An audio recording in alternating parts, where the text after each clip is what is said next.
Beep beep beep beep beep beep beep boo. Beep beep beep beep beep. La la la la la.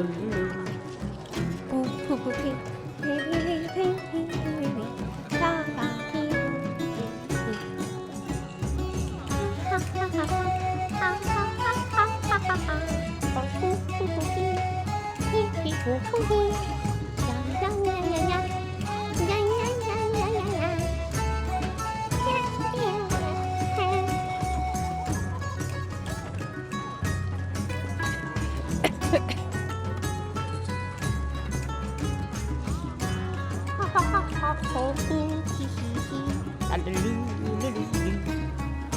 Yeah, yeah, yeah.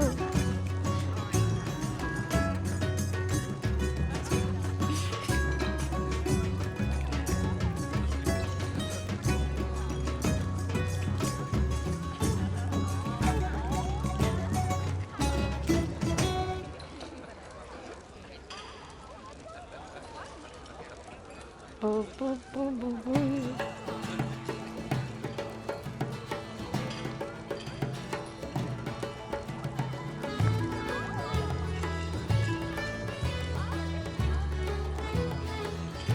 All right. Hi, everyone. Welcome to the stream today. It is so good to have you here with me today for a day of not bunarchy.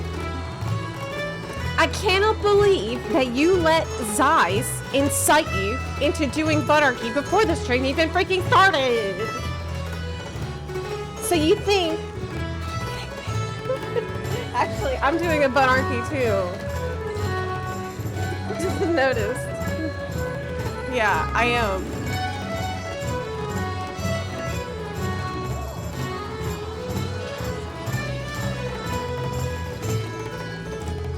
Okay, so anyway, like I was saying, audio fixed. I got you. Okay, so first of all,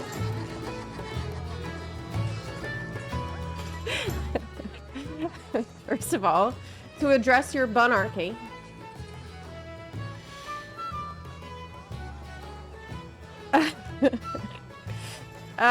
what's an undead skeleton's favorite musical instrument?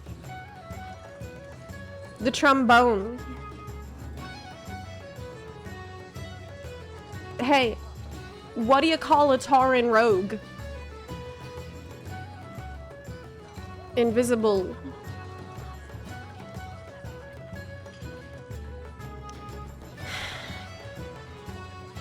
Nope. Good one. Thank you. Thank you. You know, despite losing Gilneas City, the Worgen didn't lose everything. Because they keep everything in their warehouses. That was horrible. Alright, that was pretty bad. That was pretty bad. Smedge, I am not showing up first thing just to be verbally abused. Well, you should have thought about that before you participated and or were complicit in bunarchy. Yeah, that's the consequences for your actions. Everybody wants to burn shit and spam bunarchy and twerk and do the middle fingers. Okay, but nobody wants to deal with the punishment afterward. Well...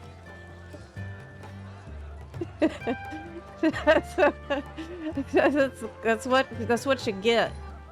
Okay, stop it.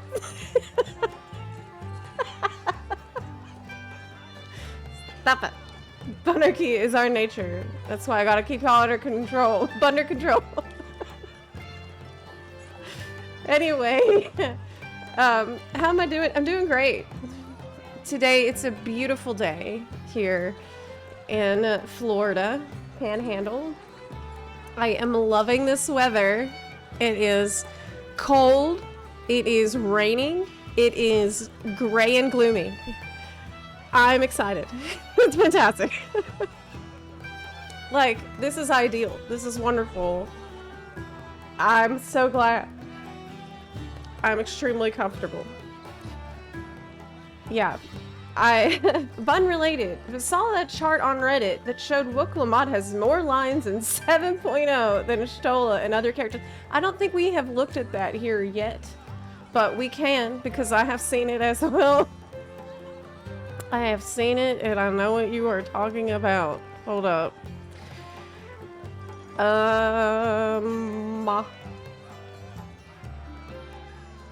Where did I put it? Well, heck. Let me see. Yeah, I've seen it. There's also some Hoyo stuff I was considering looking at. There's a few things I want to look at today. Well, shit. I had it ready. Can you link me it? It's too hard for me to find. Is that Fox your pet? The small one? Yes, so I have my hunter pet right here, who I named Ether, and I have Snoozles. Oh god, he's so adorable. I love Snoozles so much, and I have another little guy who's similar to Snoozles, but I haven't named him yet. And maybe I'll let chat name him if chat decides to be good for a little bit. But for now, we got Snoozles out here. He's so adorable. He's like a, he's like a little trash panda, but he has antlers. Yes. We need more snow. Well, yeah, they've got snow. My sister, who lives in Arkansas, who I posted about on Instagram recently, so y'all seen her. She has woken up to several feet of snow, at least a foot. Maybe it's not. I don't know. A lot. A lot of snow is what I'm trying to say. Zep, I got something you can look at, but see, we'll see later if chat is good. Maybe I'll let chat name the other pet. Maybe. Let me find it. Okay, it's called I analyzed all the dialogue. Oh, thank you.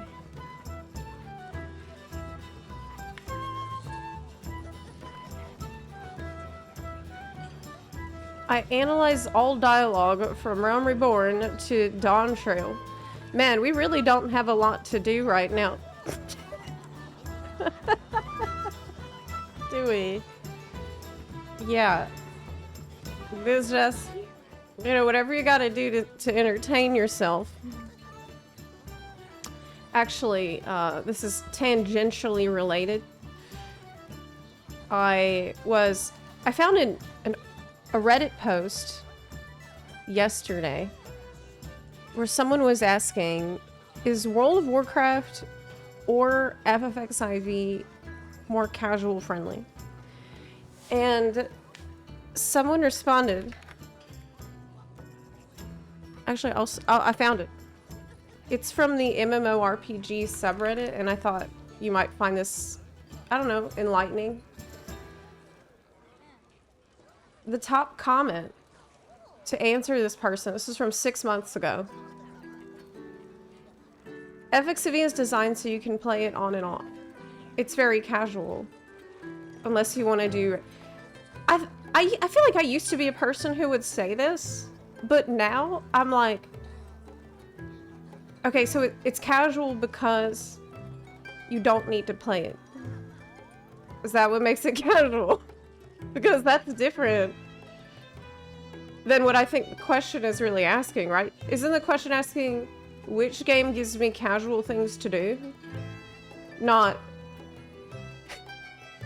which game can I buy and not play? Which would be very casual way to engage with the game. I don't know. I feel like it's a weird thing to say that we've been repeating.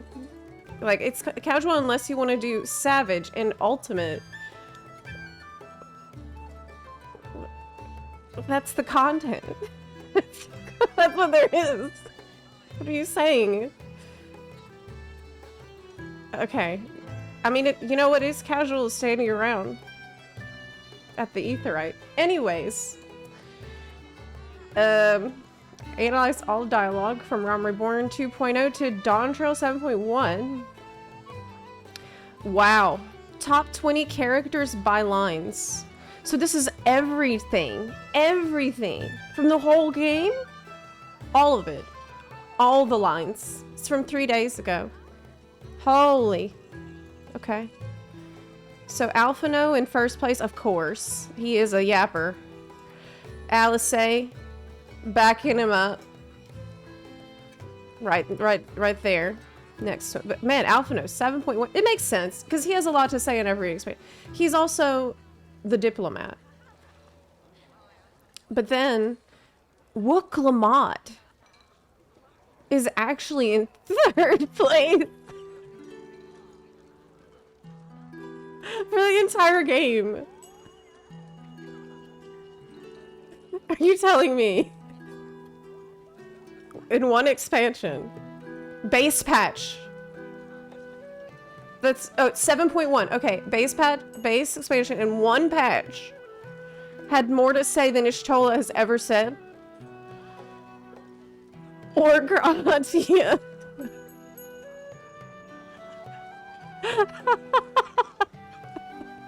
Or Minfilia, even.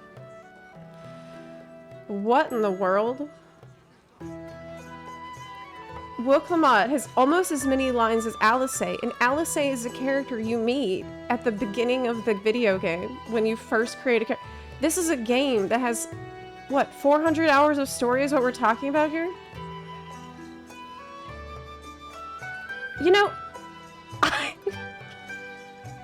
been thinking about this a lot, right? Oh my god, the third most common word, Papa.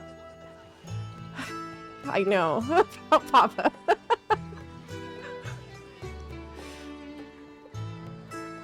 It is really weird. Yeah, the Papa. This is what she said. She said Papa 68 times. Which is more times than Shtola has ever mentioned the Warrior of Light.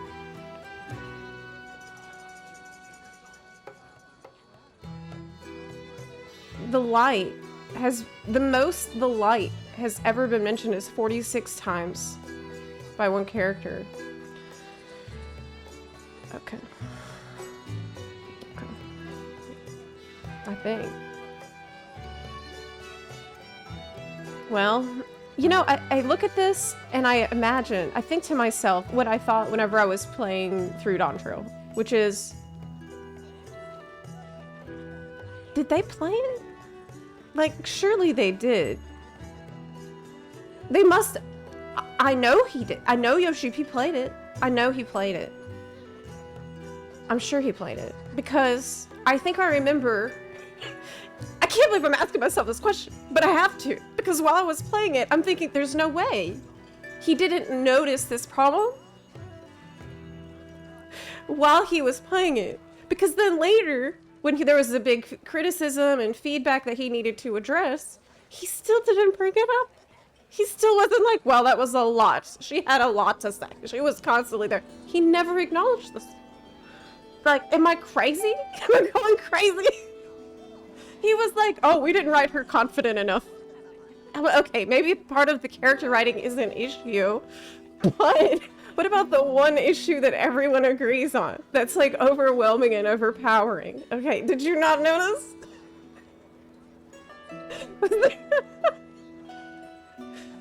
That's insane. That's crazy. But I remember in the lead up to Dawn Trail, I think that Yoshipi was like, he said that they were like just doing polishing. Like they were pretty much done and they were just polishing. Do you remember that? Or am I confusing that? It's another time. I think I remember them being like, oh yeah, we're just doing our final checks. Everything's good to go. Like we're just pretty much smooth sailing. Like they had no indication that they were rushing up against crunch or that it was a very stressful time to get everything done before launch. It seemed like they were done like in a very reasonable amount of time, which tells me that they had plenty of time to play it and check it and talk about it. Are you telling me there's no one on staff? Nobody. Not a soul working there, reading a script, or watching it, the game, or playing it, or checking it, that was like, this seems like a lot for one character to say. A lot of time for one character to be on screen. Meanwhile, every single player you talk to, even people who liked the expansion, we all agree on that one point. Everybody, like, universally agrees that it was a lot of Wooklamon. I just feel like, I kind of feel like I'm going insane. That's all. It's actually insane. She said more than Y'shtola has ever said. And it's only been one expansion. I don't know. I feel like I'm being gaslit by... Whenever I read Yoshi P's responses to the feedback, I felt like I was being gaslit a little bit. They absolutely knew. Yoshi P said in an FF16 interview that they noticed issues with the story regarding the amount of lore. Amount of lore? But there's not even that much lore, because the lore is like... Tacos are there, and there's alpacas. And... like, I feel like the lore wasn't even that much. Okay, Moblins, like, each culture has, like, one feature. Like, Moblins have Potsworn, and that's their culture. Like, what else do they do? I don't... Well, they did enslave people before, so that was extra thing. But I don't feel like I'm drowning in the lore I need to know about. Like, they try to make it seem... If they realize this in FF16... Oh, wait, no, you're thinking about FF16. Oh, I'm a dumbass. You're talking about the amount of lore with FF16. Okay, I'm a dumbass. I didn't read what you said right, because I'm dumb. Yeah, I see what you mean now. But still, I guess I was referring back to the interview where Yoshi P was like, we did so much world building, and it was too much. Like, we didn't want to overwhelm people with all the... We were just world building a lot. And I remember thinking, what the fuck? The Pixies have more culture that I know about. Like, the dwarves from the first have more culture. The sylphs, like, any beach tribe, I feel like has more... I know more about their culture, if we're gonna get hung up on that. Anyway, if they notice this with FF16, they certainly realize the Wook issue during Dawn Trail development. I don't know. I'm not convinced. I'm not convinced. Hi, Nick. How are you doing? Yoshimi also mentioned that the thing he's most excited for in Dawn Trail is the graphics update. He didn't mention the story at all.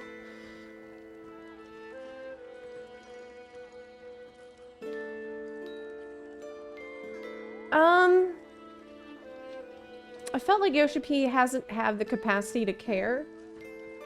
And he's stretched too thin.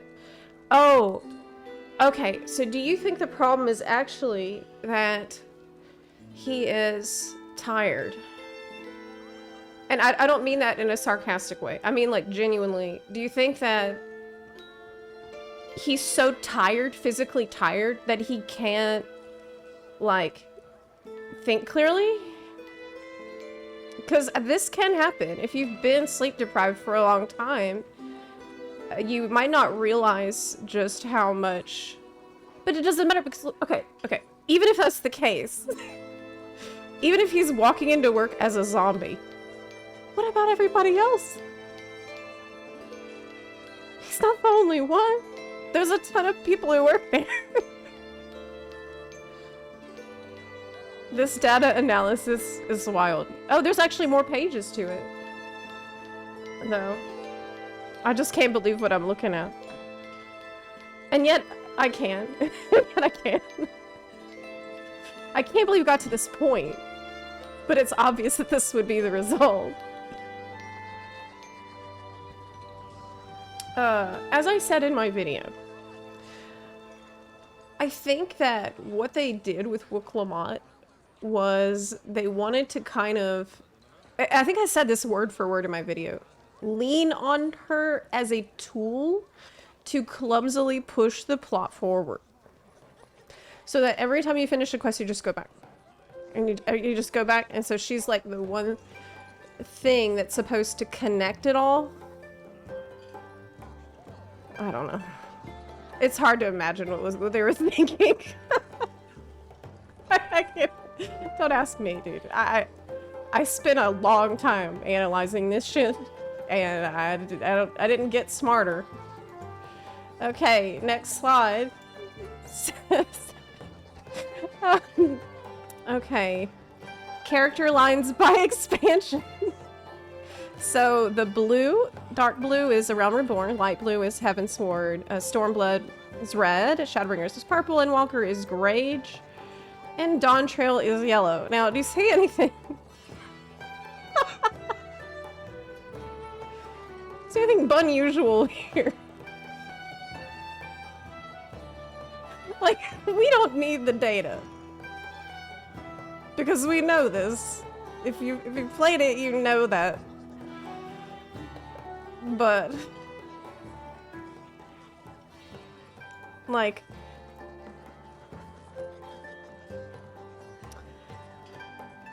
it was gigantic. Now, obviously, if you have a character who didn't speak up much before, but now is a major character, it makes sense that they would have a big golden line, right? For the Dawn Trail expansion, like Erenville here. However, yeah. You know, it's a normal amount. It's still a normal amount that he had to say. I mean, look at Zero, right? It's kind of, it's like a little more than Zero, but Zero wasn't that talkative. She's had things to say, but I think Erenville's probably a little more talkative. So it's like, it's a normal. Virtra, these are all within the realm of reality. Good God. Maybe someone at Square Enix will see this, because clearly checking the story didn't make it clear.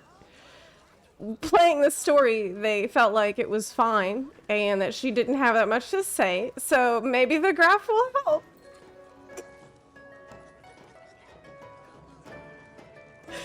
Yeah, surely.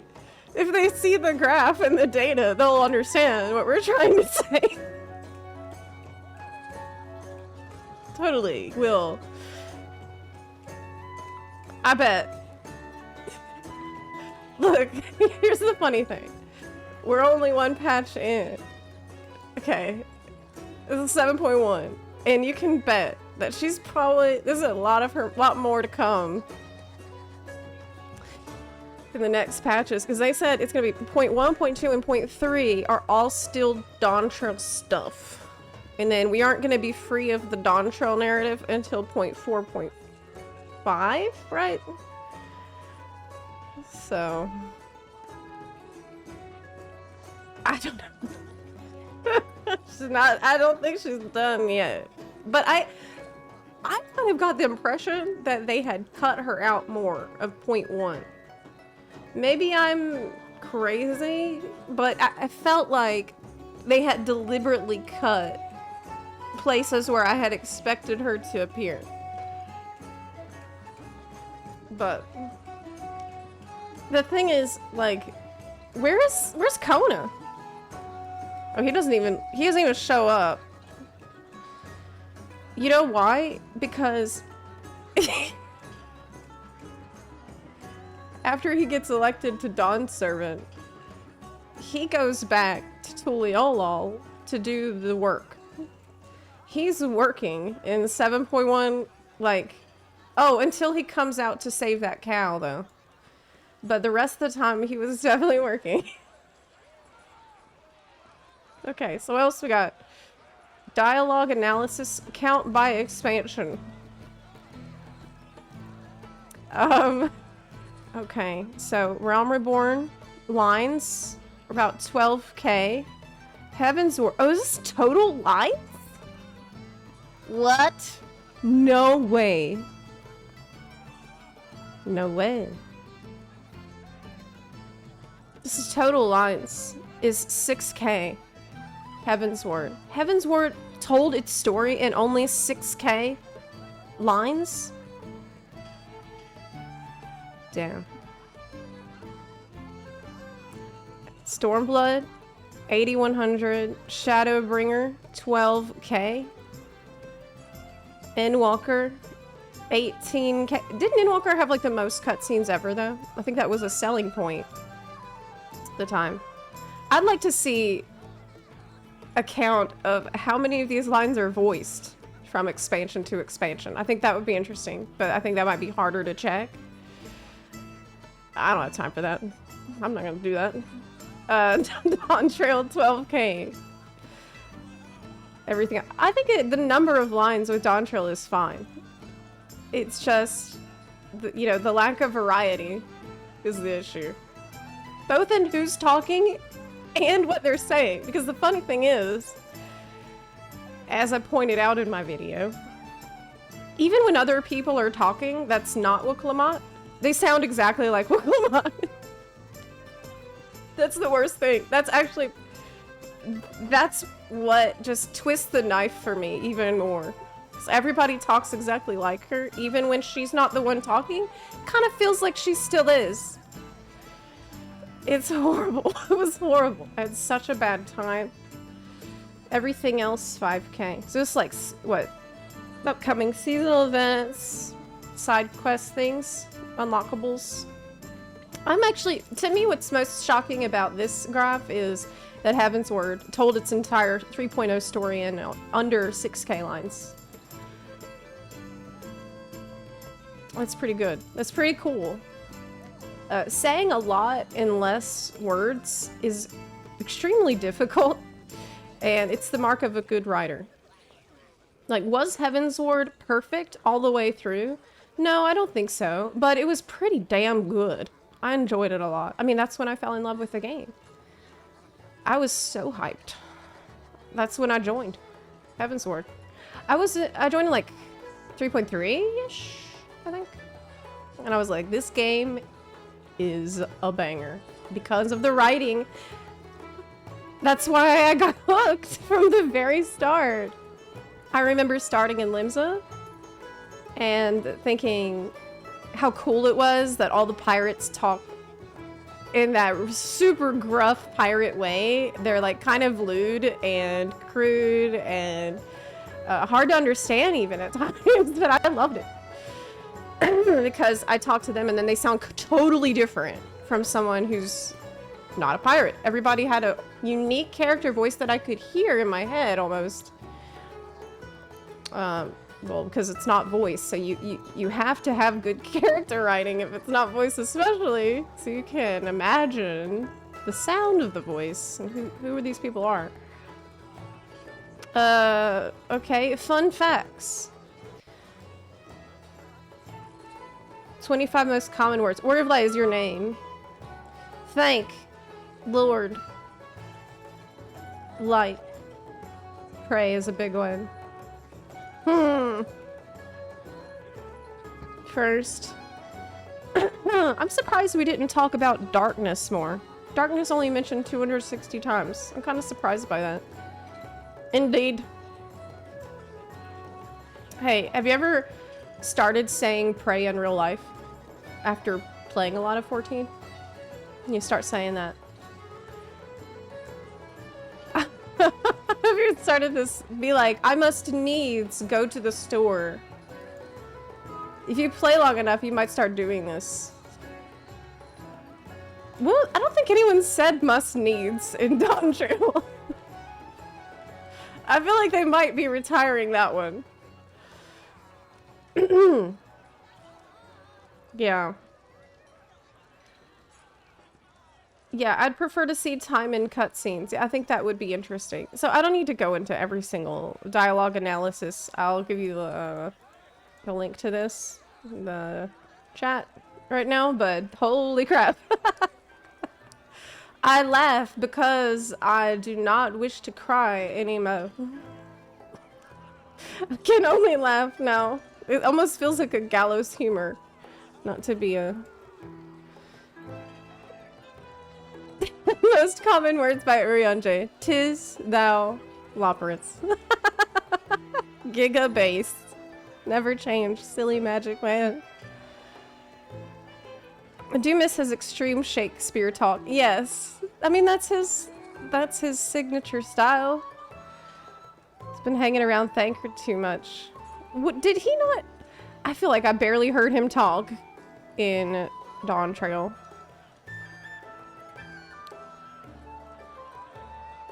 Zero has more total lines than Xenos. Well, that's because... Okay. I have a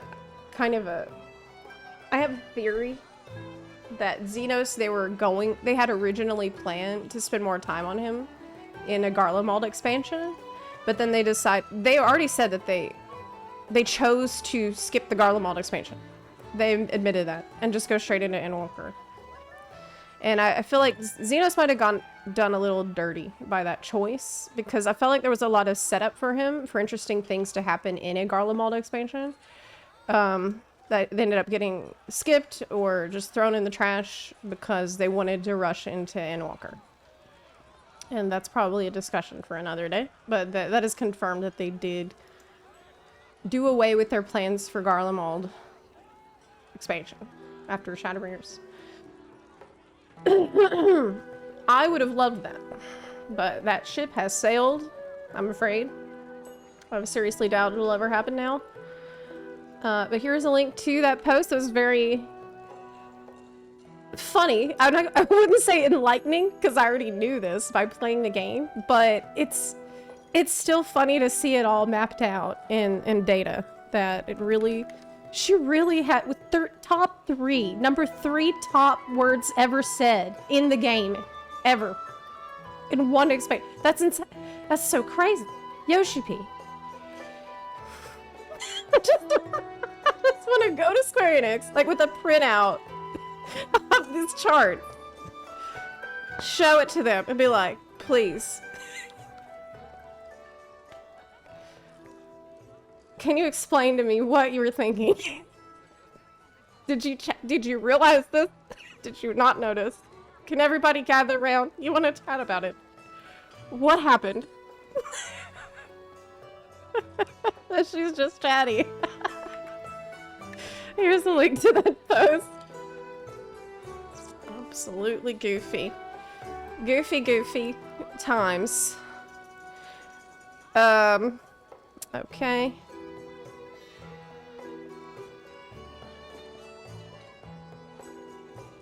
Next up on the agenda today.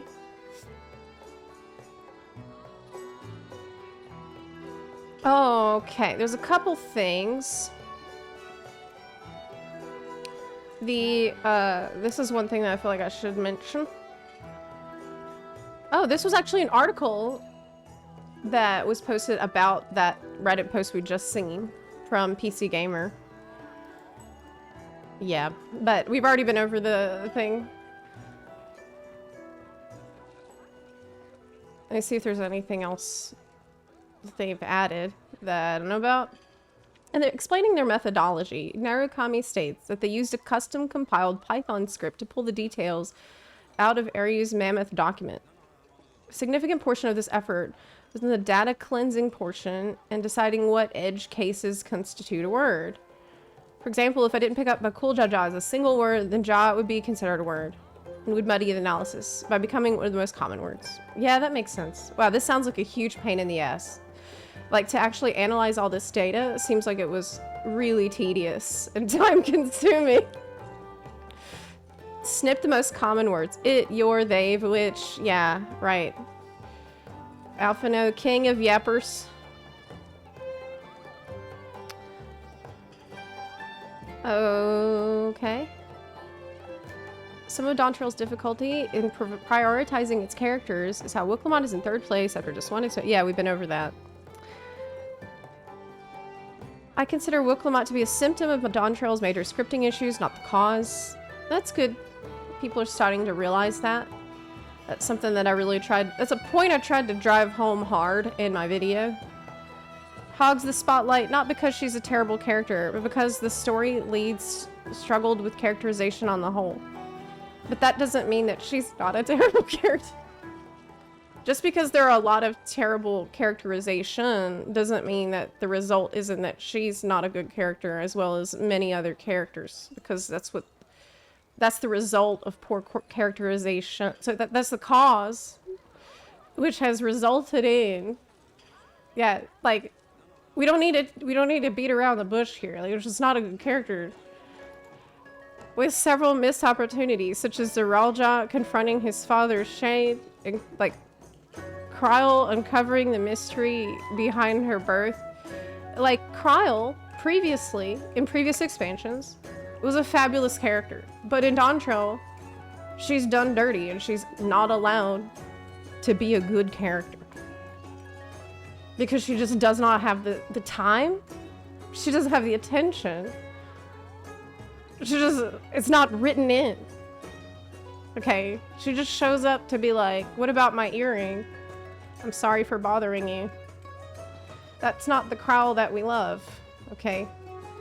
That's poor characterization that she is a victim of, as much as Wuklamot.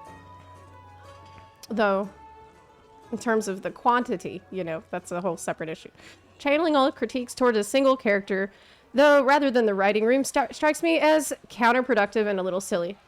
And obviously, directing any sort of hate towards anybody is inexcusable. Thank you! That's the truth right there. And actually, you do have to lay this out for some people who are dumb.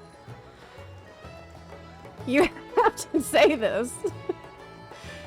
Like the ridiculous hate, like, I hate Wuklamot. Like, I think this is so crazy. That's crazy. She's just not a well-written character. She's not real. She doesn't seem real even in the context of the story. That's weird. People are so weird. Can we just... Anyway, on a lighter note, there is some other fun stat points this exhaustive analysis turns up. Urianje's most spoken words are tis, thou, and Lopritz, which is adorable. Yep. Okay. Well, get over it. It's poor writing. And I appreciate that they pointed out that your criticism should go to the writing room and everybody who checked it. Because, man, I do feel like Wook had great potential for a fun character to hang out with. I really do. I love, like, imagine Orange Cat Wuklamot. It would be, like, kind of crazy, adventurous, a little unpredictable, but, like, lucky. It would be fun. Like, I think that we missed a lot. I said this in my video, but I feel like we missed so many opportunities for comedy. Like, it could have been so funny. It could have just been a comedy, lighthearted, hilarious times. But it is... I mean, writing comedy is probably the most difficult form of writing you can attempt, though. You need to have, like, your absolute best people on deck if you want to try to write comedy, because it's very, very hard. I don't know what happened. Anyways, good data analysis, though. Props to the fans who did the legwork. Completely agree. Yes. I completely agree. It was a good concept for a character, but this is where we're at. So yesterday, I think I said I didn't have time to get into the Lucky Bancho census stuff. Let me do that. Because I don't think I had an opportunity to do it yet. Comedy varies a lot from country to country, that is true. So here's the Reddit post.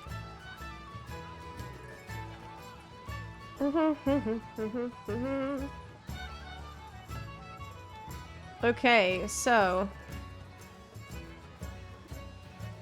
this here.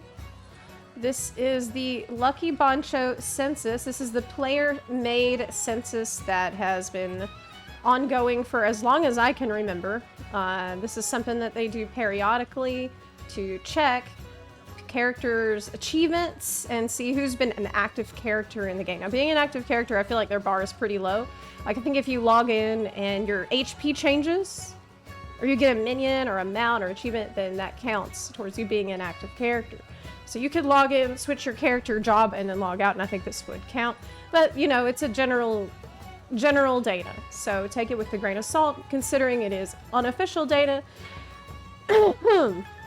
But this is it. It's Japanese community who puts this together for each quarter of the game's lifespan. And, one second. Alright. There is a page translated from Japanese to English. Let me pull that up.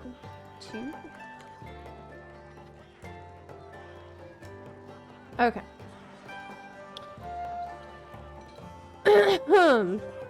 So basically, let's see if I can find, just search it.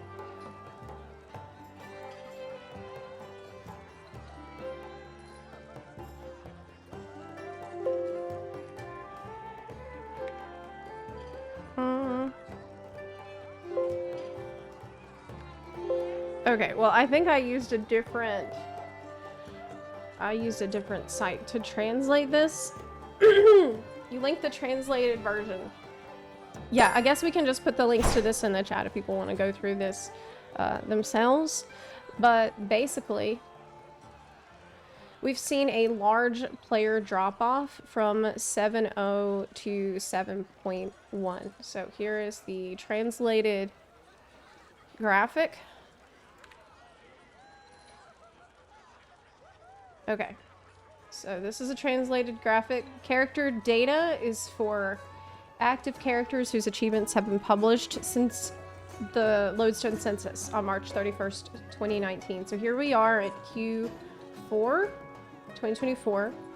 And you see that the number of public characters that they've found through the achievement census has seen a significant drop from here, top of here to here, in this most recent quarter. So this was October to December, Q4. Compared with the previous quarter, Q3, which was a bit higher. So this was, now we're looking like we're about similar to where we were at in 2021 Q1. Right there. In the Shadowbringers era. We've now, and this is, I'm reading straight from the translation for the census data. The increase in players during the COVID-19 lockdown period driven by people staying at home has now reset. Some worlds that have grown during that time have returned to previous levels. But for newer worlds that haven't developed their communities as much, this downtrend could be challenging. While I do feel that steady improvements are being made to the underlying game systems and infrastructure, it remains clear that what truly attracts people are the appealing characters, story, and content. If these don't exceed expectations, the trend will not reverse.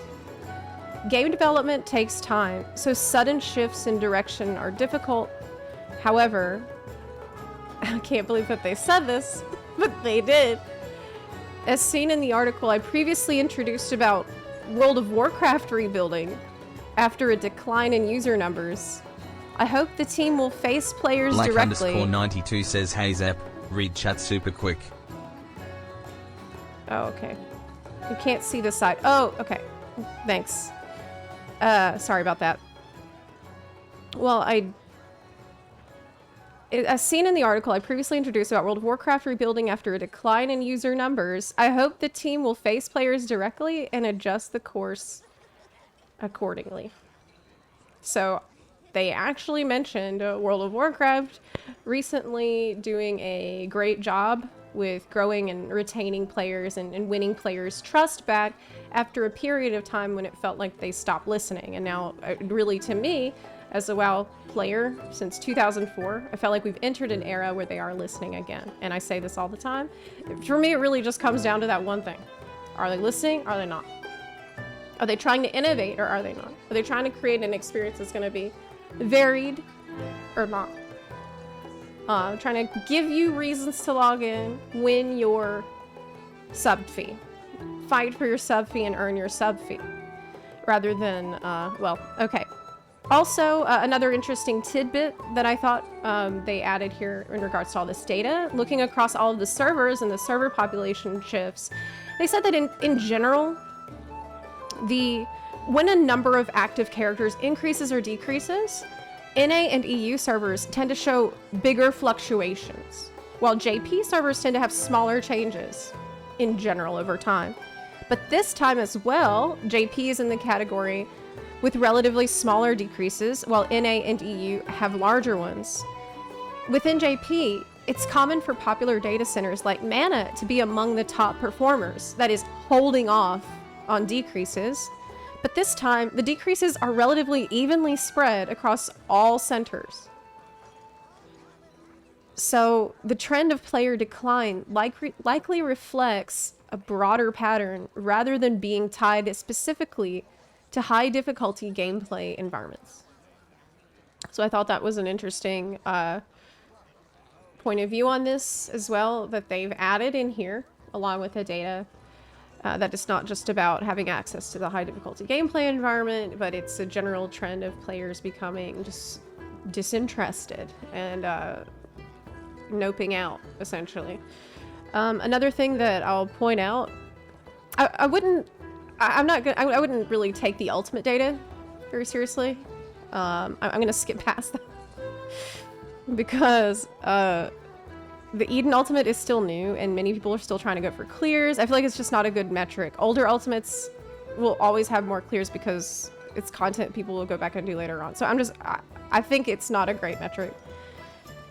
In terms of how many participants each has yet, at least not now. Okay. Oh, other thing.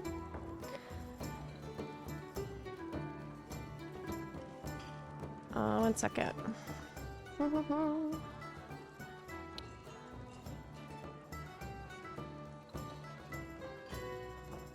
me find this other thing I wanted to show you.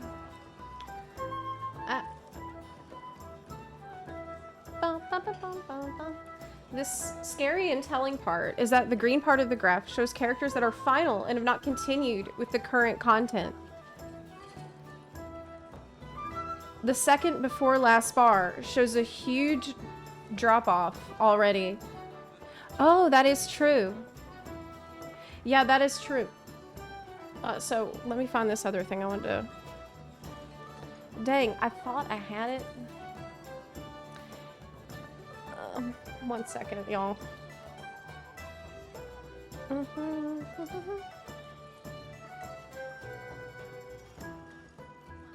Okay, I found it.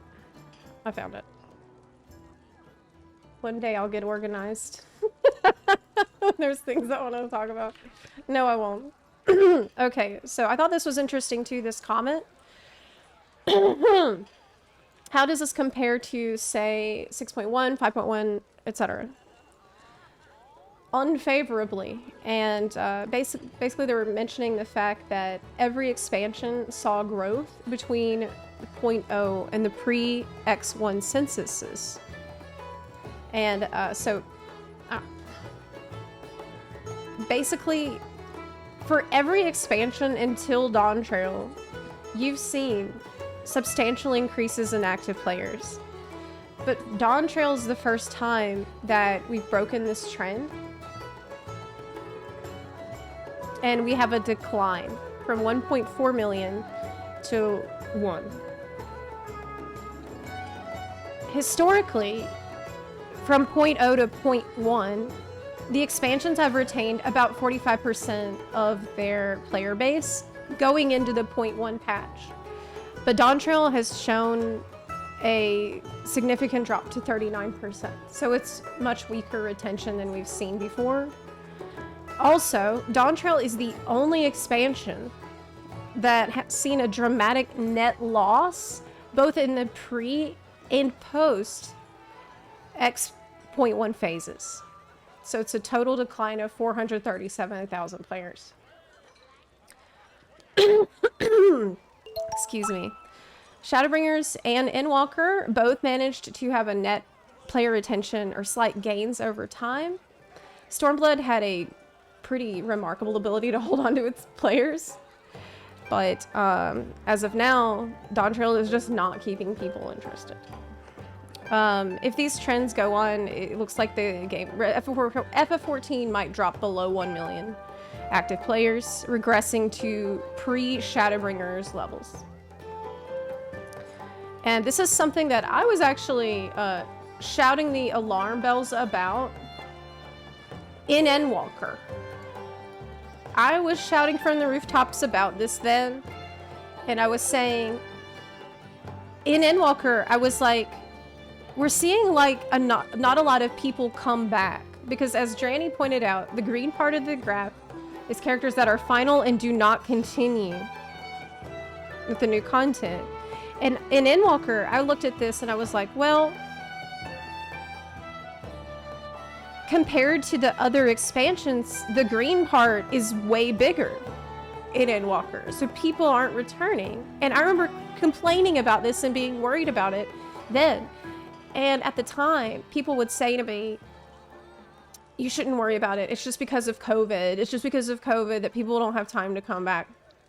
People just aren't interested in it because of the... And I'm like, I think it's of course, some of this is going to be attributed to the fact we had a huge increase during COVID, but I feel like this consistent trend is concerning, and you can't just hand wave it away to that same excuse every single time. Like, there's a problem.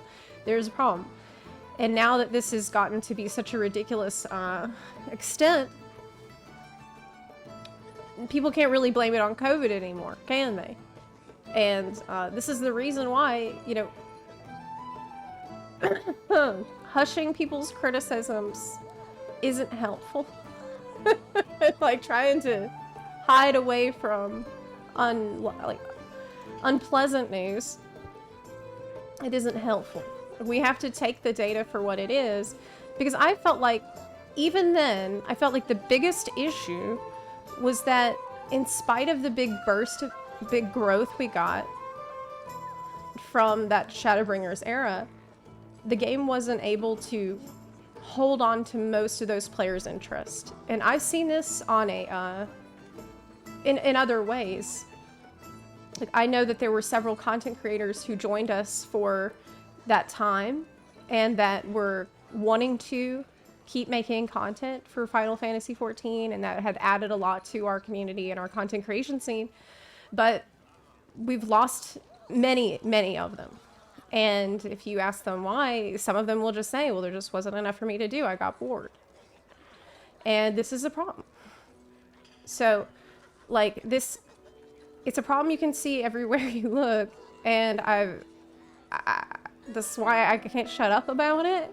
Because I feel like the team must have gotten a little bit too confident, a little too complacent, and not, maybe just feeling like they're too big to fail and like everything is just gonna work out without us having to really bust our asses to make sure it works out. You know, there's like that's the only thing I can conclude after playing through Dawntrail.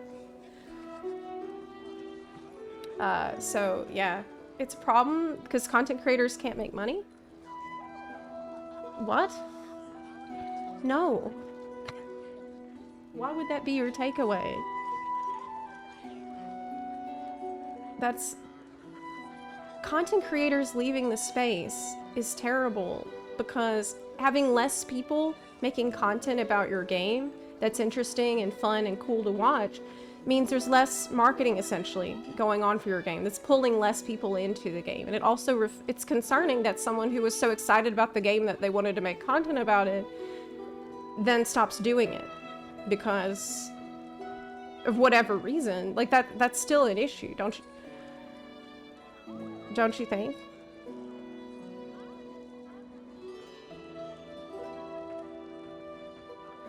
That's it's not good. The content creators help the game grow. It's just wild to me that that would be your takeaway. from what I'm saying. That I'm upset because content creators who join aren't making money now. That has nothing to do with what I'm saying. So yeah, again, I don't know.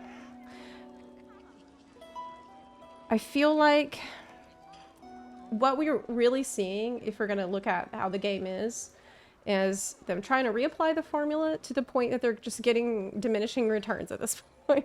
You can't keep doing the exact same thing without eventually that just not working out, because it starts to feel repetitive, and that's what we've been trying to tell them. Okay. Besides that, there's also other factors to consider. There's the fact that World of Warcraft is doing much better now, and now with like, I mean, a lot of people have gone to play War Within, a lot of people have gone to do Dragonflight, so that could be a factor too. There's going to be competition in the marketplace always, which is healthy for the genre at large, but it just puts more pressure, in my opinion, on Square Enix to deliver a fantastic product every time. Yeah, so it's concerning for me, but there's people who don't think this is a problem. There are plenty of people who do not think this is a problem at all, and they're upset with me for pointing it out and talking about it. Because for these people, if we went back to fucking Heaven's Ward numbers, they wouldn't care. In fact, they might like it. Because there's be less people around talking about it and even complaining. They'd rather if all the people who complain just leave and stop.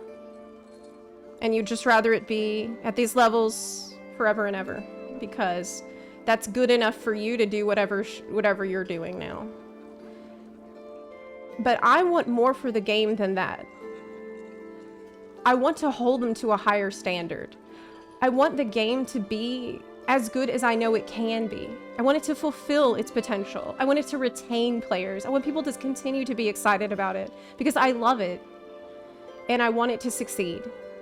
I don't want it to just fade into obscurity for the random, like for only the people who do nothing but shout its praises and worship Yoshi P to enjoy. It can be more than that. And now that these other MMOs are stepping up their game, they need to be held accountable. So, that's my take on it.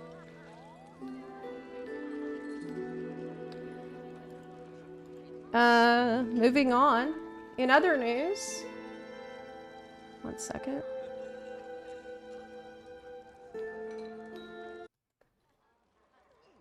Okay. Yes, we are going to do Kirin tour today. That is right.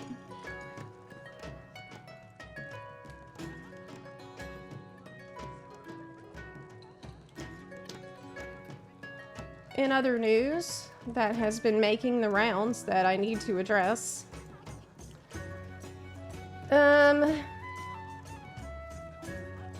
Okay. Let me pull this up. This is a whole other can of worms. It's a disaster.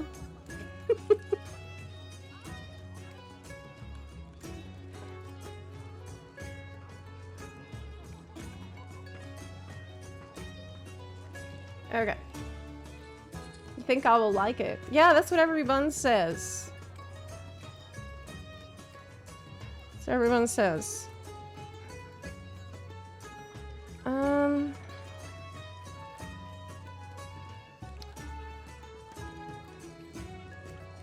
One second.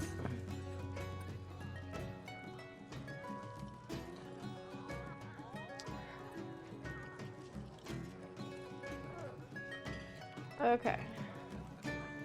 So, this has now hit the mainstream media, this information. This is about this plugin called Player Scope. Now, first of all, let me point out that PC Gamer has made an article about this and posted it 3 hours ago. FF14 communities panic as it turns out change to blacklisting, which was meant to help reduce stalking, also lets players use mods to track their alts. So, stalking is now super easy and enabled by people using mods, and you will be affected by this even if you do not use mods. So let's explain why. I'm just going to read this straight from this post here. Player scope plugin. Not looking to bring harassment to this person. I'm extremely unhappy about this plugin and its overreach, as much as I'm also unhappy about Square Enix leaving this back door open at all. But please don't be a butthole to the dev. Okay. I hope they change their mind on making such a far-reaching plugin available. I would, of course, not encourage harassment towards a person. Let's talk about the issue. Player Scope, the plugin that lets you easily access information stored via account ID, which Square Enix made openly scrapable with Dawn Trail because it was the laziest way to make the account-wide blacklist work, is going full public availability soon.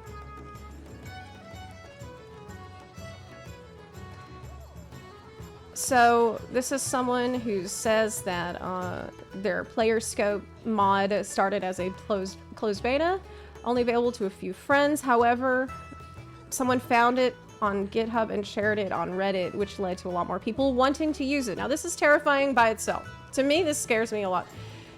Not only have you made this thing, but there's the massive popularity of it makes you want to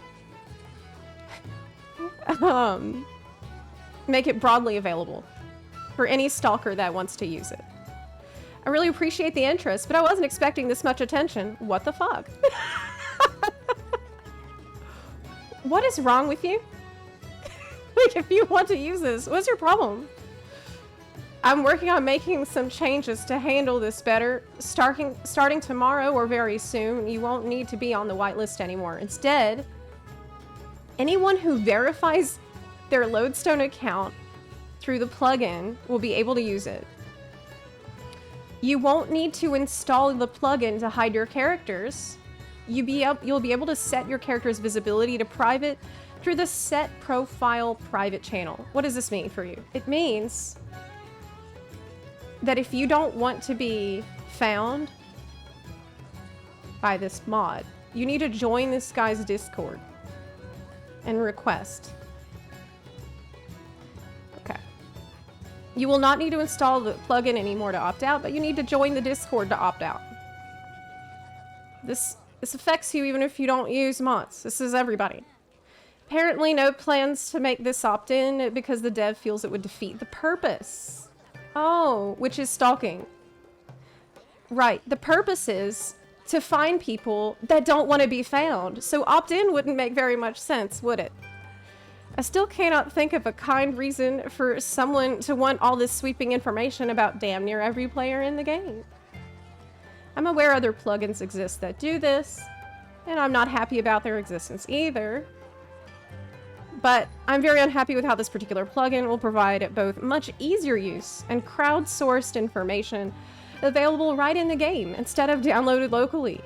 If the dev doesn't see how a tool like this being opt-out and not opt-in is flying too close to the sun, I don't know if they will ever see it. Square Enix certainly isn't going to go back and close the account ID stuff again either. Go opt out once it's possible, I guess? I'm just angry we have this problem at all. So, okay, first of all, opt out forcing, of course it's against terms of service. Using plugins at all is against the terms of service. And there used to be a time when I would have looked at this and I used to say things like, oh my goodness, players keep doing this kind of crazy shit and Square Enix is gonna do the nuclear option. You keep doing those kinds of things and Square Enix is they're gonna come down hard on mods and they're gonna make it so nobody can use mods anymore. I don't feel that way anymore. I no longer believe this. I think Square Enix isn't gonna do shit. I think they will never crack down on mods and this is just gonna keep going on forever and ever. So basically all the privacy tools are rendered completely useless at this point. And there's no way they're going to change this. So basically, the change that they made to account ID to make the great Dawn Trail blacklist feature work is now being used against you, and now privacy is worse than it has ever been. And I don't see any way that this will stop, because even if this person stops doing it, someone else will do it, because the functionality is there. Like, if you can do it, someone will do it. If you can do it and there's no repercussions, there's no consequences, there's no there's no enforcement of TOS, then obviously this will always continue on and on. So this is the situation, and at least I can tell you about it. It's horrible. For those who this doesn't affect at all and feel like it isn't a big deal, this week a Discord server was leaked. Oh, right. That contained a catalog of 14 streamers and players, all women. Members discussed... I'm not going to read all this because it's like trigger warning. Basically, if the members discussed if they would do horrible things to these women. Point being, even if you just raid log and have no worries about stalkers or other forms of harassment, there are a lot of people engaged deeper in social aspects of the game and who do have legitimate reasons to be concerned by this debacle. So, yeah. However, I've heard about this thing, and I chose to wait and see what results from this. I think that this is a situation that's best handled by authorities and by, like, hopefully Square Enix and other people in charge. It's something that I feel like I won't contribute a lot to by getting deep into. Yeah, but basically, privacy matters. That's the moral of the story here. And, I don't know. Final Fantasy XIV communities have been in a bit of a commotion lately, as a recent mod stepping into the limelight has exposed a vulnerability in the way Square Enix has handled its new and improved blacklist feature. In essence, this solution has inadvertently made it very easy for TOS violating but currently untraceable players to uncover all of their characters, their targets' alts. Yeah, so you can just stalk.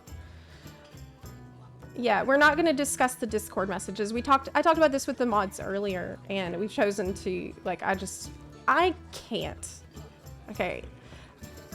I can't. It's very distressing. I think you'll understand this.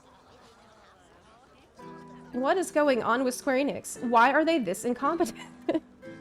Well, we'll see if they do anything about this. I think this is one of these issues where if they actually do... What can they do? Crack down on mods? If they do that, who's going to be still playing? Because most of the people that I know, they're still playing the game. What are they doing? Modding. They're doing the house decorations with mods. That's part of how they stay engaged with the game and keep playing the game over time. That's part of the fun. So, I feel like there's no good option for them. I don't know. It's really disturbing. But, right. The official stance is that mods are forbidden and you should not use them. Under the table, however, Square stated it can't spy on your computer to see what you're using. Yet. Instead, it will simply punish you if you're either obviously cheating, which is detectable through common sense, or if you're reported for it. This has led to a thriving modding community that Square can't bring the hammer down on. Exactly, even if it's led to controversies, I can't talk, and disappointments before. Doing so would basically nuke the entire roleplay community. That's what I'm trying to tell you. This is actually in the article as well. For instance, where the use of cosmetic mods is commonplace for harmless visual tweaks. Like, say, playing a Hior with pointy ears. To Second Life tier monstrosities of wobbling flesh. I mean, some of them look pretty good and some look pretty bad. That's fair. That's to say nothing of the accessibility and quality of life functions mods can offer. Not that I'd know. Everyone does this. Literally everyone knows. Like basic fixes and ping corrections to the netcode and chat bubbles. I think it's interesting to see what they will do. Even if they do nothing, that's also interesting. The mod in question here is a plugin called Player Scope. And like I said already, even if this person stops doing it, it's possible to do. So someone will always be doing it now. Yep. Scrapes the account ID, one which FF14 saves locally from things like the in-game search function, and uploads it to a server, allowing anyone with a plugin to see every single character attached to that ID. Basically just, we're helping stalkers.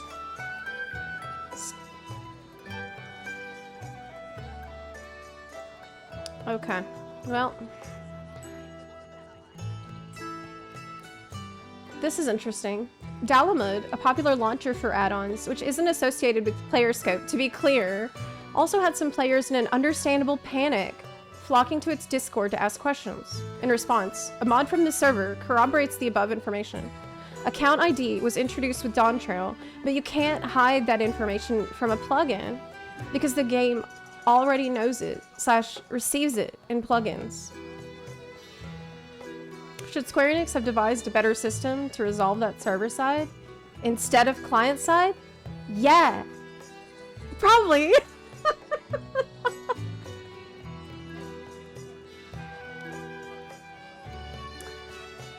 Knowing that players use mods freely and liberally. Ow. Probably.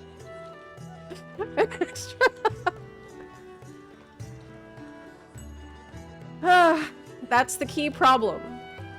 This is the part that makes this a problem that won't go away. An extra point of controversy comes from the plugin author itself, who, in an attempt to mitigate accusations of being a stalking enabler, has created an opt-out system. Fantastic. I can't wait to join the Stalking Enablers Discord so that I can please ask, please don't target me.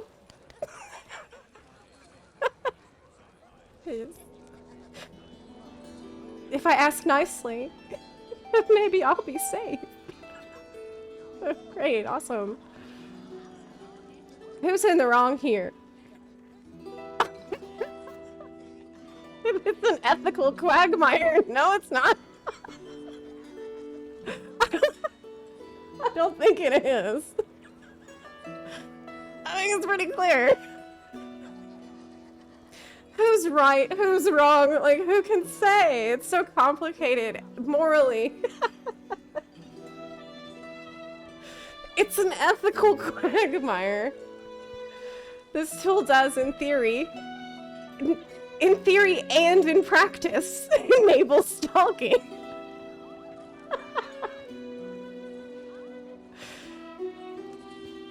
I can't. What the fuck? And someone's Final Fantasy XIV has unfortunately had a long history of troubles with. Due to some arcane and strange attitudes to its friend list function, blacklisting doesn't remove you from their friends list in turn for some reason. Is that still the case with the new blacklist feature? The new blacklist feature render you blissfully unaware of this fact. What? Erasing the blocked character and their alts from your client under most circumstances. Even with these improvements, though, the only way to fully vanish off your stalker's radar is to make an alt character, something which this mod circumvents. Having to give your account ID to its author just to stop it tracking you is no comfort. Asking victims to place their fate in the hands of a stranger, not just any stranger, but a stranger who's enabling your stalker. This isn't an ethical quagmire at all. And yet, the way it's described, getting this account ID from the client isn't even hard. All that has to happen is for the target to be online at the same time as you. The client will send that number your way, at which point an add-on can pick it up. It's also apparently being used by other add-ons for less nefarious reasons. What? Like what? Like what? All this to say, even if player scope vanished, another add-on can still be created. The Mikote is out of the bag. And player scope can at least be said to have made an attempt. What? To mitigate? No one did it. No, they. What the fuck are you talking about? At least they let you ask them nicely. Okay. If you were to ask me, I'd say Square ought to have kept add-ons in mind when designing the functionality of its new blacklisting system. Thank you. It feels like it's somehow severely underestimated the technological savviness of a modding community. It is largely, and even understandably, it hasn't ignored the modding community. You can't act like they didn't know about the mod. They're designing new features around mods that they have seen. We know for a fact that they're looking at the mods people use so that they can design features based on what are popular mods. They've already done this in several cases, so you can't act like, oh, they just didn't know about mods. They know about the fucking mods. They just they're just not thinking clearly over there. Like, I don't know what's happening at Square Enix. Okay.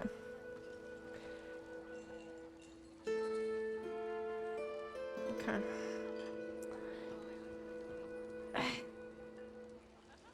I don't know. Oh yeah, sometimes I believe the plugin dev community really wants Square to trigger the nuclear option. They won't. They won't. I used to think they would. I no longer believe this. They aren't gonna do shit. They will not do it. Never. This is how you get add-ons banned for everyone? I just don't believe it. I don't believe it. Whenever they had the, like, very, very, very, very, very bad nude mods that were very bad about, you know, characters that definitely shouldn't have a nude mod made for. And Yoshi P had a live letter where he said, hey guys, please don't do this. And asked nicely. Please don't do it. I think that's actually the last time he's addressed it, I think. Besides Ultimate Races. And they don't want to deal with it. With the Ultimate Races, he's like, oh, I just won't pay attention to Ultimate Race anymore. Okay. So that's why I think they're not gonna do it. Oh my god. Yes. Everyone please be respectful and courteous of a psycho stalker. I'm developing a plugin to enable other psycho stalkers. He came to a compromise we can all agree upon. You can just give him your Discord account along with the names of all your characters instead of uploading the data through the plugin. Surely, you can trust him to keep his word and do nothing bad with any of this information, right? Okay. Well, I felt like I should let you know. But, you know, there is one thing. There's one saving grace here for me. I shouldn't say this. So from what I understand, this add-on finds you because you need to be online at the same time as the person using it. But I can circumvent this by never being online. Problem solved. So anyway, today I think we were going to do the Kirin Tour questline in World of Warcraft, which I've heard great things about.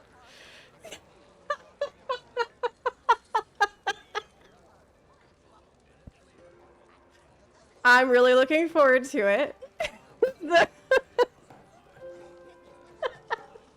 God. How did we get here? Like, what? What a segue. No, but really.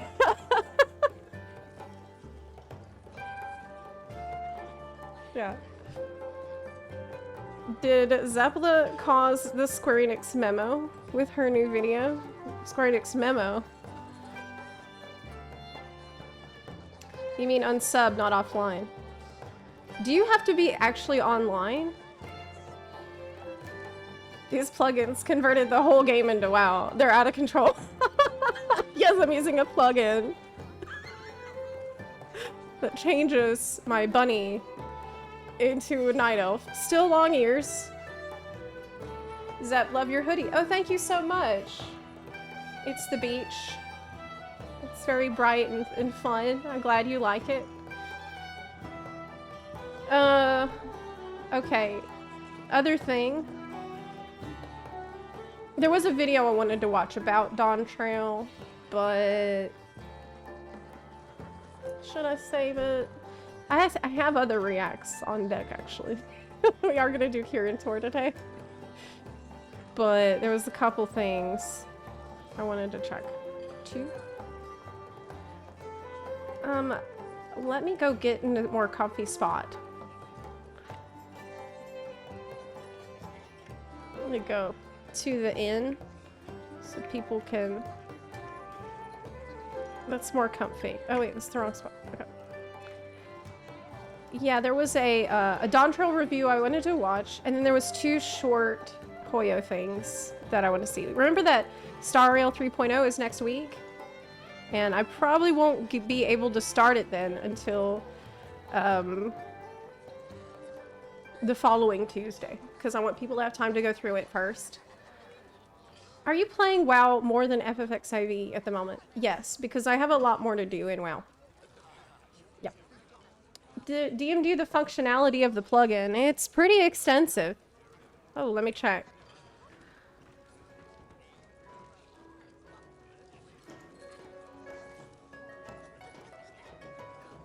What the fuck? What the f-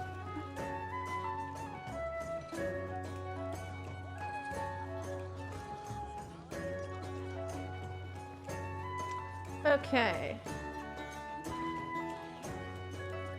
Character information. Tracks name, world, customization, in-game location history. Matches retainers with their owners. So they'll know.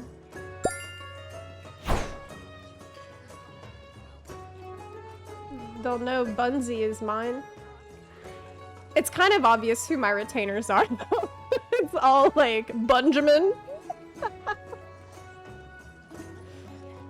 Alistair, Leroy, Lear. Pretty like Bunzy. It's not too hard to guess whose retainer that is. Links alt characters within the same account. Of course. Search feature.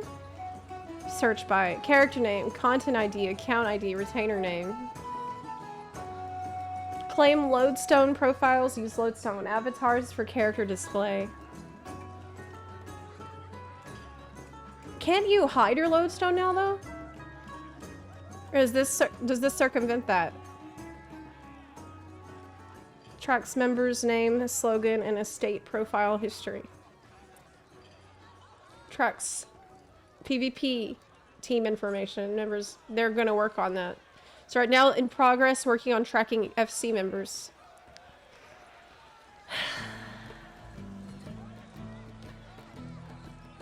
This is... It's just, I look at it, and I cannot imagine wanting to find someone this bad. Like, if someone doesn't want to talk to me, what I do is, I just leave them alone.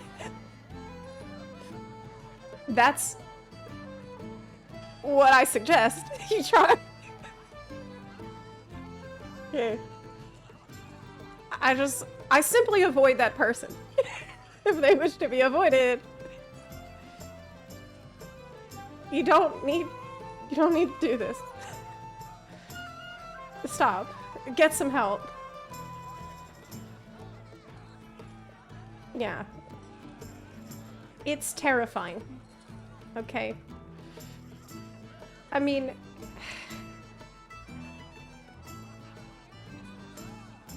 It's obsession. No way FXCV community doesn't abuse this. I thought we had a great community, though.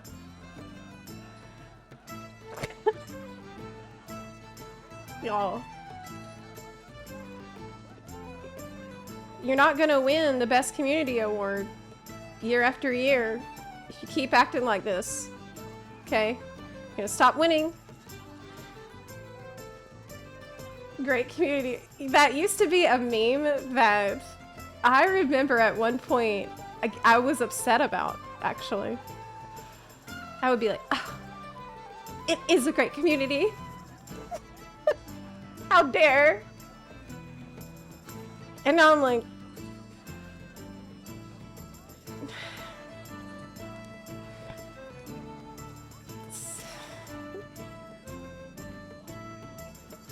some of y'all scare me. Some of y'all scare me. Yeah.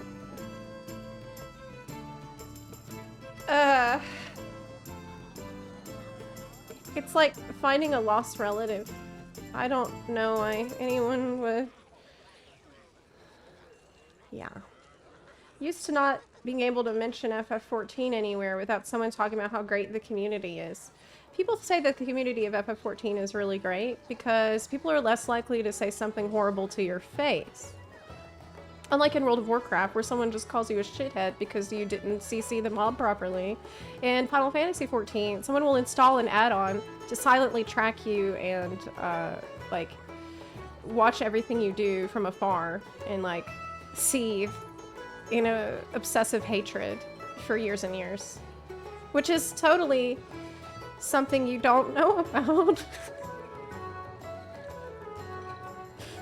So maybe that's, like...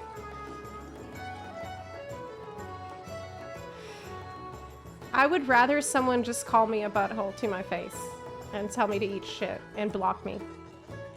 And then I don't talk to them again. Because that's the end of the... That's it. We're done. I don't like you. You don't like me. Goodbye. Okay, like... It's the passive aggressiveness, too, that's really irks me. The passive aggressiveness is really the problem. And yeah. Too much fake positivity and politeness because people are scared to get banned. There is a lot of that. There is a lot of, like, toxic positivity, too. Not everyone is a butthole. There's plenty of wonderful people that I've met in FF14. And, I mean, to be fair, there is an outcry against this on Reddit. Which, you know, at least people brought this to our attention. And are vocal about it, and are doing what they can to look out for the rest of us who aren't paying attention to every psychotic new mod that pops up. So, credit where it's due. I appreciate those of y'all who still are normal. But I feel like tooting the horn about how fantastic the community is kind of... Might want to work on the community first before we get back to doing that. That's all. Yeah. Have the decency to stalk someone by wearing a pig suit, right? Right, Gracie?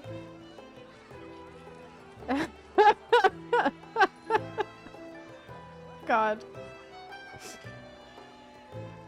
Everyone just play mobile FF14.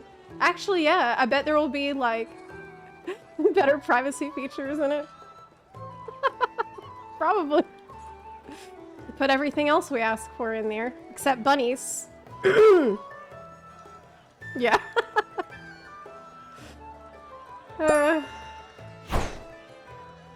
Okay, well, enough of that for today. I wanted to watch do a react here of a video.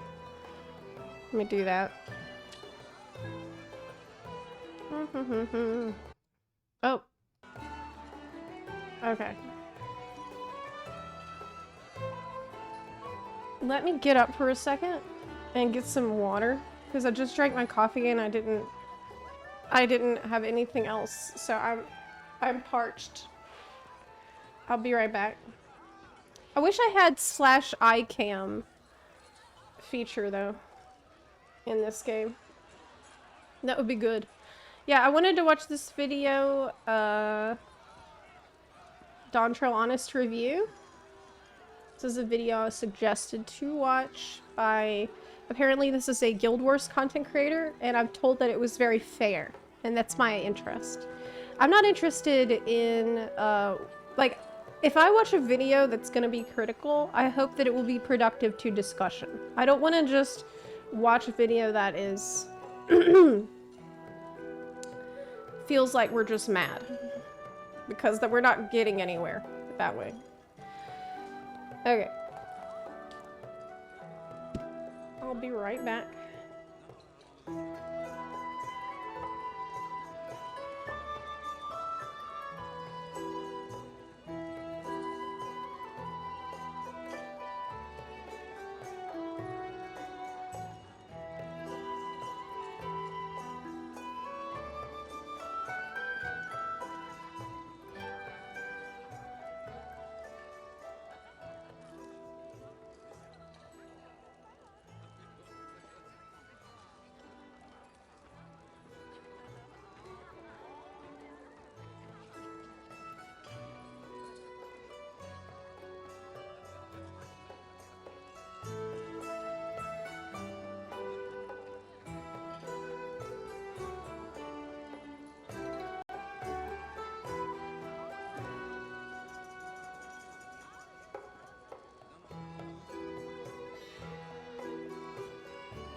Hey, I'm back. Sorry, I was gone. I hurt myself. I ran into a door and I hit my shoulder and my knee pretty hard.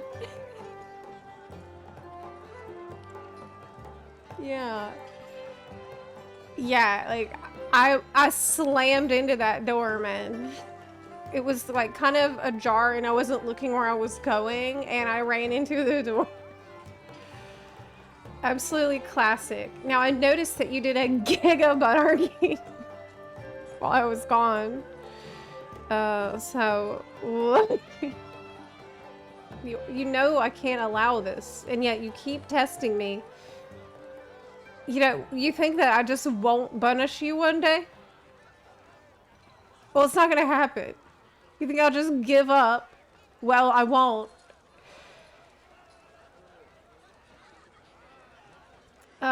Why do druids never go to the hairdresser? It's because they love wild growth. That's a WoW joke.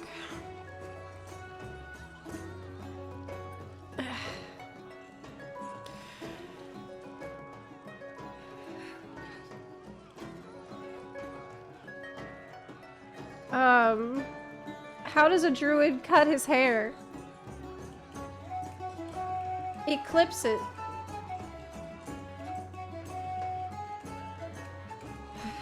His fur, okay.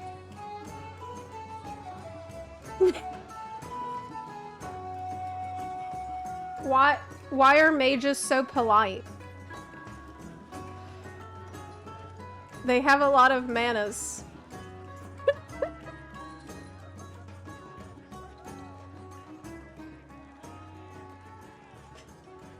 I like that one. I liked that one. It was really cute. God. Collective punishment. It's a war crime. Okay, so let's pull up this video I was gonna watch. Let's do that. Alright, so this is from the Crichton Herald,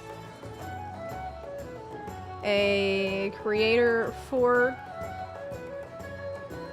Guild Wars 2. Let's mute this for a second. Okie dokie.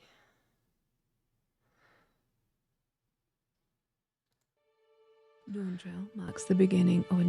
Can you hear this? Is this too quiet? Dawn Trail marks the beginning of a new era for Final Fantasy XIV, but does its story live up to expectations? Let's take a look, but before we begin, hey, I'm Fawn. She's quiet. Does she seem very quiet?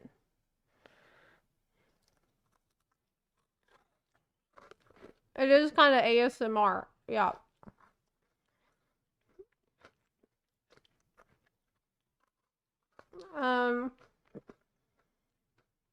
It's okay.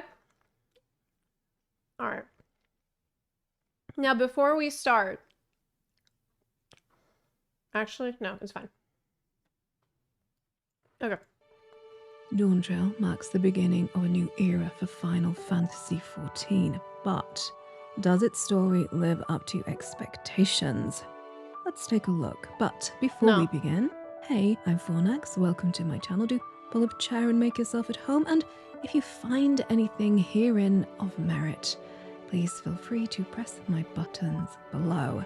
And, of course, needless to say, yet I will say it anyway, there will be numerous spoilers ahead, not just for Dawn Trail's MSQ, but for the whole narrative of 14, so you have been duly warned. Okay. 14, up to Dawn Trail, was the story of our awakening. It was a true hero's journey, from our fresh-faced beginnings to being accepted as a trusted scion. It's the account of our maturing into a battle-hardened veteran and war-weary bulwark of Etheros. It was a fairly traditional story, in truth, with an Aesop's fable ethos without being heavy-handed in its lessons. I know I'm a better person for playing Final Fantasy XIV, and I cannot say that about any other game I've experienced. I think I remember actually saying this. at one point. I think I remember I might have even put it in a video where I truly believed that the narrative, which treats you like a hero for helping people and being kind and being there when people need it and being brave and compassionate, I truly believed that this actually helped you, the player, try to prize those traits in yourself in a way that extended even beyond the story. That, like, it makes you feel better about yourself, even though obviously it's not you in the game. It just felt nice to be the hero of the world, when a lot of times in the real world it feels like we have so little control over what goes on. And I don't know, kind of reminded you that even with small acts, you can make a big difference. It's something that the story has showed us many times, like to have faith in people and try to find common ground and all that. And I feel like it's not been a big feature of the game though for quite some time. I think even in Endwalker I didn't really feel that way, because it wasn't really so much about you, but about like the overall like wrapping up of everything. But there were a lot of times when I did feel that way. This decades-long story arc has blessed us with complex antagonists, flawed allies, and at no point did I ever really feel talked down to, nor did it shy away from hard political or ethical questions. Under the writer's sharp-tipped quill, we've weighed the divine right of kings and the ethics of democracy, the dehumanization of the othered and the suffering of the oppressed and their oppressors. In truth, we have examined the breadth and depth of humanity's capacity for both good and evil. So when I say Dawntrail had a mountain to climb before its first word was even penned, I just cannot overstate the Herculean task it faced. And that is despite of Endwalker's somewhat, shall we say, uneven story delivery. So, did Dawntrail manage to hold its own against the glorious symphony of destruction and rebirth which preceded it? Well, it's complicated. Okay. We have the labors of Lamaty'e until now been the axis around which the narrative has spun. In fact, never have I felt more the main character in an MMO, which is no mean feat. Dawntrail, however, is Warcraft's hero's journey, and we take up the role of mentor and friend. Bunny based. I argue that it isn't Warcraft's journey, because a journey implies point A and point B are different. And because Warcraft just repeats the same things the entire time, I mean, I guess it's her journey from going weak physically to that time when she got really strong. Like, in terms of what really changed, that's all I could actually point to as being different for her. So if you want to call that a journey, you can. But this shift in tone and focus is accompanied in the game's opening chapter, its prologue, with a jarring lack of agency and action, not the rip-roaring roller coaster I was hoping for. Couple that with some truly odd musical choices in Tuliolal left me feeling rather nonplussed as we headed out to undertake Wutlamat's version. Didn't like the Tuliolal music. I'm kind of surprised with that. I didn't mind it. I don't mind it. I don't think it fits at all, but the vibe I got from it when I first entered Tuliolal was, it's party time. We're here to party. That's what I thought it was going to be. Whenever I first heard the music, which was at the media tour for Dawntrail, I thought, hell yeah, okay, we're gonna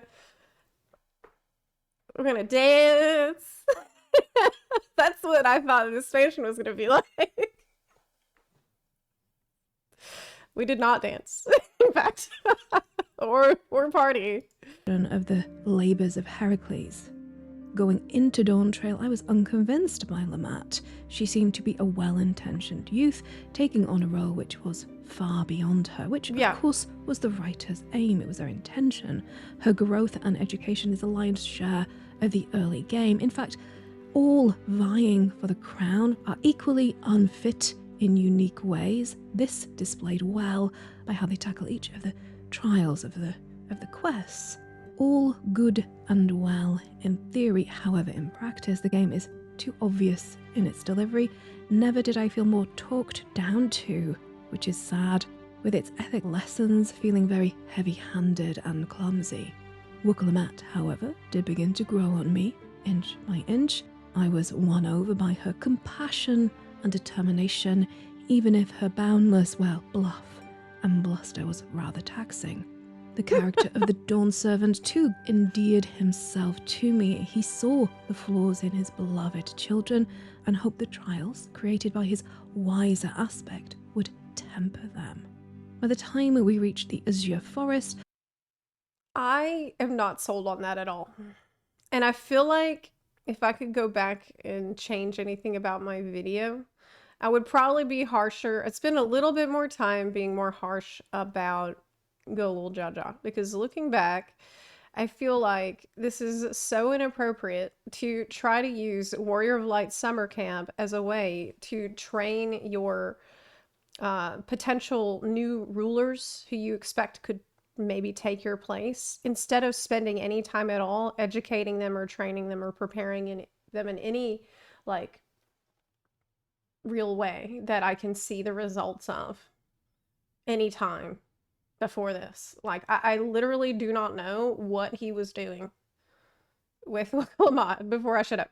To me, it just seemed like she didn't exist before 6.55. Like, she didn't have things that happened. She didn't have training or education or really anything that went on. And also, was Aralja. Like, you don't know that he's kind of crazy? You're gonna put him in charge of the military like that? Okay, all right. I just it's not realistic. It's more than not realistic. It's not believable. It doesn't make any sense. I had drawn the conclusion, much like the Dawn Servant, that two heads are better than one, and barring some narrative sideswipe, I would see his two adopted children bearing the weight of the crown together. Corner being a surprise hit for me, from distant and cold to selfless and dutiful, his small narrative arc complemented Wookalamat's well. Okay. The redemption of Bakul Jaja and the tragic nature of his circumstance was a compelling note in our tale too, unlike the fall of the deeply disagreeable Zoralja. His entitled, selfish arrogance was repellent for sure, not a bad start for a bad guy, but sadly his story rung with but one note. You see, where the source of Bakul Jaja's failings was explored by the writers, Zoral's was not. I find it unlikely that his sire would have instilled in him such repugnant values. Right. The story seemed to indicate that sibling rivalry and parental envy were the wellspring of his ire, that such seemingly shallow grievances gave rise to such genocidal intent, at least to me, was never justified by the writing. Thank you. That's obvious. He said he was spurned by his father. But the game itself tells us, like Wookalamat says, oh, Papa treated us with no less love than his trueborn son. That means he loved him too. He didn't... I think that something went wrong with different drafts of this script. And maybe Bakul Jaja was supposed to be the one who goes crazy because of the pressure of what was done to create him, which would have made more sense if his motive is that he was spurned. Remember that his dad was actually a butthole. Bakul Jaja's dad was the asshole who actually spurned him. And I don't know. The whole thing is a mess. This whole thing is a mess. This doesn't make any. At no point in the story did I have any idea what Zeralja was trying to say. It was completely all over the place. It was incoherent. It was like inconsistent from one time to the next time. But by his story.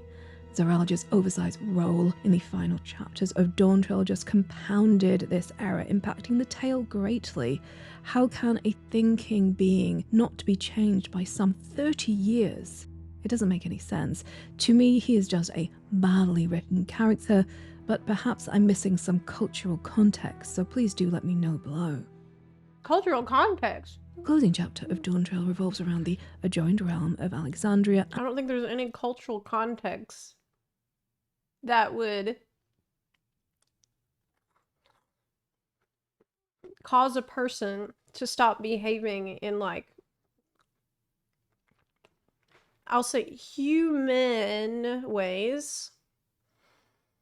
We have no reason to believe that the Mulja react in non-human ways typically. It's just, there's no need to reach for an explanation when there is none. And its ruler. This, for me, was the most interesting part of the story. It was like a Black Mirror episode spliced into a Disney princess movie. The premise of Alexandria laid at our feet complex ethical and social questions.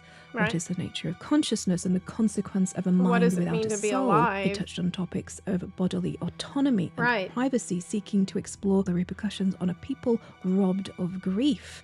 Raising the question, would you give up those you love for immortality? Which is really what was happening.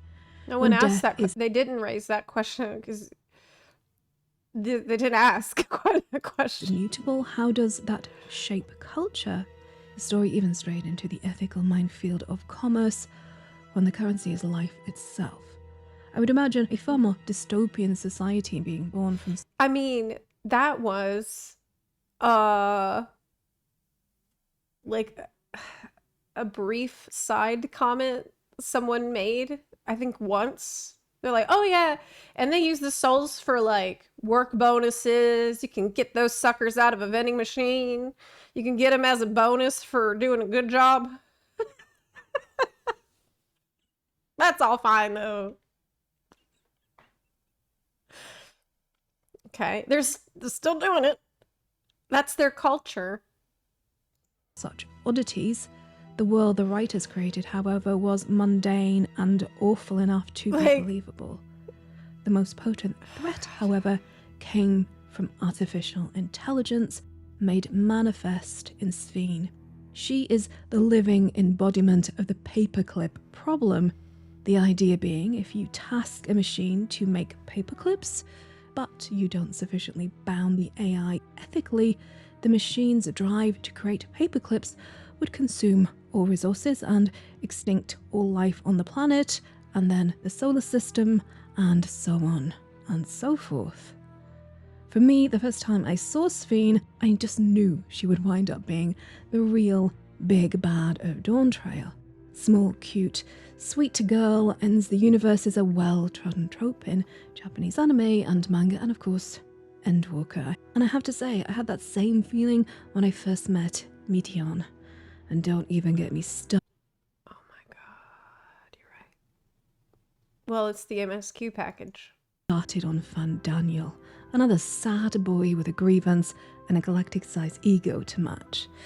And in all honesty, he too suffered from the lack of character development we see again in Zeralja.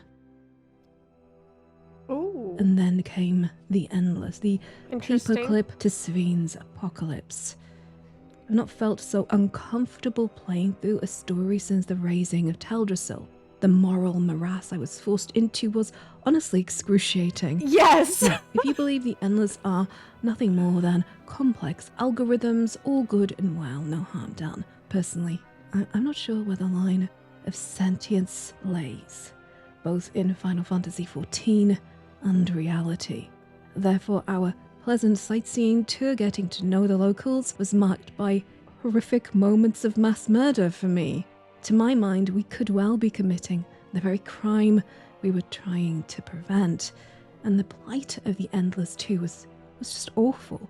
No choice in their existence, subjected to a system blind to their real needs and desires. In all that misery, however, I did enjoy the... I mean, that question isn't really explored.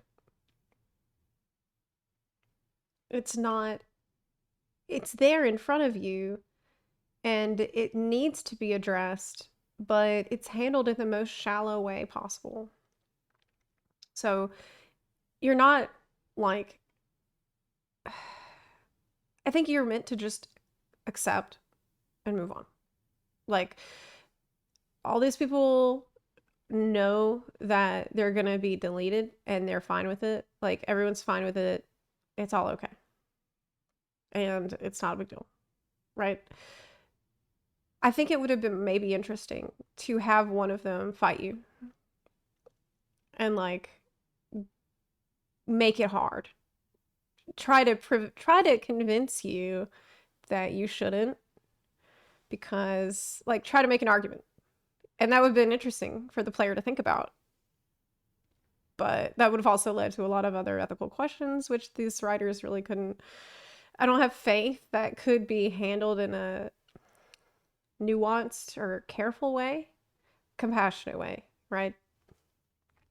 But the deepening of Kryl and Erenville's stories. Their threads throughout Dawntrail were enjoyable if bittersweet. Offing their respective parents, however, not so much. It was quite frustrating because to me, there seemed an obvious solution to the problem of the Endless, even if we still had to end Sphene, and that is Otis. You said the Endless were just programs. The real people are already dead. I felt nothing turning it all off. That's how I felt. Actually. I didn't feel anything turning it off. The only time I felt something was with the scene with Erenville and his mom. It was very touching. But even that felt cruel in a sense. Because he knew she was already gone. And this felt like just a sick situation. But I did not see them as alive. Because they don't have soul ether. And that's part of what makes someone alive. You can't just copy memories onto something and create a simulacrum. Like, that's not the same as the person that lived. So by placing the minds, the living memory of the Endless into the countless robots Alexandria seems able to produce, we could have created a stopgap, a safety valve to circumvent the need for violence on both sides. Now, of course, this is not a perfect solution, but it would at least have given some agency back to the Endless themselves, whilst allowing them to have a life beyond the tragedies that claimed them. Maybe this kind of thread will be revisited in later patches. There has to be some reason that we met both versions of Otis, I think. But in the end, the hero of our tale, Wuklemat, saved the day. And we, the player character, we had come full circle, planning our next adventure. well, I think really the issue that I had, the bigger moral issue, the more clear moral issue is the regulator situation with souls being destroyed in the process. Souls being cleaned, which is horrific in its separate way, in a way that really presents a massive problem with all of the pre-existing lore that we have been told and given explicitly about how souls, memory, and scars on souls, like the memories that remain on a soul through their process in live stream, through the process of rebirth, this, like the colors of souls, how fragments of convocation numbers are returned, like all of that shit was really important before Dawntrail, and now it's like none of it existed. Now it's treated like it doesn't matter. The regulator process is super big issue for me. But it still goes on, and it's not, no one else seems to think it's a big deal, so I don't know. My conclusion, there are some Square Enix shenanigans which I feel compelled to call out in real hope that 14's next expansion will right these wrongs. So, For all that is good on Etheris, voice the whole MSQ. Its absence is jarring and immersion shattering. It doesn't break immersion, it smashes it with a hammer. And it's just bad for business. People will engage with the story if there is voice acting. They will not if it is not, and it is just a bizarre silent movie marked by footfalls. It is strange.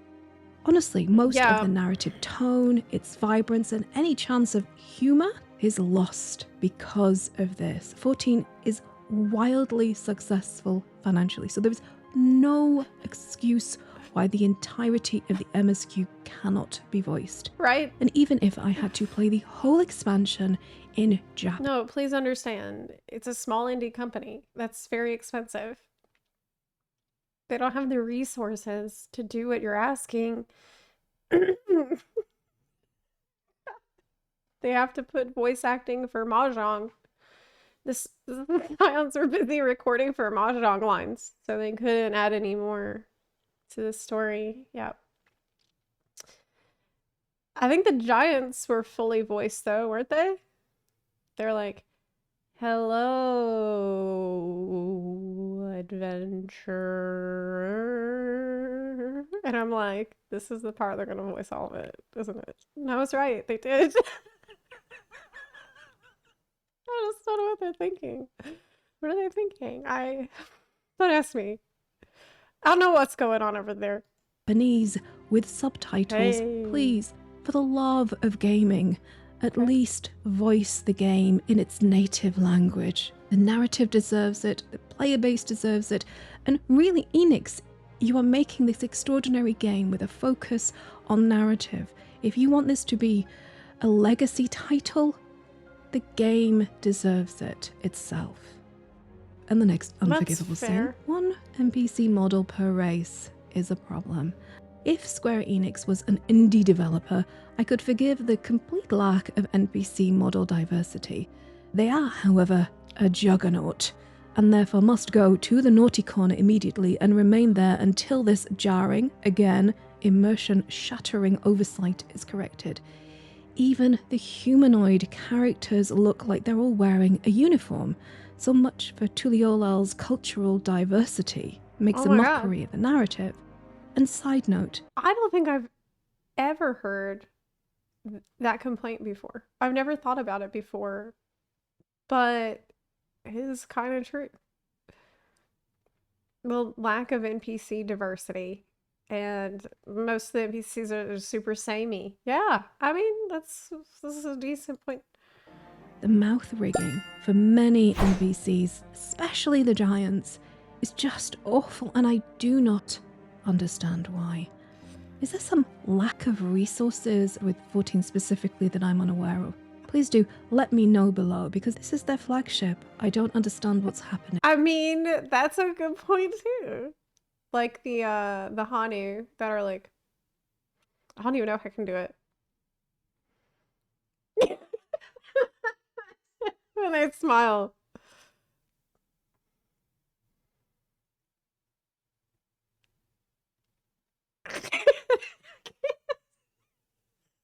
Okay. The question is, did I enjoy playing Dawn Trail? And the answer is yes. It held my attention, it expanded my understanding of the world and that of many companion NPCs who I actually care about. Erinville. It also spawned many conversations about the topics and ideas examined by the writers herein. So that was great. And it also allowed us to explore many beautiful environments and dungeons. It was great for that. Do I think the MSQ of Dawn Trail holds its own against expansions like Heaven? I still look at this and I feel like in the CG that her face was morphing while you look like... Am I crazy? Watch this again. Look at Wook's face. I felt like this the first time I saw the trailer, and now I see it more clearly. I feel like her face morphs. Like the shape of the eyes changes and the shape of the nose changes as you look at the character. Is examined by the writers herein. So that was great. And it also allowed us to explore many beautiful environments and dungeons. It was great for that. Do I think the MSQ of Dawn Yeah, Trail holds it its own is against moving. expansions like Heaven's Ward or Shadowbringers? No. It doesn't have the high fantasy and Yeah, it definitely does more. maturity of Heaven's Ward, nor the Okay. deep lore and character development of Shadowbringers. All that said, however, and as flawed as it is, in comparison to the narratives of other MMOs, Dawn Trail still shines. And in my opinion, it is well worth the price of admission. No, it's not. Do let me know your thoughts below. Agree? Well, I'm glad you enjoyed it in spite of some of the major flaws that you've seen. I personally, in comparing it with other MMOs, I do think the War Within story was better. Like, objectively was better. Now, if you compare it to Shadowlands, was Shadowlands better or worse? Well, Shadowlands had the Night Fae and Maldraxxus, which was better. And the Ascended, you know, the angel people was more interesting. I mean,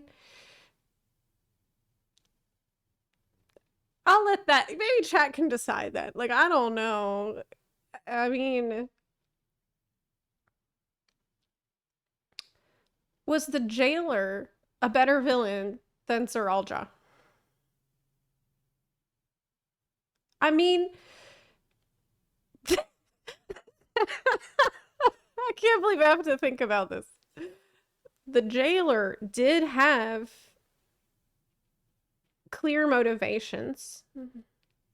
He wanted to take over the reality, right? Is that worse or better? I don't know. I don't know.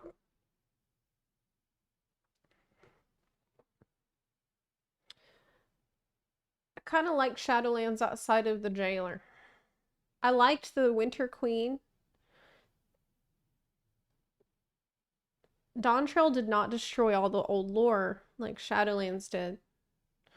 Shadowlands is ass. Yeah, you're right. Yeah, you're right. But it kind of did, though.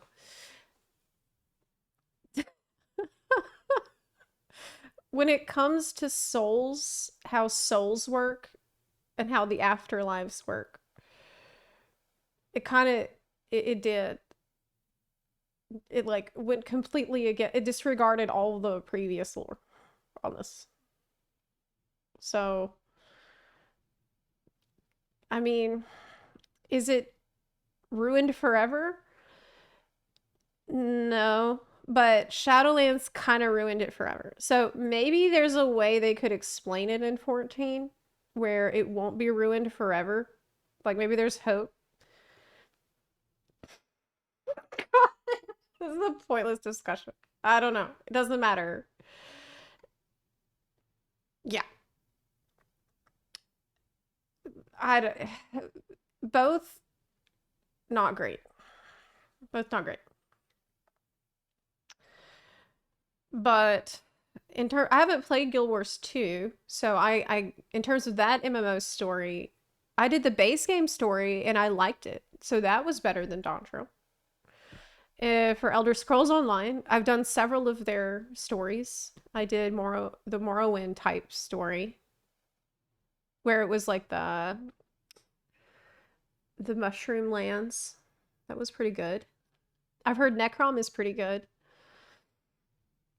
I don't know.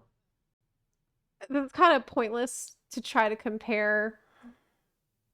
You know, I would like it to just be good on its own merits and not like, well, in terms of MMO stories. Xena Zuma better than Dawntrail. Yes. Yes, though. It's much better. Because Inazuma sucked in the first part because it was tedious and it was like a lot of political world building about the different commissions and shit that no one cares about. But then you get Raiden story. You get all that shit in the last part, which is incredible. So you have Wanderer, you have Raiden, you have all that shit happen, making it much better. Like, as a full package, it popped off hard. Yeah. So yes. Disagree if I missed some nuance. What were the high points for you? What were the low points for you? And obviously this is just a story review. I haven't even touched on purely the gaming aspect of Dawn Trail. And if you would like me to make that video, story better than Dawn Trail. Whilst you're down there. Yes. Because if your crime is being boring, but you're still logically coherent, it's better than being boring and logically incoherent. So the worst parts of Stormblood was just a lot of political maneuvering and discussions about how the people will live next, and there's the politics. So it was boring. The bureaucracy. Let's make sure everything. It was like overdoing it with the realism at times. I remember there were times in Stormblood when I thought, okay, I don't care. Like, this is not my problem. You guys sort this out and I'll go do some like fighting or some shit. Like, I don't know. I don't belong in this discussion. Like, I felt like that in the worst parts of Stormblood. But then, I mean, at least it made sense. I'm like, this is boring. It makes sense, but it's just boring. But yeah. Stormblood was, I would still much rather boring and logical. Like,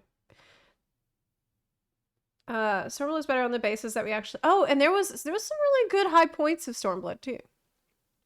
I like, you know, the Yatsuyu arc it ended really, really well. The Four Lords was incredible, even though that's a side story still. The Lakshmi part was very interesting. The Asm Step was obviously a banger. So it had a lot going for it. It didn't shit on the lore. It didn't like retcon things or make me feel like they just weren't paying attention to everything that had been set up before that. In fact, I almost felt like they paid too much attention. It was like almost too real at times. But that's not bad. That means I would rather feel like the writers care too much about making this seem super real than where are they? Like, who checked this? Okay, it's miles different. Telling me why I'm wrong on many topics, and I probably am. Please do show some love to my wondrous supporters over on Patreon and Subscribestar who keep this one-woman show up running and more or less sane.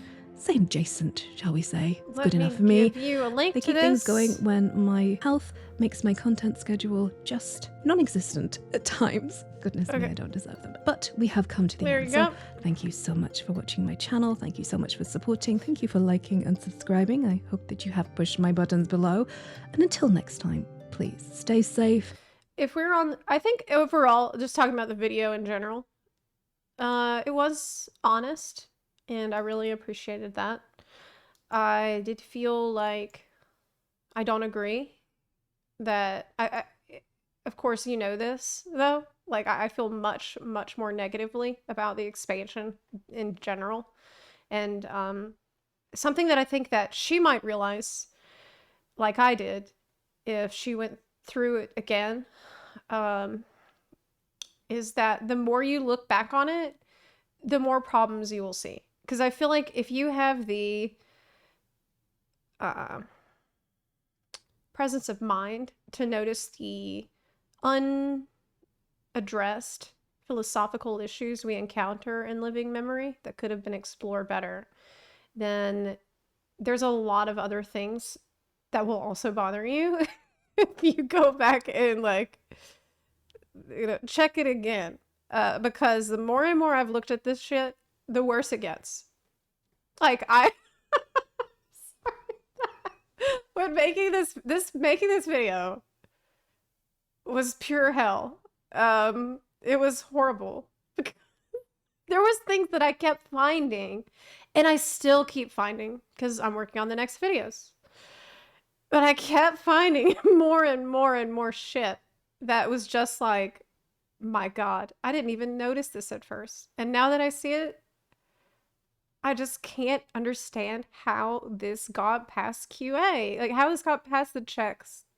There is stuff in here that you're going to see in a future videos from me that is just not consistent, even with the stuff that it tells you at the beginning. Like, there's stuff you learn about some characters in the beginning of Dawn Trail that's totally inconsistent and conflicts with later shit you find out in the same expansion. Like, you hear one thing at one point and then you hear another thing at another point that's completely different, completely opposite. And I'm just like, what happened? It really felt, because I used to think, well, maybe they changed everything at the last second. But I don't think that anymore, because that would imply that they went through it all again. And it doesn't feel like they did. Doesn't feel like they did go through it again to double check stuff. Okay. It's so weird how they were able to make Xenos into a good villain despite everything. And then they write Dawn Trail. Like, what happened? I think Xenos had a lot of untapped potential. And looking back on Xenos, I really feel like perhaps I judged you too harshly. I'm sad we didn't get Garlemald, because I think that would have been the expansion where he was supposed to shine, and we really get to see into his backstory and explore him as a character a lot more.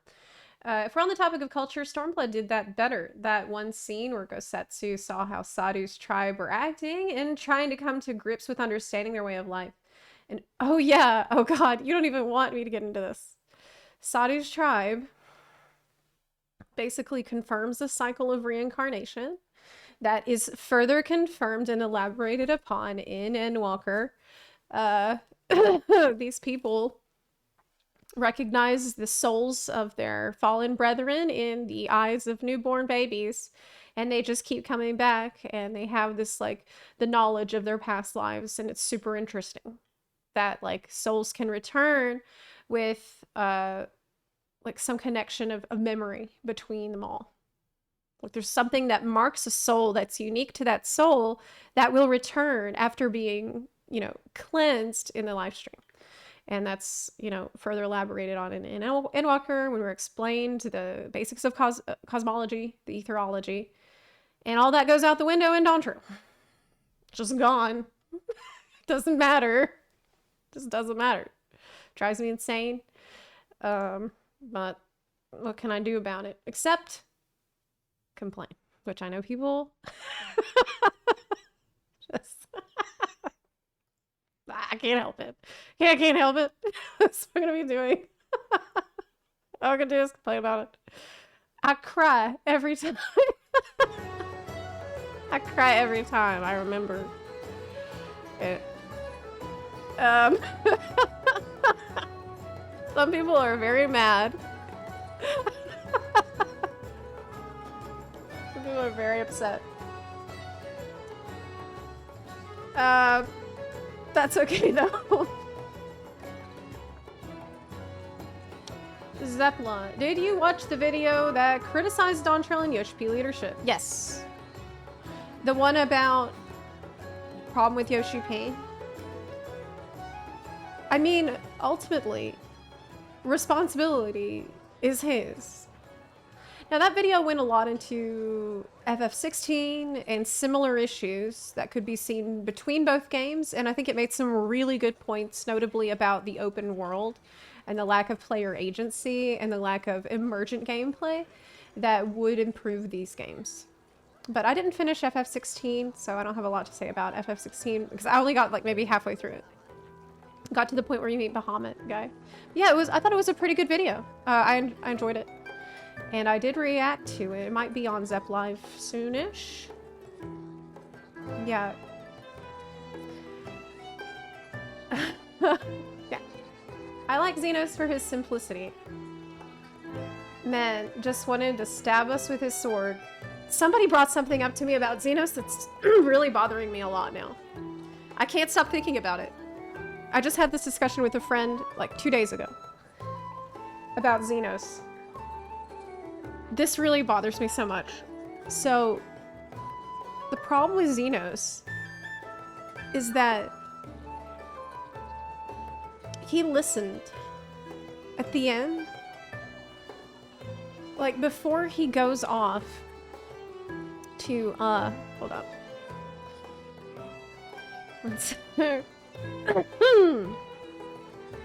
To go help you out at the end.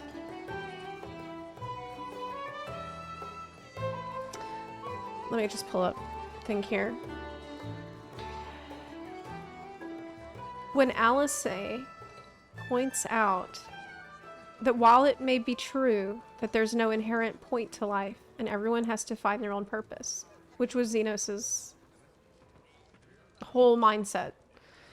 Alice points out that while that may be true, his refusal to listen to anyone else is ultimately going to lead to him never getting what he wants.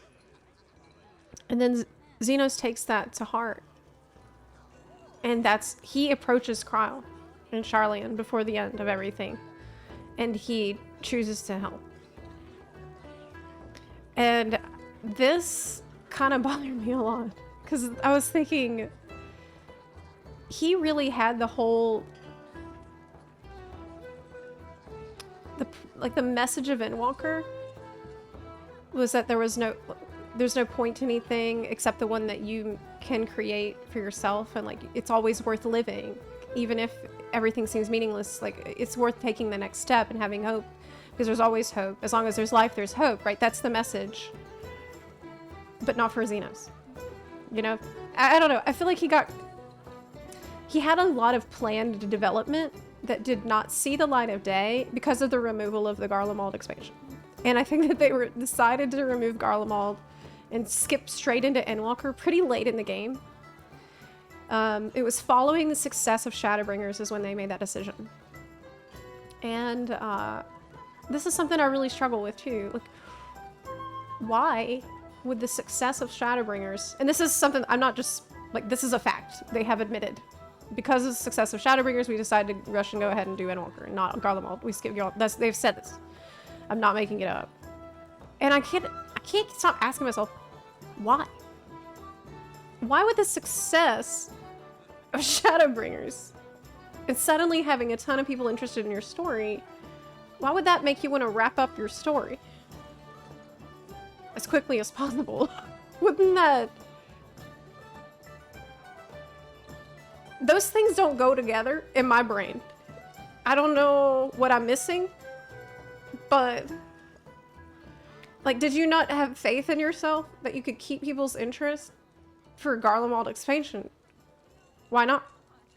It's interesting.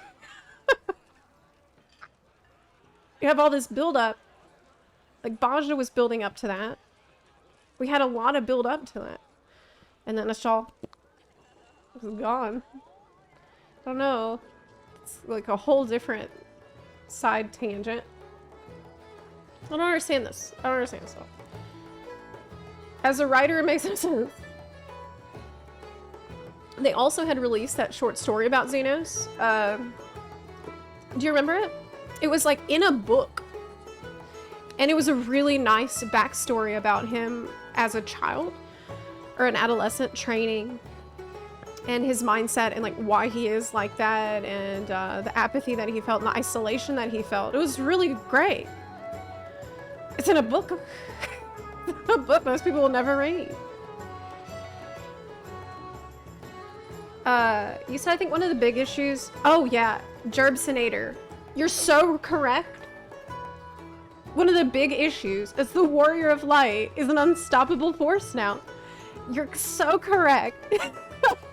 This is a massive problem as a writer. Like, if I'm imagining myself writing for this game, it's a huge issue that you are unbelievably powerful. Nothing can stop us, touch us. How do you make a compelling story about us with that knowledge?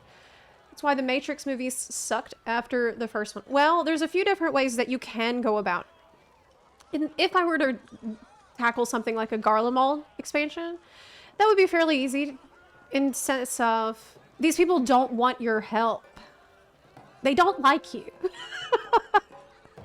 It would have been perfect for that. They don't give a shit that you're so powerful and great and cool. you know, they're very proud and you need to be careful about that. Maybe you can help them in ways and slowly gain their trust. That's one way to handle it. Another way would be maybe like go to a different shard like we did and no one knows you there. They don't know who you are. There are ways around it. It's not an impossible corner to write yourself out of, but it is an issue. Yeah, it does present some problems that I need to be creative about. There are definitely creative ways. Honestly, I would have been okay with Garlemald expansion. Garlemald was just one of my favorite parts of Endwalker. I'll never forget that scene. Oh man, Endwalker part of, I mean, the Garlemald part was really, really, really solid, but it was dark. Maybe they were afraid of having an expansion be that dark. Because do y'all remember the interview Yoshi P gave about how he was tired of dark fantasy? I remember reading that interview to y'all on stream one time, where it was something like Koji noticed Yoshi P was tired of dark fantasy and he wanted something lighter. I remember this. So maybe they just didn't want it to be so dark and stuff.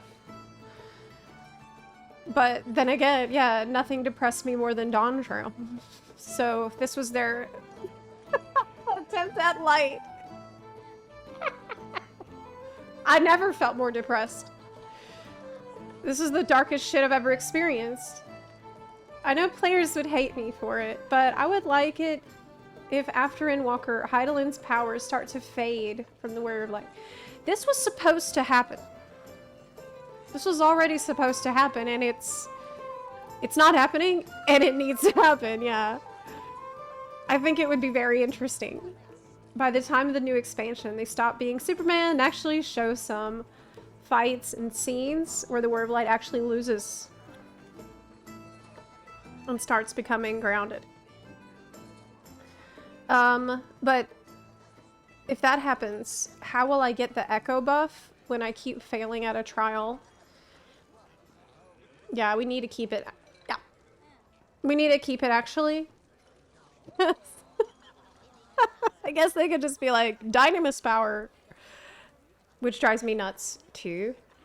Dynamis is not interesting because it doesn't have any restrictions. Right now, Dynamis is a problem because people are pointing to it as an explanation for things that are inexplicable, that need better explanation, but don't have it.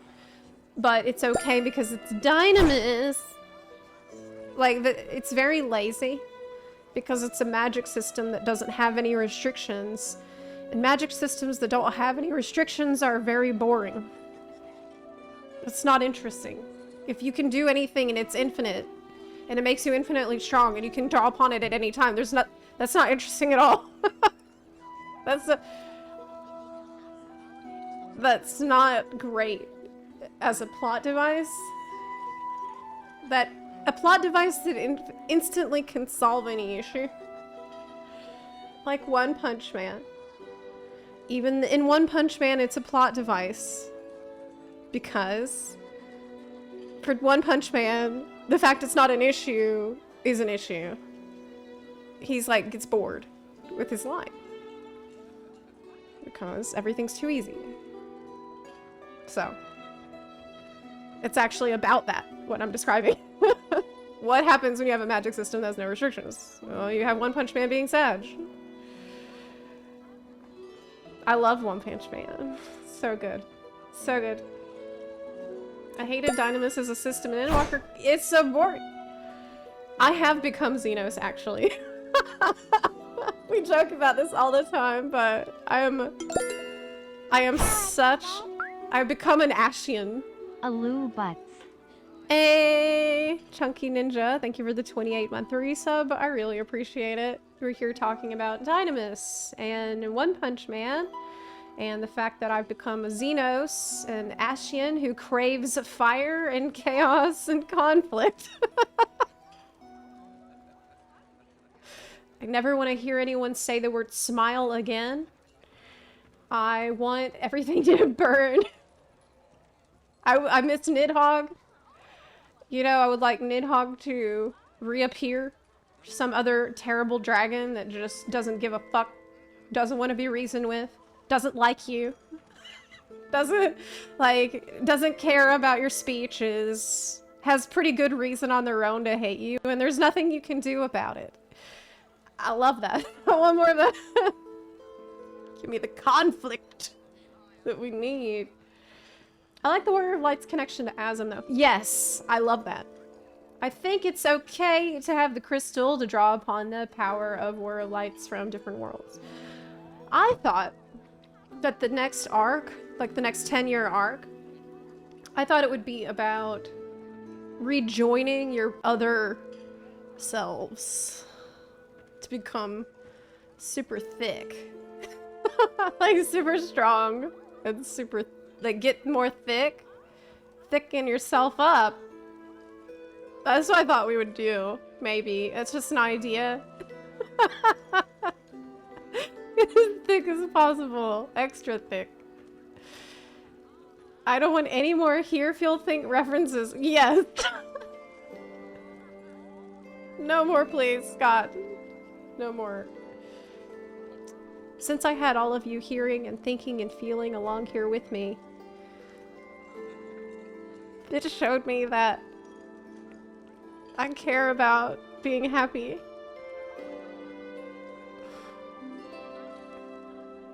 No, please. God. It will not be explained since we are dynamis. Did they ever explain what Reflection Alexandria is from? I regret to inform you that I've discovered this information in a Yoshi P interview and not in the game. I'm extremely annoyed by this fact that I found out that Alexandria is from the 9th shard from an interview and not from within the game. It reminds me of in World of Warcraft when major plot points were revealed in books, not in the game itself. Yeah. So it's the 9th shard. It had to be the 9th shard because, as we know, the 12th shard was already rejoined in the second calamity, the Calamity of Lightning. Now, from the interviews, it also appears that there is another Calamity of Lightning occurring on the 9th shard, which apparently none of the Ashians knew about. Again, Dawntrail does not respect the prior lore of the game.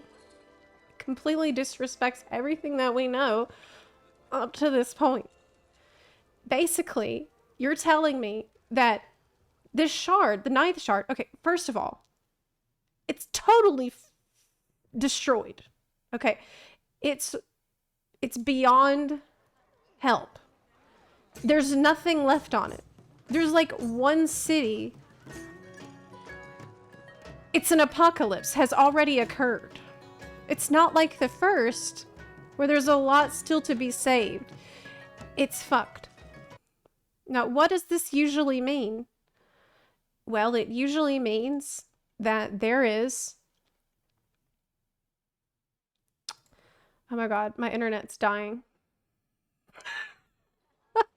I'm having a calamity of lightning right here. It usually means if the shard is fucked by a calamity, if you remember the past lore, we've already been explained that it means that it's borked. It's like the 13th. They didn't rejoin it properly. It's a doo-doo. It's a poo-poo. It's what the Ashians tried very hard to prevent, and they screwed up with the 13th, and they really tried to not do that. But it looks like that's what has occurred on the 9th, and they didn't know about it. They did not know about it. So...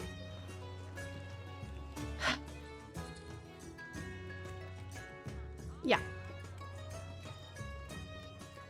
Now, maybe they want to retcon it and say, well, in this case, it didn't get borked like the 13th. Because it's special. If they want to do that, we still have a problem. Why? Because even if a shard is approaching a rejoining situation, the source would experience severe impacts from that going on. Now, maybe they would set up for that and prepare for that. And maybe they had, and I feel like they did, but it got screwed up in the writing room somehow. Because on your way to Tyrol, there is a lightning storm. You need to put the lightning shit on the boat so you can get there. There's been big storms. That's the problem the Hanu have, is a big storm. So you might think, well, but it would be much, much, much bigger than that, and it would cover the entire source. If a planet was literally about to be rejoined, like this is a calamity. That's what a calamity is. That's what a calamity is. It's when the ether is flooding into the source to be rejoined with the source. I shouldn't have to explain this because it's already explained by Emmett Selk and Shadowbringers. This is how the lore is. It's what it. But maybe in the patches we're gonna have a calamity? That doesn't make sense. I don't know. The Ashians didn't know about it. The rejoining that they had, like, for free. They didn't have to do anything. The reasons the Ashians had to be involved with the rejoinings was to make sure the balance was kept. So the rejoining would happen and it wouldn't just get... It's just, it's pointless to discuss it. Because the lore has gone out the window, okay? The lore is no longer relevant to the game.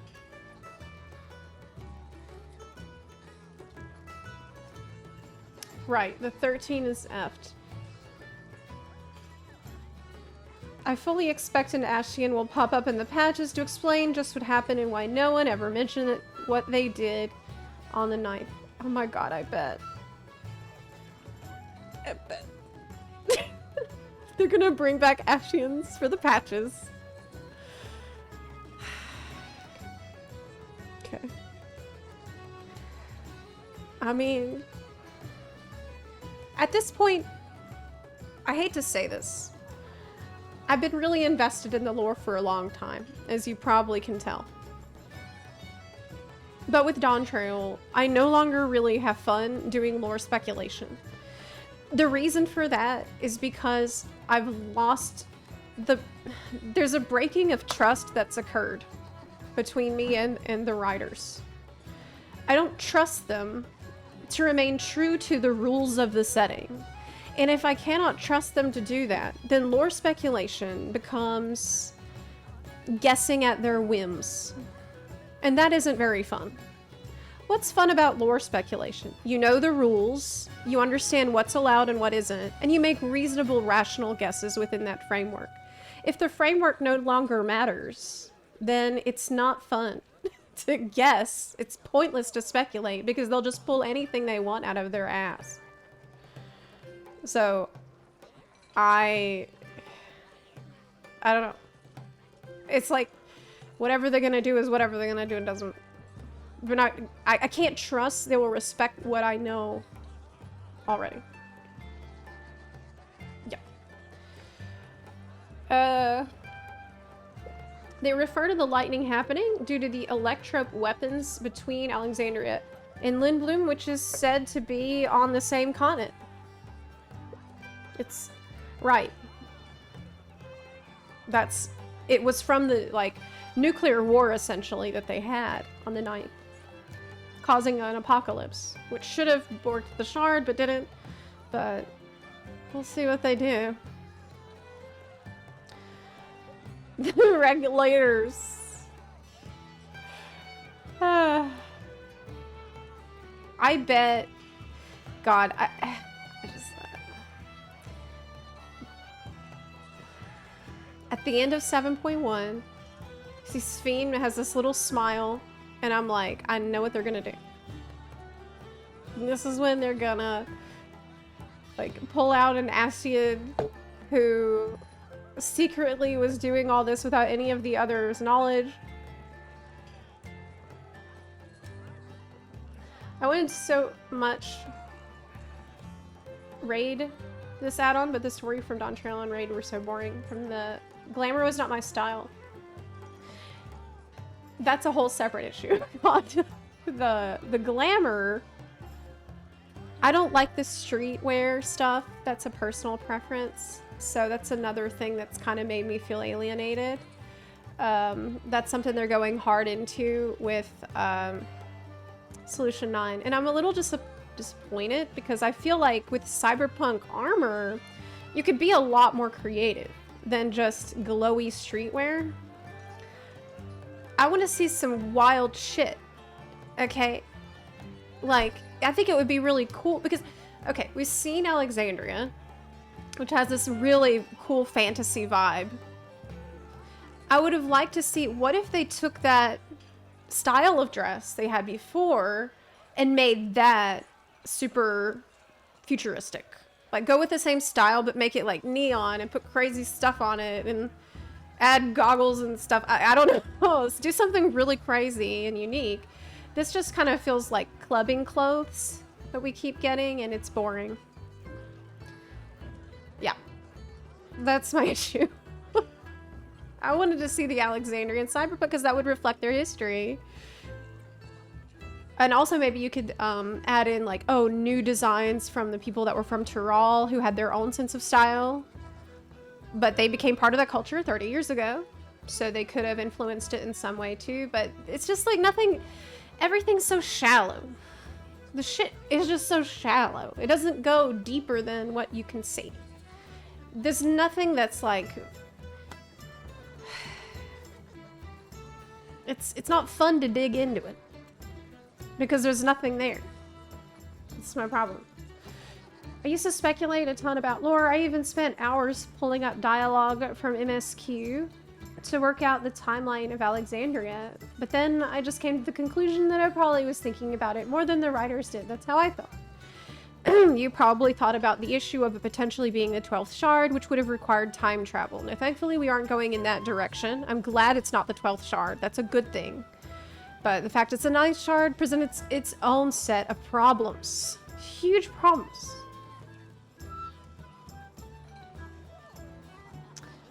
Yeah.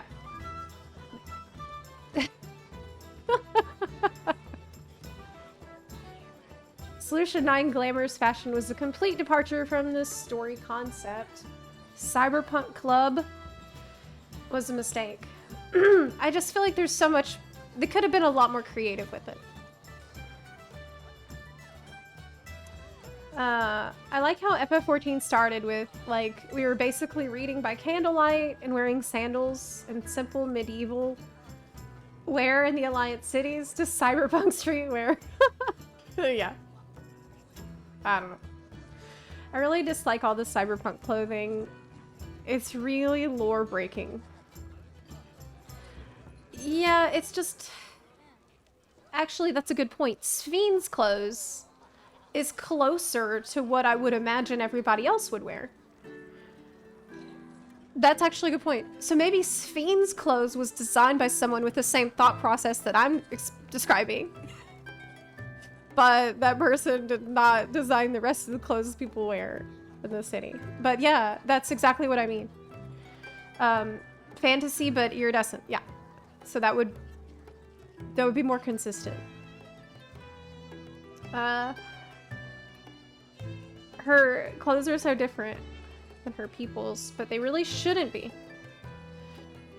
There's another narrative thing that frustrates me and a friend to death. The refusal to do any time skip at all. A reminder that the twins have been 17 for 5 expansions now. What? Yeah, that's true, actually. That is true. It's probably time to do a time skip. But I bet they will. They're just waiting for the right time. They're waiting for the right time to do it. I wouldn't put it past them. I think that they will. Wait, did they bring the Ashians back into the story? No. No, not yet. But they might. They might. I bet they will. Because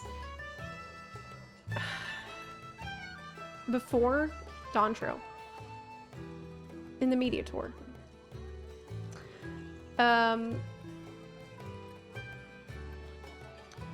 Yoshi P said they would see how players react to the story and go from there. He said they had several different options. And they'll see how people react. Now, I bet that one of those options is, in case of emergency, break glass and pull the Ashians out. Because players love Ashians. And considering the fact they're probably worried, based on the feedback so far, I bet that they'll, knowing them, they like to go with the safest, most tried and true option possible. So I think that they will create, I think they'll bring back Ashians, and they might even try to resurrect beloved characters that we knew before. That's what I think. Like, if they had a crazy idea, they're not gonna do it now. I don't trust that they would do that. Pull the zip cord. They're gonna bring back Emmett. Have you tried playing hardcore? Yeah, I've played it. I've got to 40-ish a couple of times. I'm still working at it. It's fun. I love hardcore. I just can't play it all the time. It's very stressful, but it is fun. I do like classic and retail. Didn't Yoshi say something about, do you know all the names of the convocation of... Oh, fuck, he did.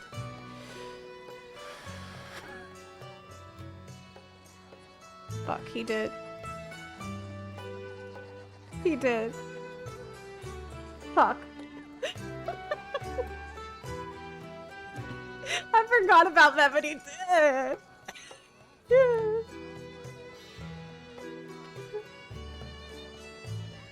Yes.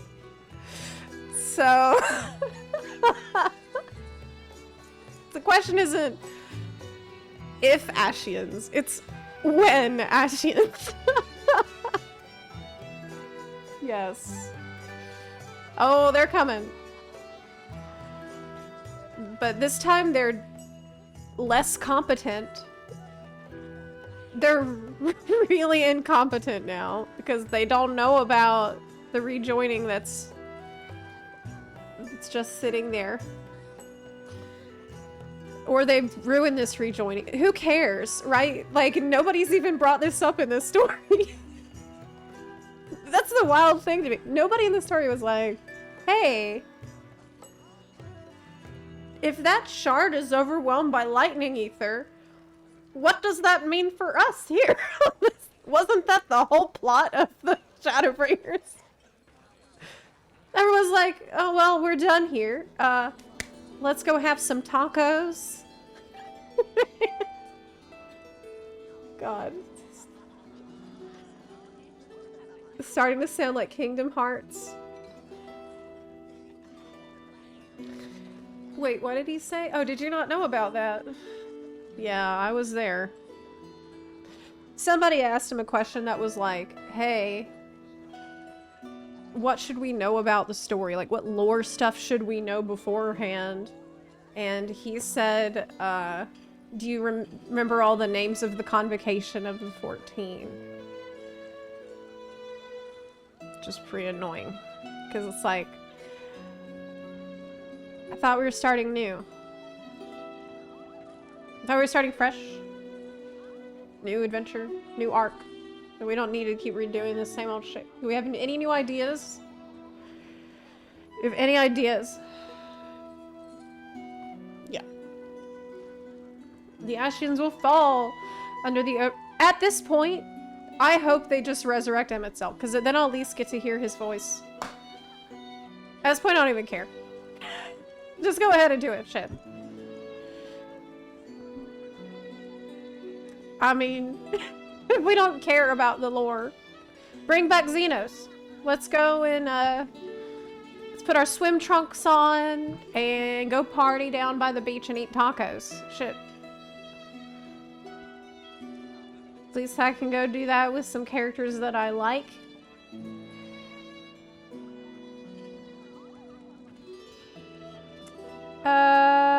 Whatever happened to the army of Ashians? There are some that are not been ascended to convocation seats, I believe. And don't forget that Ashians are being incarnated through their soul shards being reborn into new people. This happens. Provided your soul hasn't been bleached clean by some butthole in Alexandria,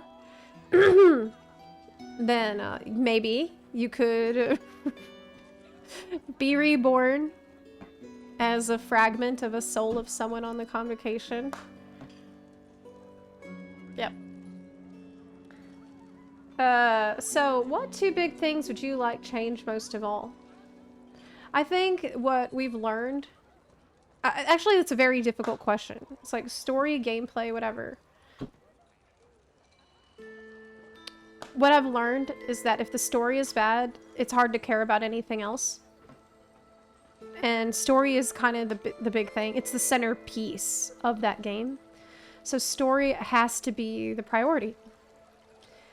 As much as I would like them to also improve other aspects of the game, and they really need to, one thing we've learned is that it's...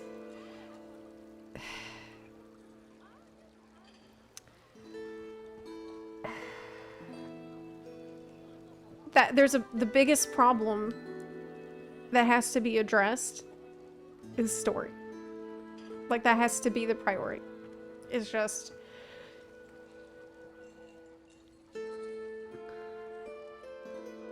I wish I didn't have to make that kind of a choice. It shouldn't be a choice. All of the stuff in it should be pretty high quality and good, because the game is very profitable and successful. So there's no reason that we would have to make these kinds of choices between, like... But wasn't it said that if other shard is close to ending, then element from there is manifesting on sources of extreme weather?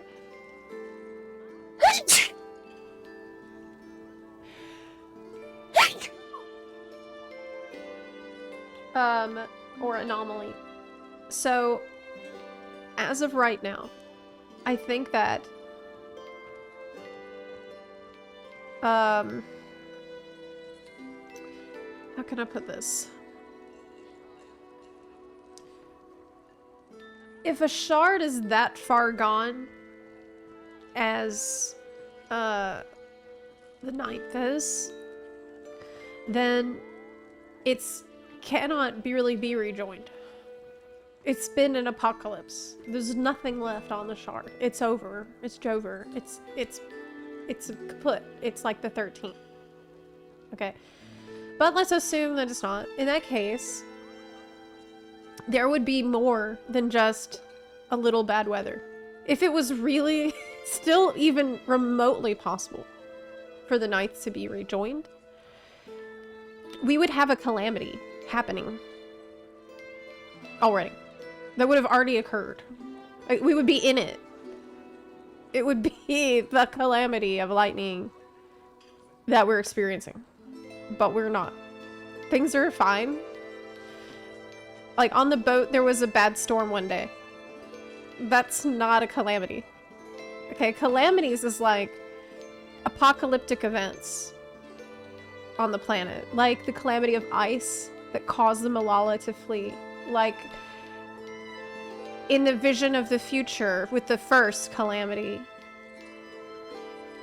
where there was the Black Rose situation. That's calamity. Like the calamity of water, where there was massive floods killing everyone. Like this, it's not just a little stormy. It's, yeah.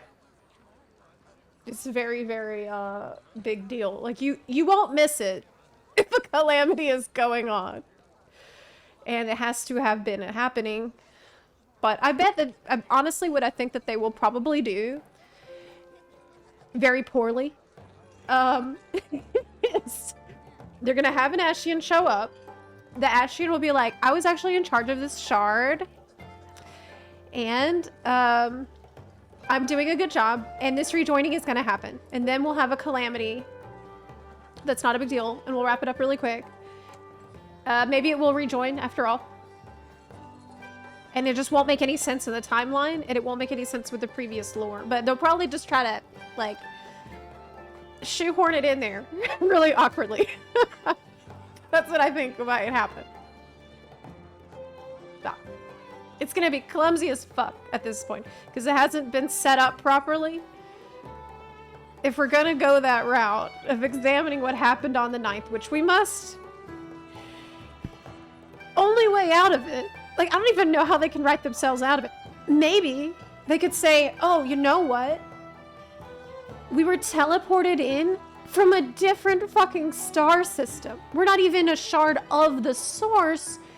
This is a shard of the source too, in another dimension. And that's why you didn't experience anything of like a rejoining or calamity or anything. It's because the teleportation was actually another source galaxy system. That's the only thing I can think of they could do. Because otherwise it just doesn't make any fucking sense. Yeah, I don't... Those are aliens. I mean...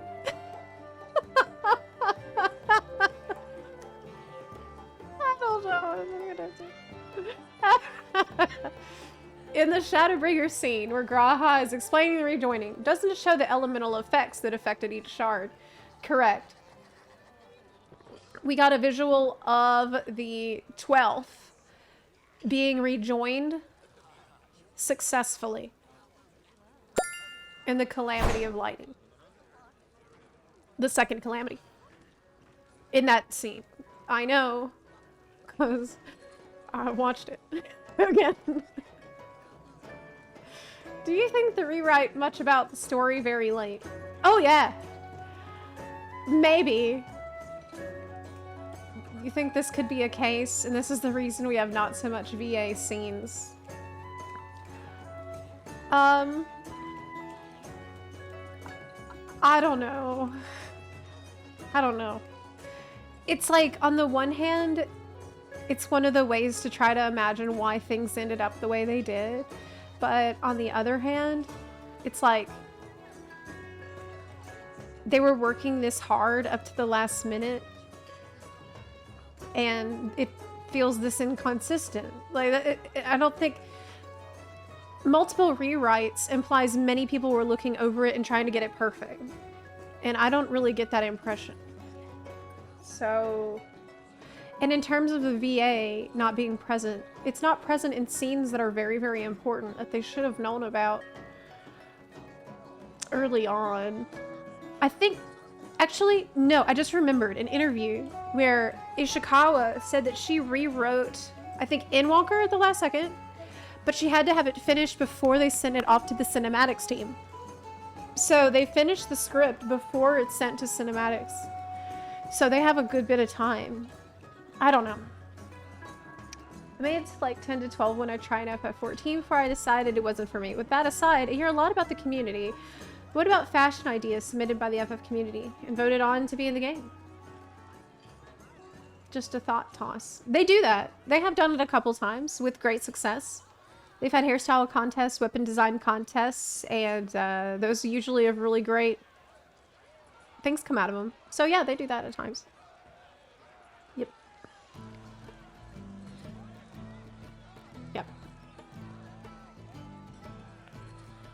maybe they were hesitant to market Dawn Trail as an expansion where a calamity is occurring because they wanted it to feel like a new story arc.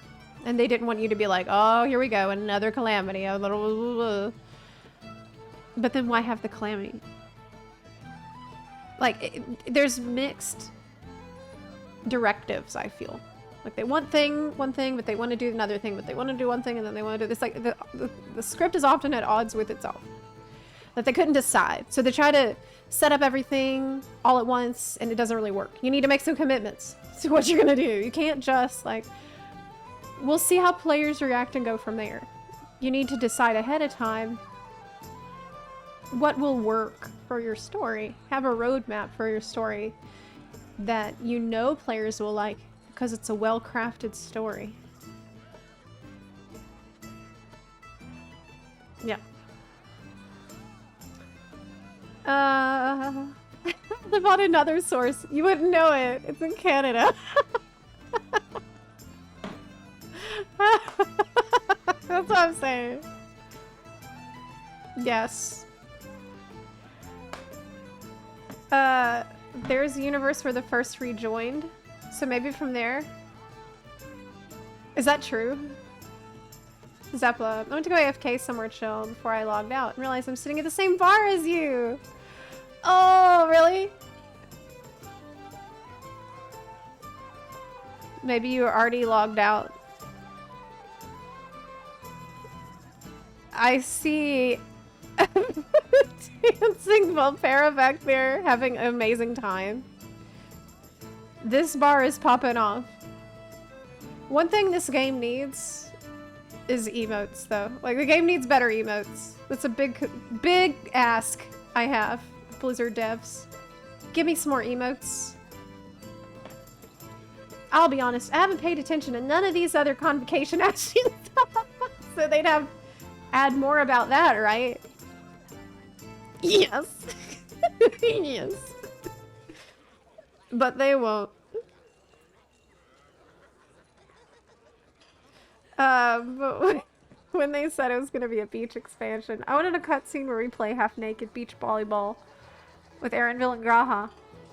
That's too much to ask. I wanted that too. That's what I imagined.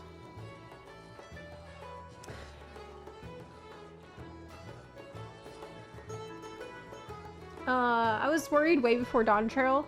Widoshpi said, we'll see the reception of the story and make changes if needed. Yes. After playing... Genshin Impact... I hate to say this, but... Genshin Impact is a free-to-play game that has an absolutely phenomenal story. And it is a story that they mapped out like 3 years ago, or 4 years ago now. In its entirety. All of it. They completely mapped out everything that was going to happen to the extent of they released a trailer like 3 or 4 years ago that showed all the characters, not all the characters, but a lot of the major characters you would meet, played major songs you would hear along the way, and they had figured out everything that was going to happen. In all of it. And this just blows my mind. But it also shows me the importance and the value of having a solid roadmap for your story. Maybe you can make little changes here along the way. Obviously, you can't write it all at once. But having a solid roadmap that you believe in, because you know it's awesome, is definitely the way to go. Rather than...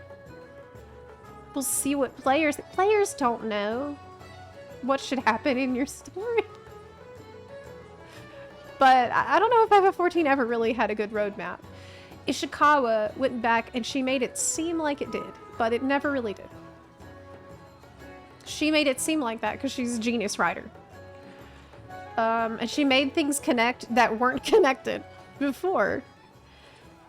And that was okay because she did a really good job. But I think they want to try this again because maybe they think, well, we didn't have a roadmap before and it worked out, so this time we won't do it. It just doesn't work. You got lucky. You got lucky having someone like Ishikawa on deck to fix all that shit. Start strong. with like actually plan. I think they'd have gotten away with it, but they didn't. If they didn't have the storm surge basically be a calamity in all but name. Yes. Maybe if the surge was downscaled. Yes, exactly. I totally agree. Downscaled to like a local nuclear war, we wouldn't be talking about rejoinings. Absolutely. And it would be a lot more interesting too. Because then everyone's like, oh, but what about the rest of the shard? Give us something to think about. Speculate. I mean, I don't want the ninth to be like, it doesn't make any sense that they would write it the way they did. The whole planet is destroyed. Because now you've eliminated a whole other shard we could go see. Why would you do this? Just say, oh, well, there was a local crisis. But, well, there's other people there that might need our help. Okay, this makes us want to go. That's exciting. Yeah.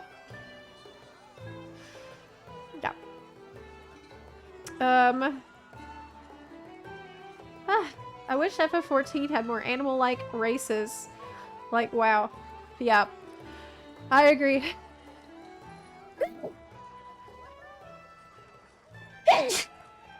We did just get Hrothgar. Hrothgirls. But, I would like more, like, animal-like features for existing beast-like races. Like, Mikote or Bunny, I would like to have more of an animal nose. Like, let me change some, have more character customization in general. Would be really cool. I was always expecting we would get the Lupin, but we didn't.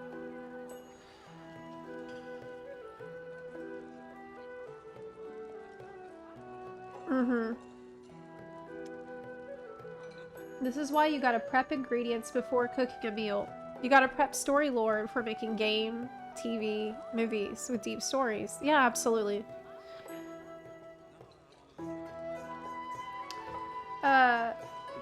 Oh, that's you! I was AFK in Dornagal. Oh! Hey! Hey, what's up? I see you back there.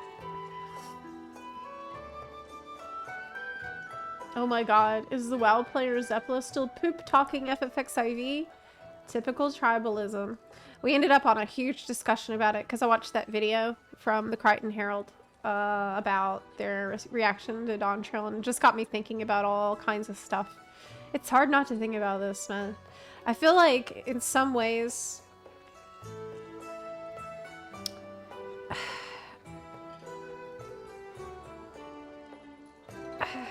I don't even know how to say this.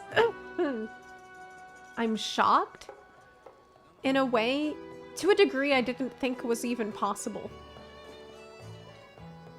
with FF14. Like, for me, Dawn Trail and what I've experienced, it's very difficult for me to just accept that that's happened and that this is it. This is where we're at with this game now. And part of me feels like, well, if I keep talking about it and I keep making videos about it, I keep pointing out the problems, then maybe somebody will hear me. And maybe there'll be a hope. Like maybe things can get better, because I just don't want to let go of this game. Okay? I don't want to say goodbye to FF14. I want to have fun in it and feel the same connection that I felt to it for all those years. And I'm just heartbroken. Okay, I'm so upset. I'm devastated in a lot of ways because so many of these things meant so much to me. And I cared so much about the lore. Like I think I have all the Encyclopedia Eorzeas. I mean, this has been my life for years. And now today, I'm like, was Shadowlands better? What the fuck? Like, I just can't. It's hard to accept. It's hard to accept this is where we are. And I feel like I don't know how much longer I'll be able to keep hope alive. Like, after 8 point, like I said, if 8 point, I'm probably probably going to be kicking and screaming for this whole fucking expansion, okay? The entire expansion, I'm just never going to shut the hell up. And then if 8.0 is a disaster, what's the point? If 8.0 is a disaster story, what is the point of continuing to share feedback if it's not being listened to? Right now, this is like... There's still chance to turn this around. There's still time. There's still time. There's a way. But WoW was dog shit for multiple expansions. It was. But you know what? I left during that time. I left.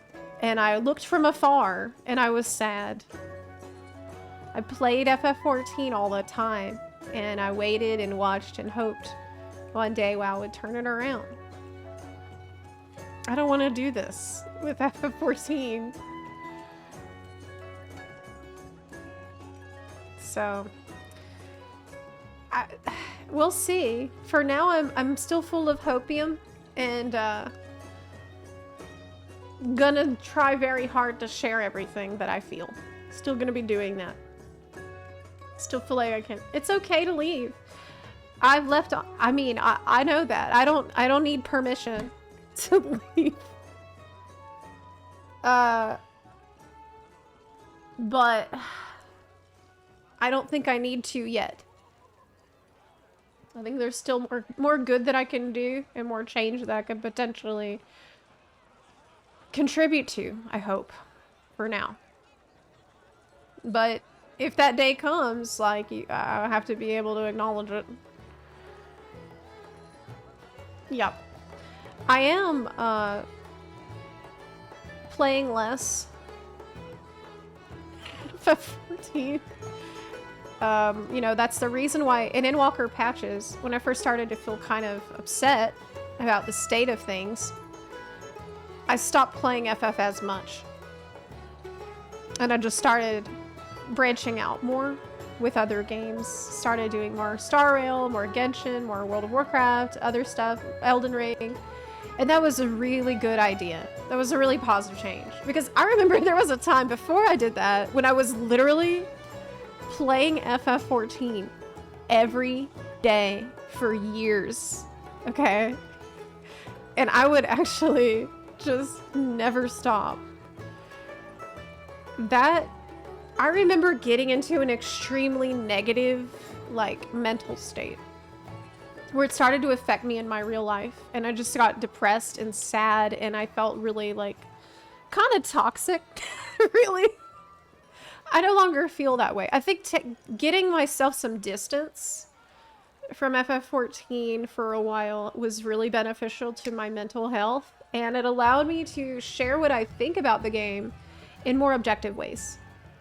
And I think you can see that in my latest video and the videos that I have planned. I can just analyze it more as a literary discussion rather than this is my whole life and the world is ending. Like, I don't feel like that anymore. So I don't feel... There was a time when talking about FF's problems was like truly emotionally distressing to me because I couldn't accept. And now I don't want to accept that it is this way, but it's not affecting me. Like, I'm fine. I'll be okay. Okay. And so not playing as much has been very helpful in me being able to have that, you know, more objective standpoint where it doesn't feel like the whole world is ending because the game is doing bad right now, in my opinion. Yeah, this is fine.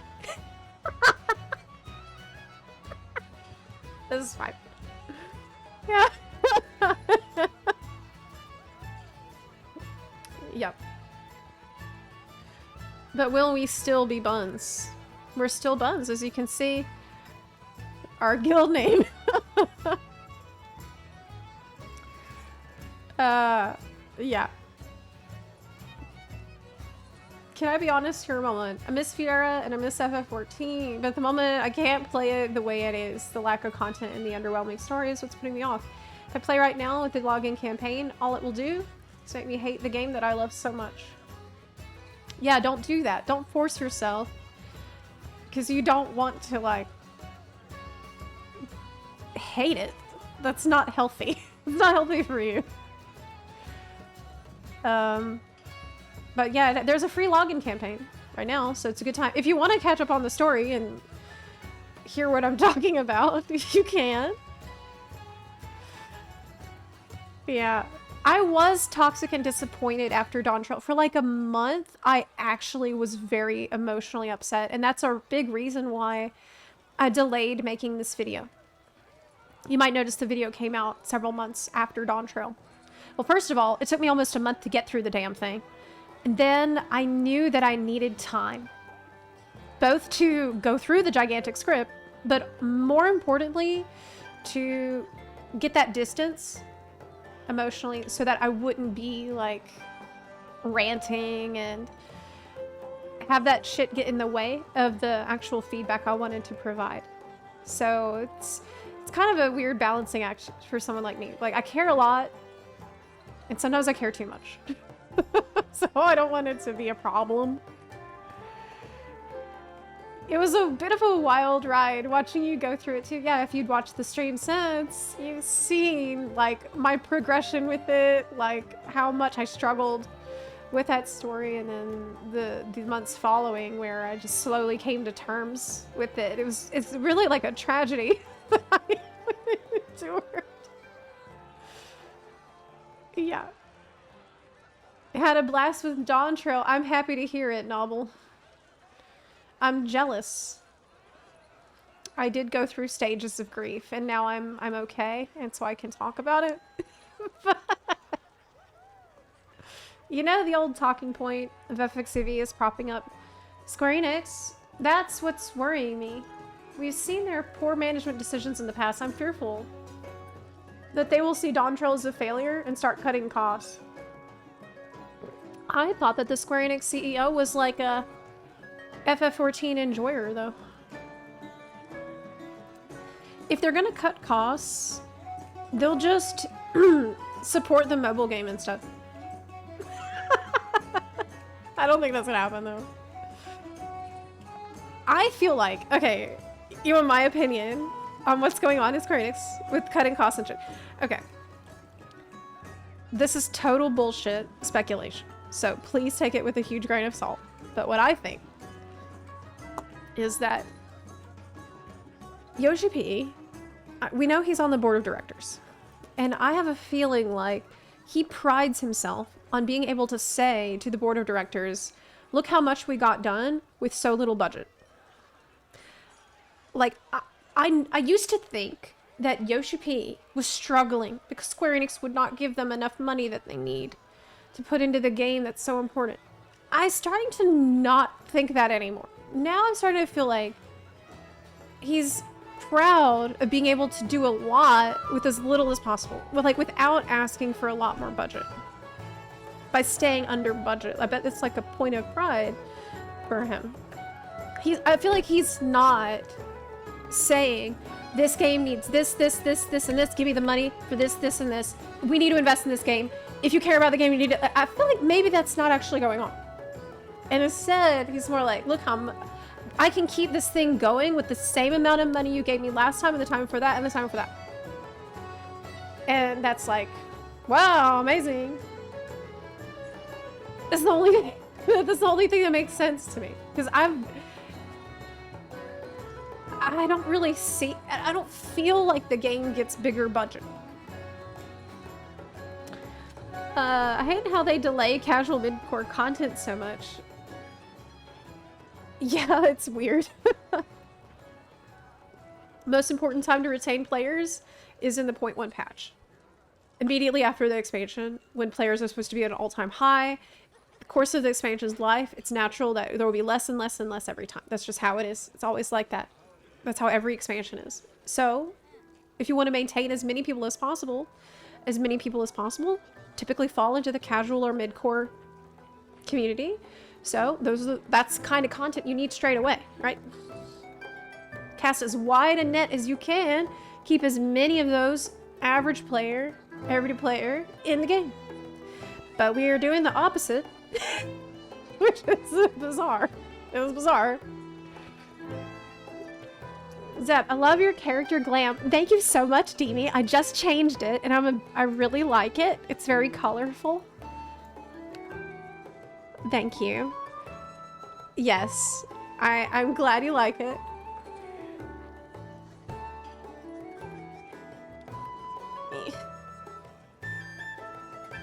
The most notable thing of the Dawn Trail stream was you going 7 stages of grief when Wicklemont walked up to you and took your moment away from Erinville. Oh my god. You're about to explore Solution 9. That was so rough. I was having fun with Erinville in Texas. And I thought I was free. I really thought I was free. Especially because when I was going through the story, everyone's like, oh, the second half is better. Second half is better. And I'm like, oh, okay. Wow, this is already getting better. All this fun in Texas with Erinville. He's so cool. What's next? We're going to go to the futuristic place. And then we'll be there with Erinville. It's going to be so exciting. She showed up again. And it was just the same shit. It was more of it. Yeah. I don't know. Most companies try and have incentives for staying under budget. Yeah, maybe that's part of it. Didn't Yoshi P literally say they're going to take more risks with content this time around? Like, this whole conversation is part of that risk.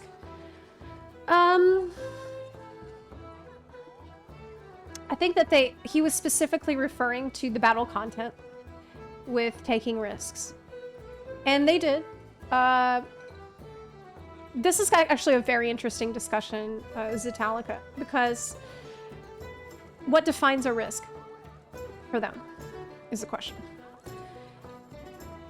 In Dawn Trail, the bosses are harder in dungeons, yet there's plenty of people who are very upset about this, because they have to try and think a little more in the dungeon. And they hate it.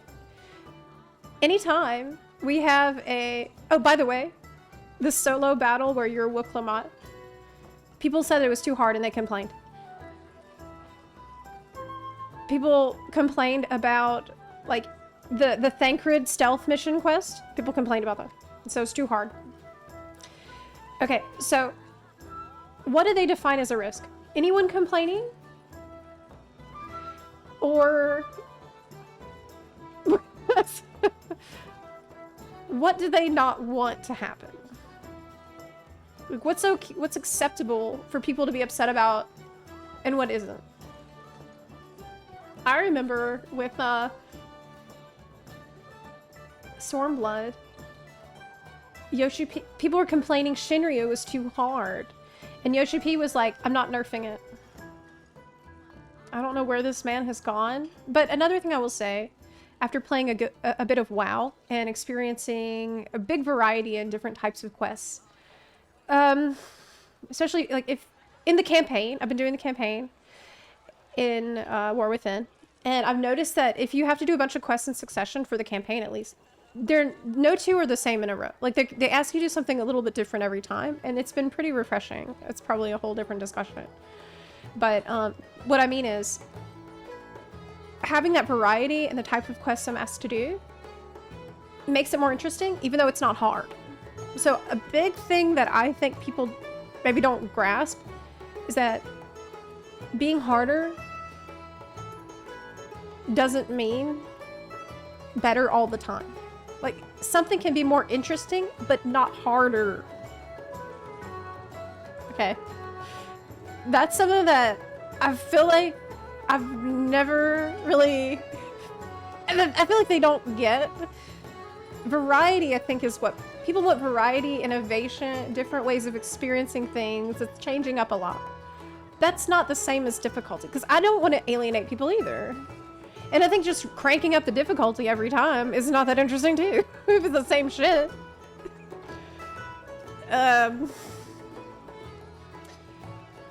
Square Enix CEO noticed a problem with FF16 and FF7 Rebirth being exclusive to PS5. They knew they would have sold more if it was multi-platform. God knows how much these games cost to produce. Well, I know, but it was the exclusivity. That's a different discussion. Talon Queen title is from Farming Era Koa Rep in WAD zone. It's pretty easy. Just kill a whole bunch of guys. Yeah. If Endwalker was the Shadowlands and Dawntrail is the Dragonflight, hopefully next expansion will be good. But Dawntrail is good. No, Dragonflight is good. I bet.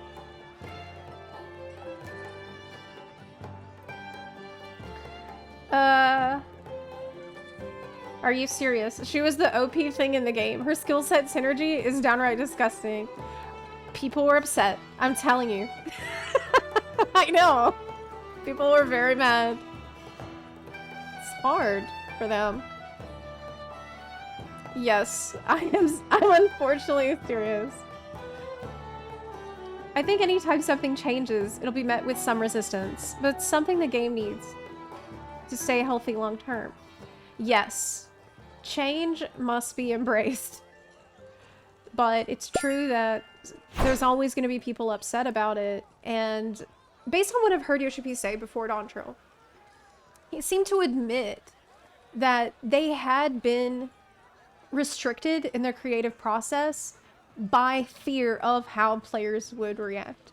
And I think that this is a huge problem that extends beyond what the battle team had felt. I think that it is probably a really pervasive problem at large. But I mean, that's their responsibility to figure out what does the game actually need, what's fun. So play it, and you'll see. Like, ask yourself. But play the game and ask. It's all formulaic. Every dungeons, raid, story, and beast tribe. Yeah, it's just kind of the same. Do you prefer WoW to FF nowadays? Currently, I'm enjoying WoW more. Because a big reason for me playing FF is story. That's what I like about it. That's why I started playing it. And that's why I kept playing it. And that's... There's other things in FF that I like. Like the dancer job. And bunnies. And Erenville. And, you know, collecting mounts. But I feel like that's stuff that doesn't take a lot of time. Like, right now, there's pretty much only one thing in FF14 I care about doing, and that's getting the manatee mount. I like getting mounts. So, I'm doing the Pelu quests. I'll log in, I'll do a Pelu quest, and I log out. Because you can only do one a day. And they're not very interesting. So, that's kind of where I'm at.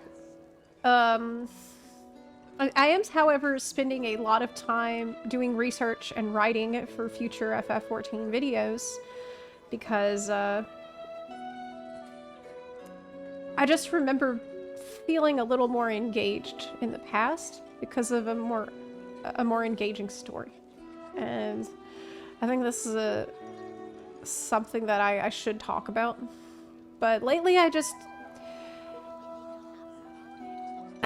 with WoW, a lot of times I log in and I think, I just feel like, wow, it would be fun to just play some WoW. I don't know even what I'm gonna do yet. I'll find something to do. I'll just hang out.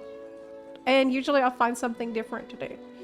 Like maybe I'll go do some old side quests. Maybe I will do time walking dungeons like we're doing right now. I'll see what the weekly event is. I will go do a seasonal event. Usually those are really fun and different every time. I will, shit, I might go into hardcore. There's like a lot of different choices that I can make depending on what I'm feeling. And I I have friends, more of my friends are playing WoW too. So if I want to hang out with my friends, they're in WoW. Even my brother just, I think I convinced him to start playing WoW, so he might be playing with me soon, which is pretty awesome. There's a lot of choices. I like flying around and just doing, reputation stuff. There's limitless things I could do. I could do battle pets. I could do, go find a random mount. Go do, find transmog. It's just, there's so much shit that I can do that's interesting. Also, I'm gonna ask y'all, please do not be, please don't express, like, overly violent or hateful things about fictional characters in this chat, okay? Like, there's a line there that I feel like is normal, like what's normal to feel and what isn't, and I just don't really want to encourage people to indulge in some of the extreme hatred towards certain characters that I see sometimes that I feel is unhinged. I don't think it's healthy. Like, it's better just don't think about that character if you don't like that character. But try to cut down on that. Try to don't do that here. Yeah. It makes me uncomfortable because it's not about one character. It's about the story writing. It's nothing to feel hate about. I think because the game has been made so easygoing for so long, any kind of change in difficulty is met with friction. Exactly. I'm concerned that because of that, it'll be this vicious cycle where nothing will be able to change at this point. They have to make some tough choices. Basically, they have to piss people off. We have entered a stage where they cannot make everyone happy anymore. And by trying to make everyone happy, no one's going to be happy. By not taking any risks, they're taking the biggest risk. That is where we're at. Now. Okay. Let's get the video game music on. Okay. 1 second.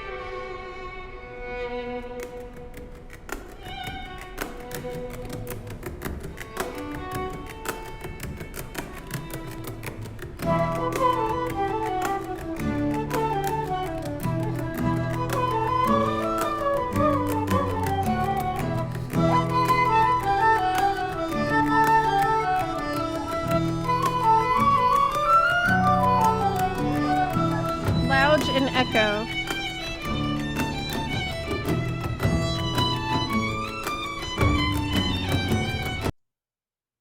Echo.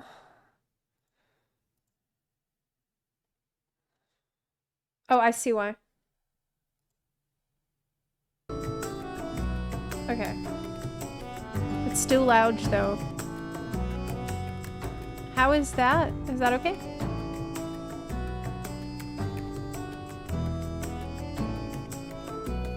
I am excited to do this quest. This is a banger soundtrack, by the way. For War Within. I really like the tavern music. Alright, let's go.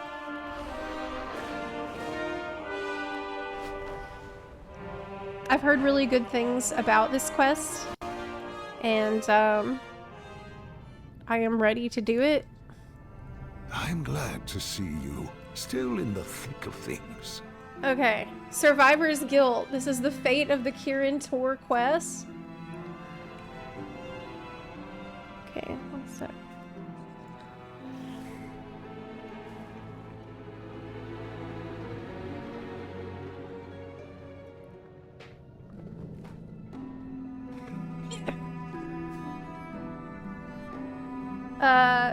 Take care, Ensifer. I'll see you in game, hopefully. We've all suffered from Xalatath's deeds, some more than others. I'm glad to be alive, even if I feel now as old as I look. Khadgar tries to laugh, but coughs instead. He waves off your worry.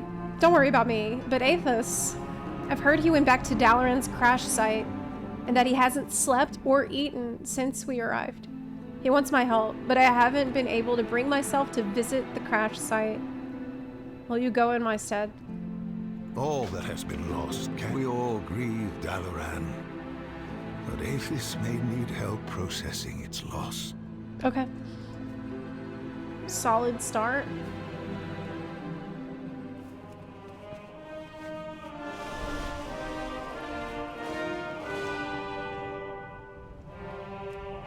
I feel like this one's really gonna hit me hard because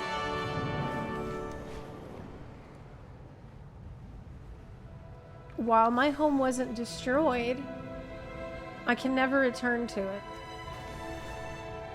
And so in some ways I can relate. It could still be destroyed, but so far so good, but... Okay. The ruins of Dalaran hold more than just debris. They conceal invaluable arcane tomes. Our mission is to retrieve them before they're lost to history. Athos's posture is etched with the exhaustion of sleepless nights and days without food. Irreplaceable artifacts of His tattered clothes hang loosely on his emaciated frame, and his every movement seems fatigued. I see. I knew Khadgar was gravely injured, but it did not occur to me that his wounds were more than just physical. I respect his choice not to come here. It is important we use our power wisely. Athos sighs heavily, his voice tinged with sorrow. Dalaran, once a symbol of unity and arcane mastery, now reduced to rubble and ash. Again. So much loss, and so much pain. Oh yeah. Friends and comrades, gone in an instant, their voices silenced by Xalatath. He takes a deep breath, steeling himself against the overwhelming grief. But now is the time for action, not grief. We must regroup with the remaining Kirin Tor. However, the right words do not come easily. May we next meet. I've been struggling to find the right words to pen this letter.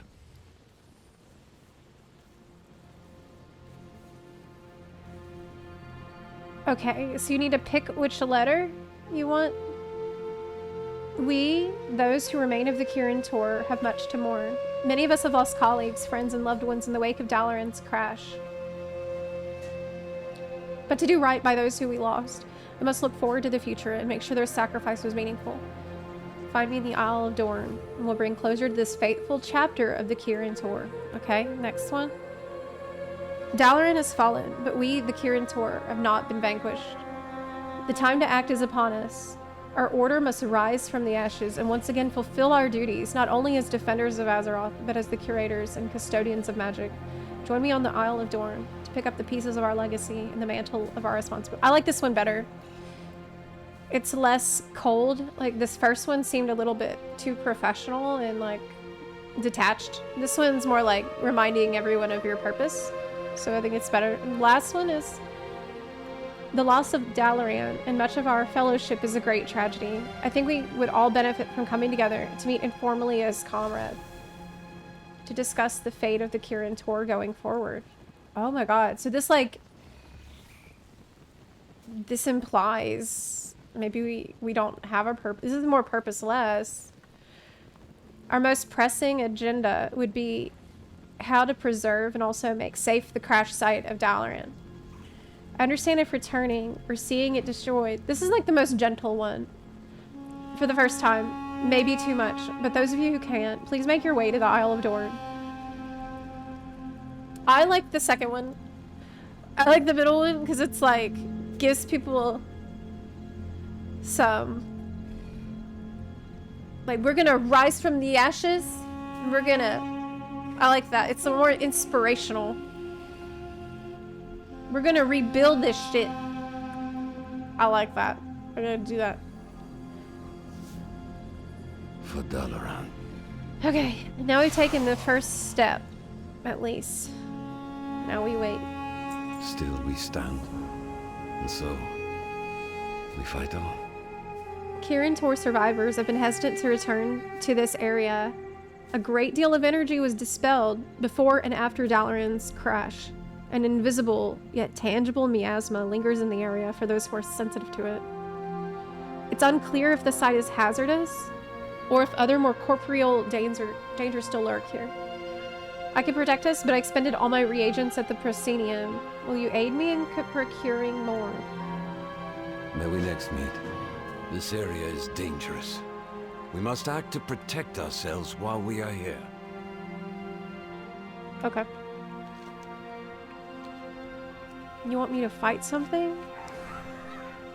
Oh. Arthur sighs heavily, his voice tinged. I don't need this to be red. They move quick with this add-on, don't they? Holy shit. Arthur sighs heavily, his voice tinged with sorrow. Dalaran, once a symbol of unity and arcane mastery, now reduced to rubble and ash. Again, Oh my so god. much loss and so much pain. They've actually Friends and comrades already gone put it an in the add-on. instant. Their voices silenced by Zalataf. He takes a deep breath, steeling himself against the overwhelming grief. But now is not the time for tears. We must find other survivors, regroup, and offer them solace in this time of darkness. Oh my god. However, the right words do not come easily. Okay. How long has this been out? Like a couple days, right? A week? Maybe? Oh, we gotta kill the big ones too. You can also pick them up. Oh no, you need to pick them up too. Let's pull more things at once. Pull it all. Make it... Woo!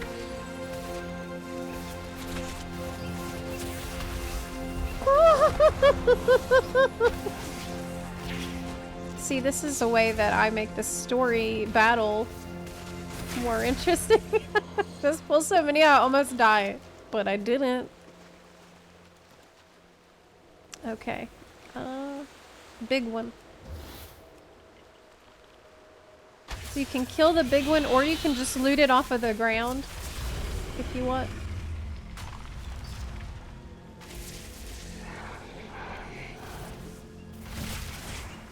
It's so sad, man. I have so many memories of Dalaran because, well, I've been around a long time. I was there when Dalaran was built and floated up into the sky. I remember. I was such a, I really do feel like a grandma. Wow, grandma. Back in my day, Dalaran was on the ground.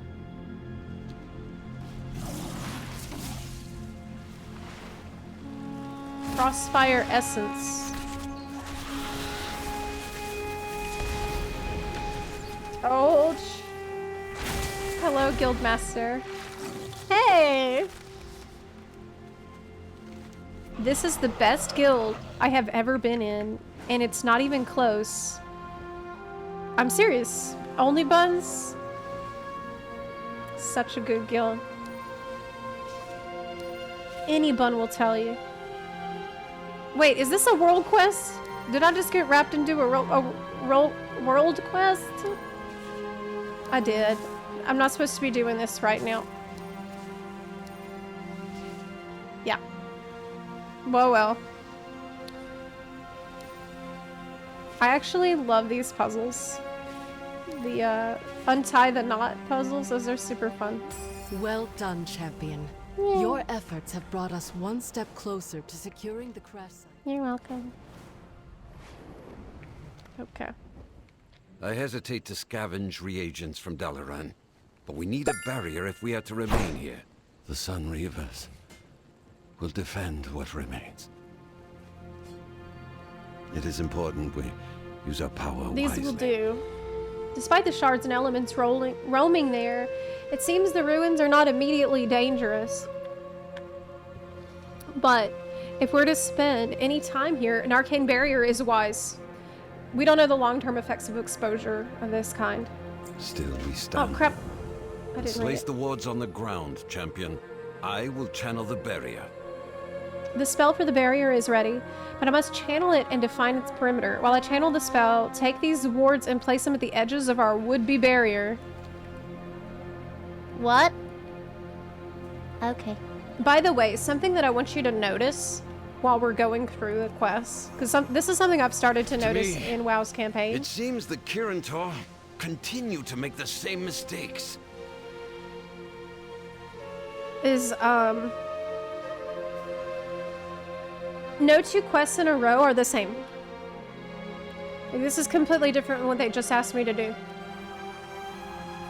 If fate has brought Dalaran low twice, maybe it should not be rebuilt. Oh, how could you say that? For all the ground we gain, we lose people and history. I mean, is it cursed? Now, champion, use the Frostfire Essence to seal the barrier. Okay. That will do. I think I may need a moment to catch my breath. All that I worked for, gone. Holy shit. It is important we use our power wisely. I fear that it may just be me that remains, Zepla. Or that the others are too far away to receive my missive. It may be up to us to build an outpost here and see to the cleansing of the crash site. What? You're the only one? So be it. It's just as well. Still we stand. I doubt if we can do all of this alone. What? What is that on the horizon? Hey! You are not alone, friends. Husbando has arrived. Caligos! You got my message! Nice. Good. We must safeguard what is left of Dalaran. Oh my god. I was already on my way after hearing about Dalaran's demise. I'm glad I found you here. Khazalgar wasn't easy to reach. All the arcane energy that's being ceaselessly released from Dalaran's ruins must interfere with long-range teleportation spells. No, the mages teleport here just fine. You could have asked anyone, but okay. I wonder how many others tried to respond to your missive but couldn't. Help us build. I can definitely help with that. Here, take this bag and start setting up camp. What's in the bag? Search through a seemingly bottomless bag for a few specific items. How hard could it be?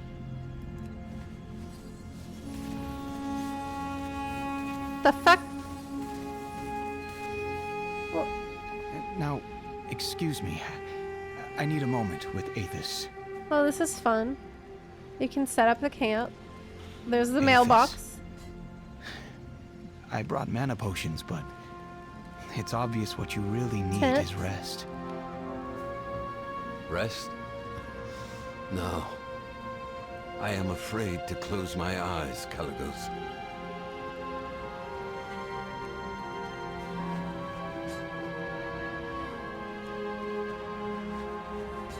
That mailbox works.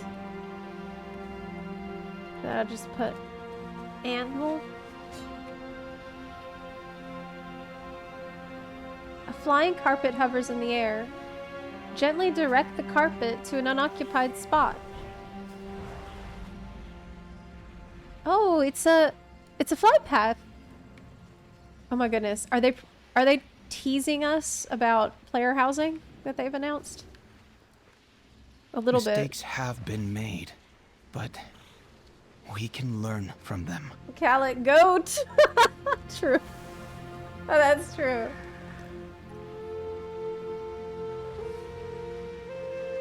Well done. My bag is quite useful, isn't it? Glad I thought to bring it with me. Now, onto the task at hand. Call on me again, and I will follow. Now, I'm afraid that our cleanup of Dalaran extends far from the shores of the Isle of Dorne.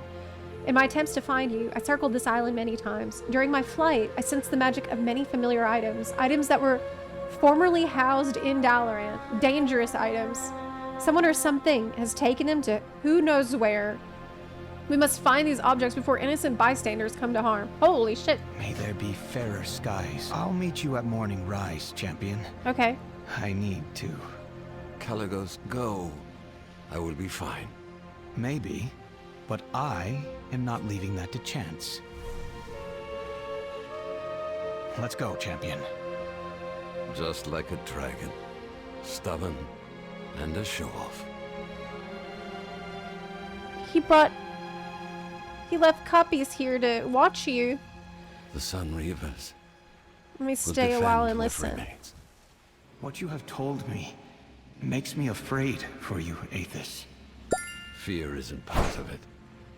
Or not fear of Nerubians or even Xalatath. Then, of what? Of letting everyone we have lost down again. If I slip, if I sleep, what then? What horror comes here and takes more of us away? I know very little about what has transpired here. But, Aethys, none of it was your fault. You're a survivor, a victim of this tragedy.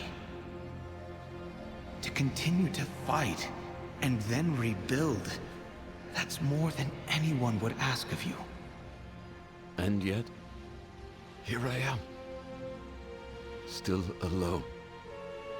The Kirin Tor. They will come.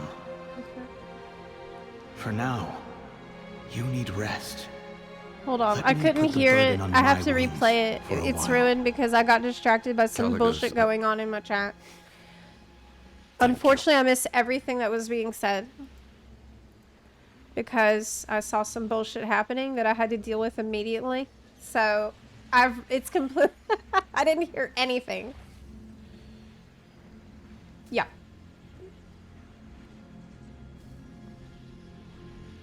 Okay. I have to replay it. All Sorry. that I worked for. It won't let me. May we next meet under better circumstances. Are you shitting me? We must safeguard what It won't let me replay it. It doesn't let you do it again. Still we stand. So, Oh my god. all these items come from my personal stock. Shit. What should I do? I need to find it on YouTube, I guess.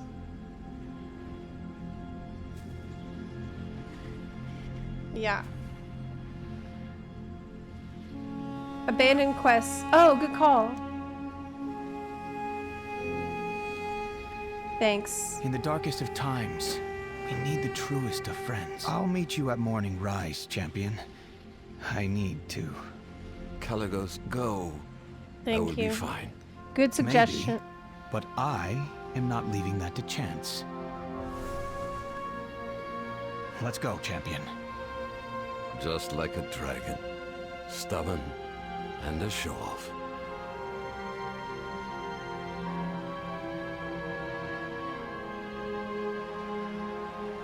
Okay.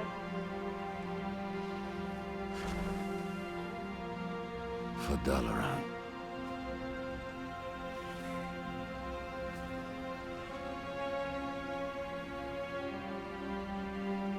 Nope. May we next meet under better circumstances. Wow, that sucks. Okay. Sad. Go to the VOD? Okay.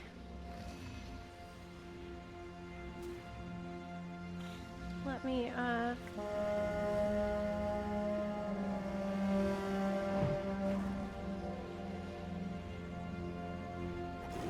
try to find it.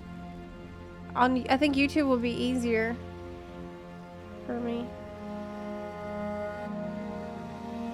to find it. I don't want to get spoiled on accident. Fate of the Kirin Tour quest. Shit.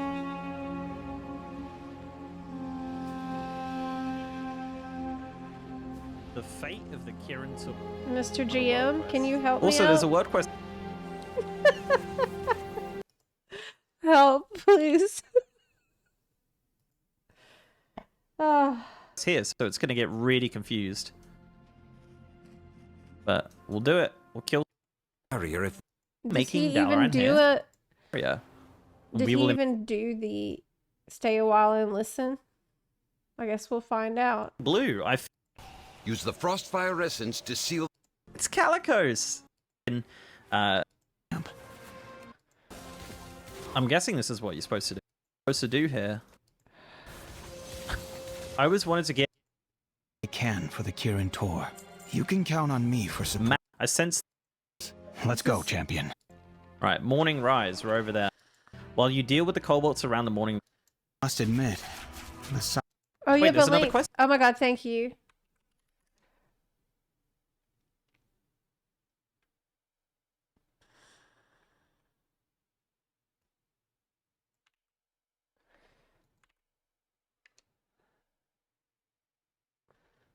Okay.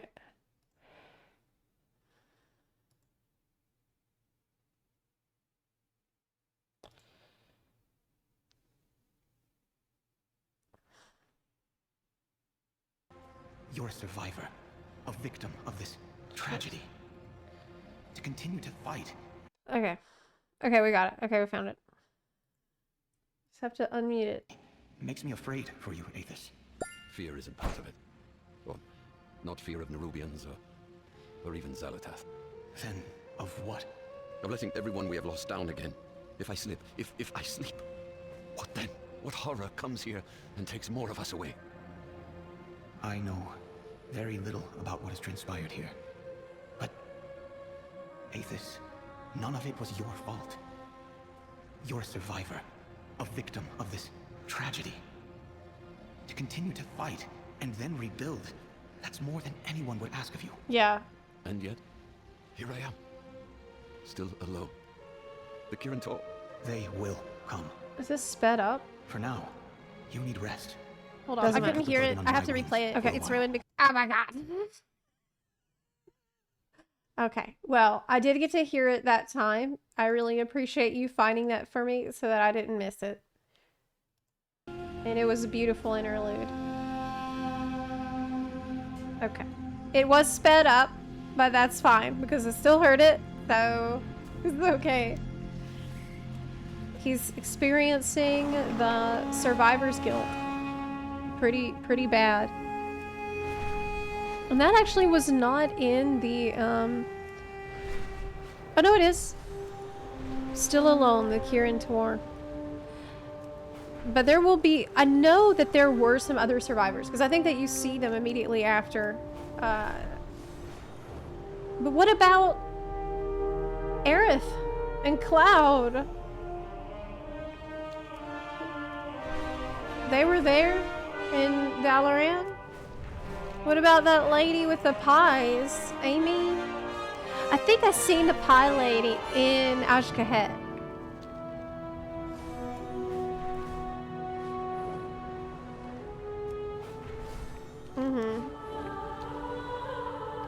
But now we got a different problem. The kobolds are definitely hoarding magical items here. Magic items. I can sense them. You can count on me for support. The kobolds here could get up to untold mischief with the items they have stolen. Take what you can back from them by whatever means you see fit while you deal with the kobolds around Morning Rise's grave sites. I'll go underground and search Kriegwald's Rest and do the same. Meet me near Kriegwald's Rest when you've secured the Kirin Tour. May there Okay, be got it. fairer skies. Oh, what the I hell? must admit, the sight of Dalaran reduced to rubble overwhelmed me. Though I put on a strong front for Aethys, I need a distraction. Something else to focus on. Oh my god. He was just putting on a brave face for Aethys, but he's also really, of course.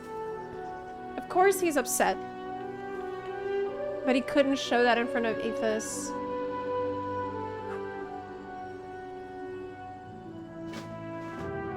That's really sad. I see the loot over there. Okay. Man, I need a macro for my pet misdirection. Really, really bad. What's in here? Arcane manuscript. Can I read it?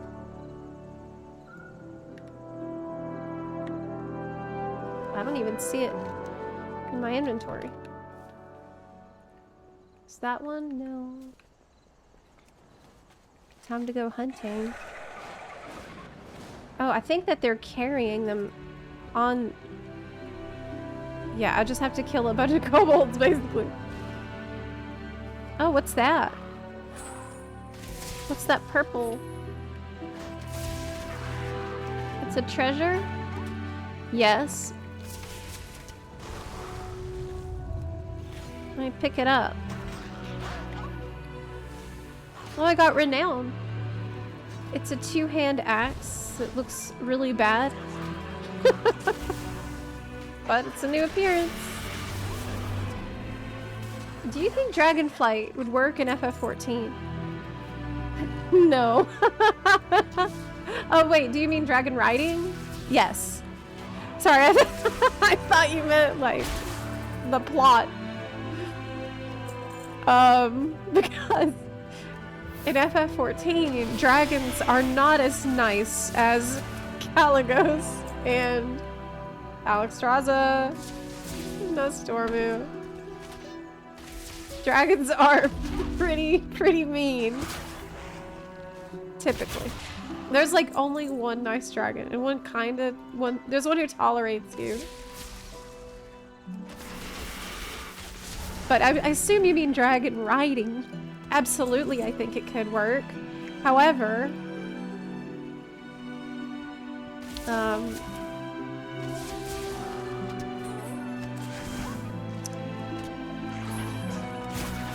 you would need fun places to fly around.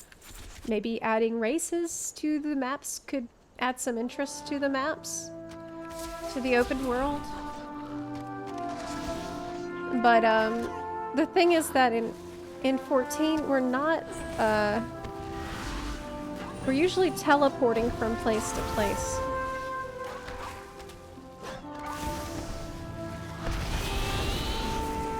So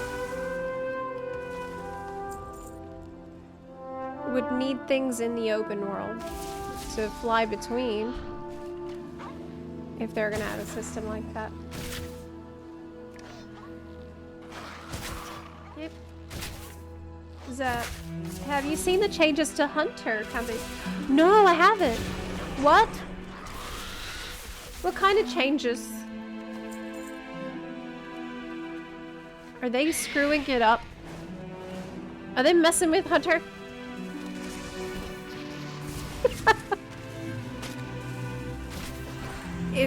Do I need to get mad about it? Does Bellular think it's good changes? Or bad?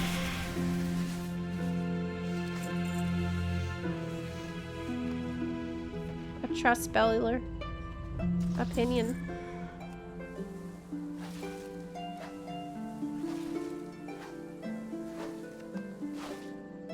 Two manuscript. Man, these things are hard to find. Big boomer.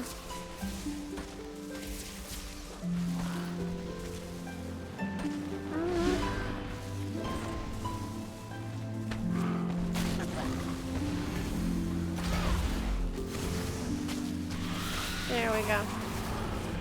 I have to like click on my pet and then click misdirection for this to happen, which is really, really shit.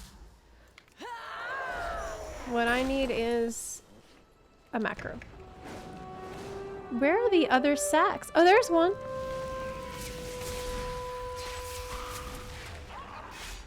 Someone else is doing the same quest, aren't they?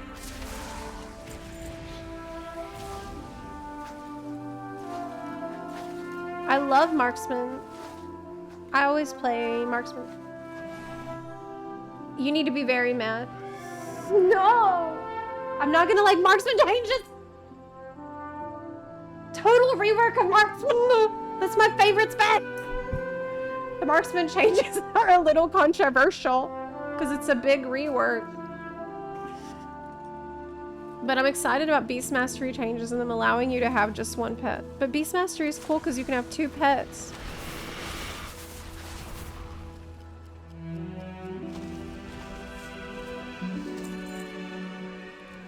Okay. Wait. Marksmen no longer have pets? What? Are you telling me I have to say goodbye to people? I have to say goodbye to people. But people is my best friend. Oh. What the fuck? Not people! How dare!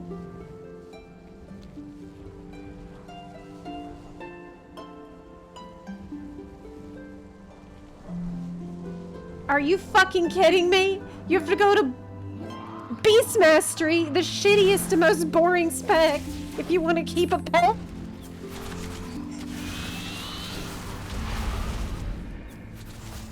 I like survival too. What about survival? Can I keep people? Survival? People. Best friend people.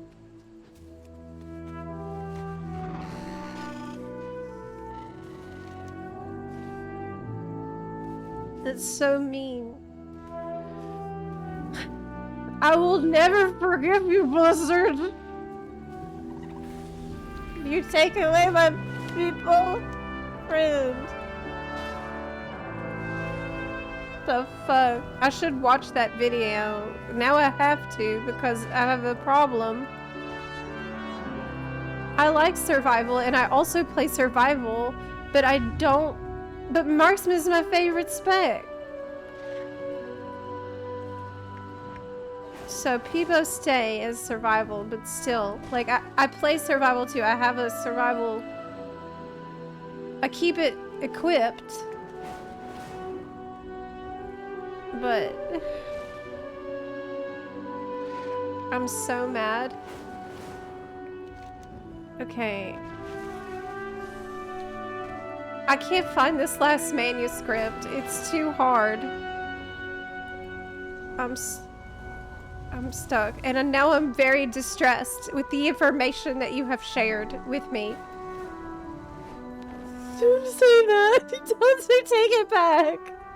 Maybe Blizzard will listen if we cry enough. Okay. Here's a compromise, Blizzard.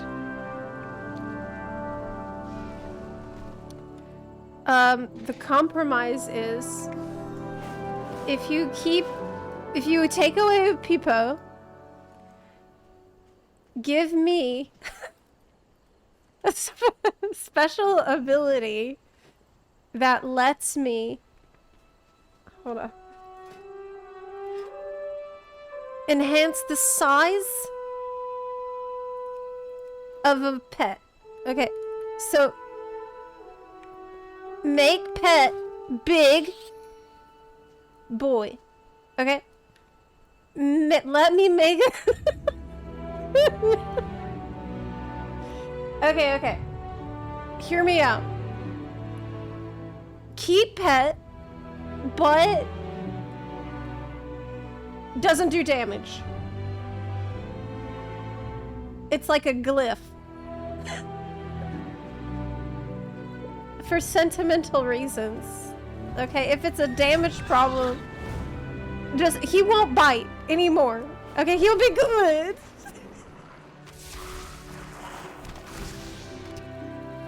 He won't hurt anyone. He's very polite.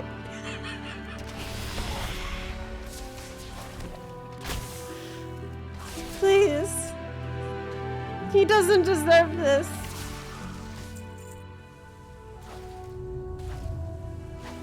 He's a good boy. He's my emotional support.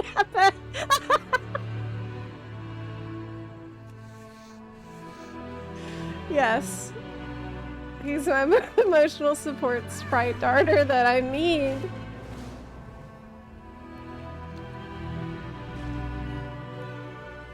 So upset right now. Magical pet biscuit. Champion, did you find Does that anything? work?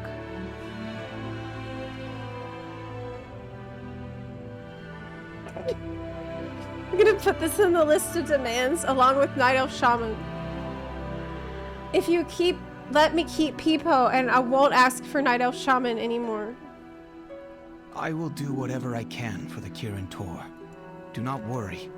This is not the end of the Kirin Tor. We must search and reclaim what we can. Call on me again and I will follow.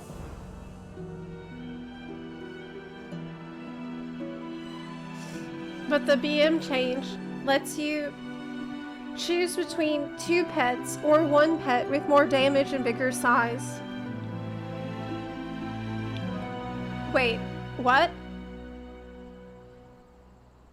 Wait, are you telling me that on Beast Mastery we can have Giga Peepo? You can count on me for support.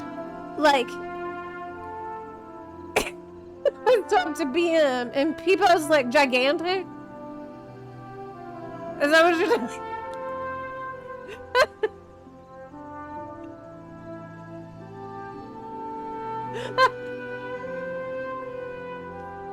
People!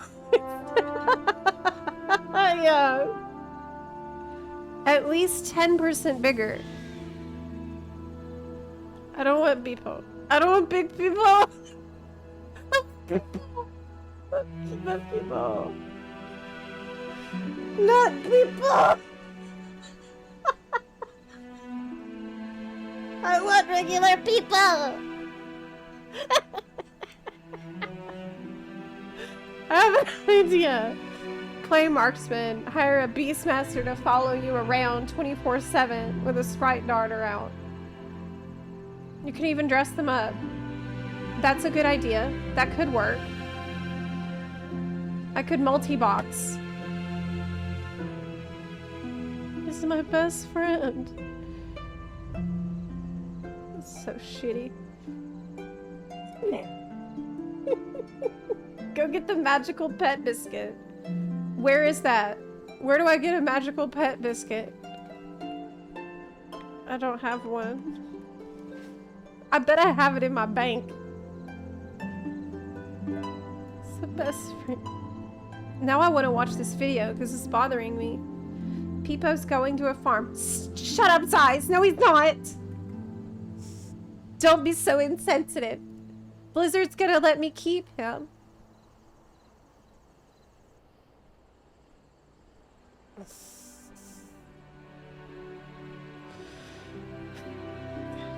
Yeah.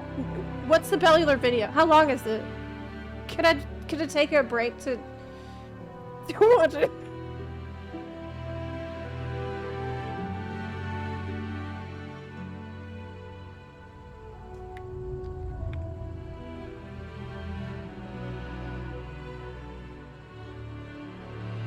No, people leave. Don't.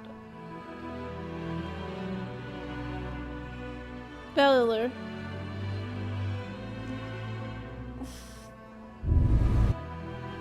Bellular. New class is leaked. I don't give a shit.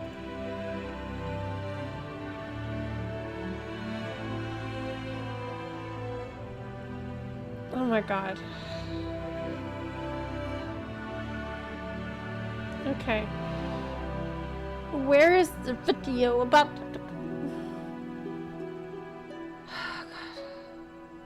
Which one is it? There's too many. What's the one about?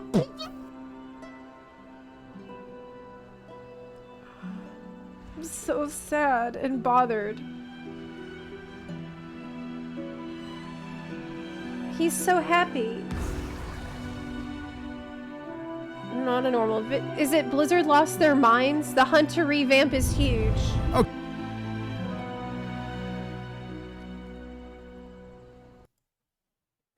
Fucking kidding me right now? We're gonna take a small break from the Kirin tour quests. Okay, everyone, this is a huge change. Blizzard have lost the plot and they've went absolutely mad. They've At least gone that's mad. what some people They've gone think mad. with Marksmanship Hunter, because it's one of World of Warcraft's most popular specs. It's and the best as of spec. patch 11.1, it is saying goodbye to pets. And that's because the fabled Marksmanship Hunter rework is finally here, along with changes to It's true. I thought you lied.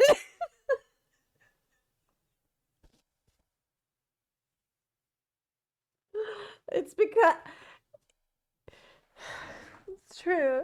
It's true. It's true. It's true. They're getting rid of my best friend, people. other specs and a full rework of the pack leader hero talent, because basically it absolutely sucked. It's not live in the Pack PTR, but leader the talent sucks. tree, the Yes. changes, Blizzard's explanations, those are all up. And I'll tell you what, they are taking a humongous risk on pets. But the other side of this looks pretty damn good. There's no better place to start off than the elephant that will There's no no longer be in side. the room. There's no other side after Peepo.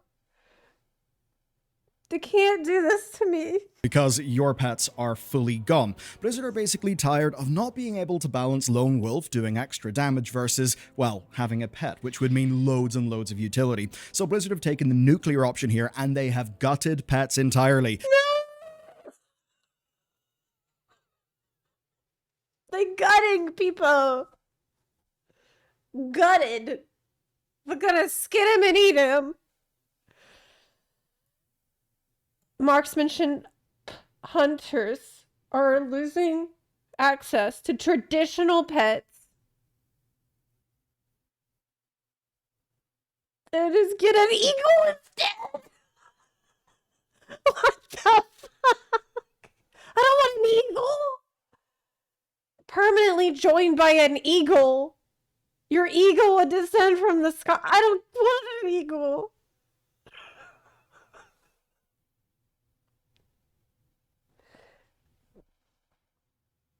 You want me to be happy about an eagle? Why do you think I want an eagle? Your most frequent use for the eagle will be a spotter's mark. A new baseline talent that what it's like it's like you're taking my dog away and sending him to live on a farm, and then you're like, oh no, it's okay, I got you this goldfish instead. It's fine. Don't you like your new goldfish? No. Where's people? What did you do with people? Fuck you. Fuck your eagle. I don't want that fucking... Here's a parakeet. That means that as an MM hunter, you will not have a button called Call Pet, which is pretty crazy. Now, you are technically going to have a pet. You've got an eagle who'll be following you around in battle. Now, it's not a physical pet in the same way, so it's not there auto-attacking, it's not tanking, you won't be physically controlling it, so if you're somebody who did like Lone Wolf, yeah, you'll like the new eagle. But it's going to be most of you don't like having a pet, you what a pet don't like does. not having a fucking... And that really does matter. You'll be able to use Bloodlust as an example, and there's going to be a new stun that your eagle can do that People gives me bloodlust, and people does intimidation already. will ignore line of sight. And that basically solves the Lone Wolf problem, because So with this, shitty. as a hunter, as an MM hunter anyway, you'll have a balance of damage and utility. And if you're, say, a raiding hunter, you're probably thrilled. I mean, as a raider, it's music to my ears, but players are rightly pretty pissed in the forums. They're losing their beloved pets. If The only reason that you don't care, Bellular, is because you don't have a peepo. Like, I've got one. You don't know. You don't have the special bond that I have with my little friend. So If you're somebody who, say, loved soloing things on an Hunter, or it's just what you liked in world content, rip you. When you're going about even just questing, it's nice to have a pet do the tanking for you, and because of that, well, the outrage is actually fairly loud. And as much as I won't feel the problem, I understand it, I agree with it, and I think it is kind of fair.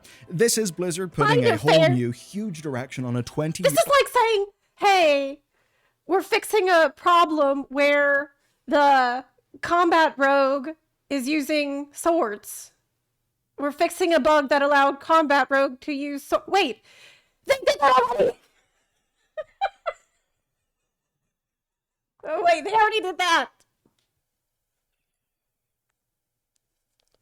Okay. Thank you. Old spec that people are fairly used to, and it's sort of core bread and butter stuff. So honestly, I'd be surprised if a full petless design actually makes it live, and that is based on the bloodbath that's on the forums. That being said, the Eagle is pretty damn awesome. It is way better than Lone Wolf. I absolutely think Blizzard should keep it. I love the Eagle fantasy, and I hope there's a way to work pets back into this. So that's the drama, but I actually have got good news. When you go— There's no good news.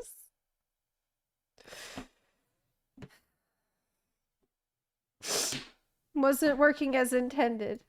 Through the rest of the rework with a fine-tooth comb, it turns out it actually looks amazing. The biggest changes then are what Blizzard are taking away and what they're actually doing with that space. So, Barrage is gone, Wailing Arrow is gone, Steady Focus, that's also gone. Those are probably the three most important removals, but that's not all the good news is there's still no reason to play Hunter. removals. Blizzard is also getting tons of different passives, and it's all in favor of focus. And I don't mean the Hunter resource focus, I mean design focus. Because it's fair to say that Marksmanship Hunter, at its worst, ended up being a core rotation and then a sort of grab bag of just random bolt-on abilities, and that broke the flow. So removed passives are being replaced with overall the spec having a tighter focus on your rapid fire and your aimed shot, which is basically the core of the spec. And that means some other losses. No more automatic Serpent Sting from Serpent Stalker. No more Legacy of the Windrunners. I like the automatic Serpent Sting. Is that too? Whole thing, which, hey, if you don't like Sylvanas, is probably good news to you. I like Sylvanas.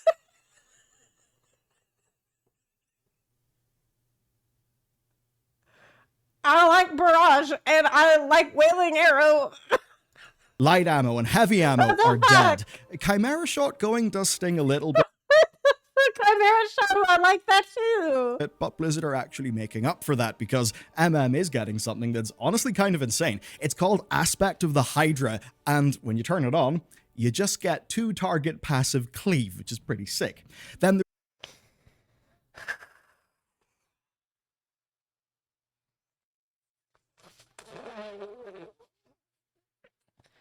Whoopty fucking do. there's double Get tap. a second Double tap target. is back, but it's back as a passive. Salvo is actually a passive on a cooldown. Volley now applies explosive shot. Oh, so I don't have to click the button before it's just passive. Oh, that's great. Other than a button now. And then they've taken a big look at precise shots, and they've really changed up how it's going to be playing. This matters a hell of a lot. This is just one of those mechanics that kind of sucked up a lot of the flow from this spec. So here's the way it's going to work, right?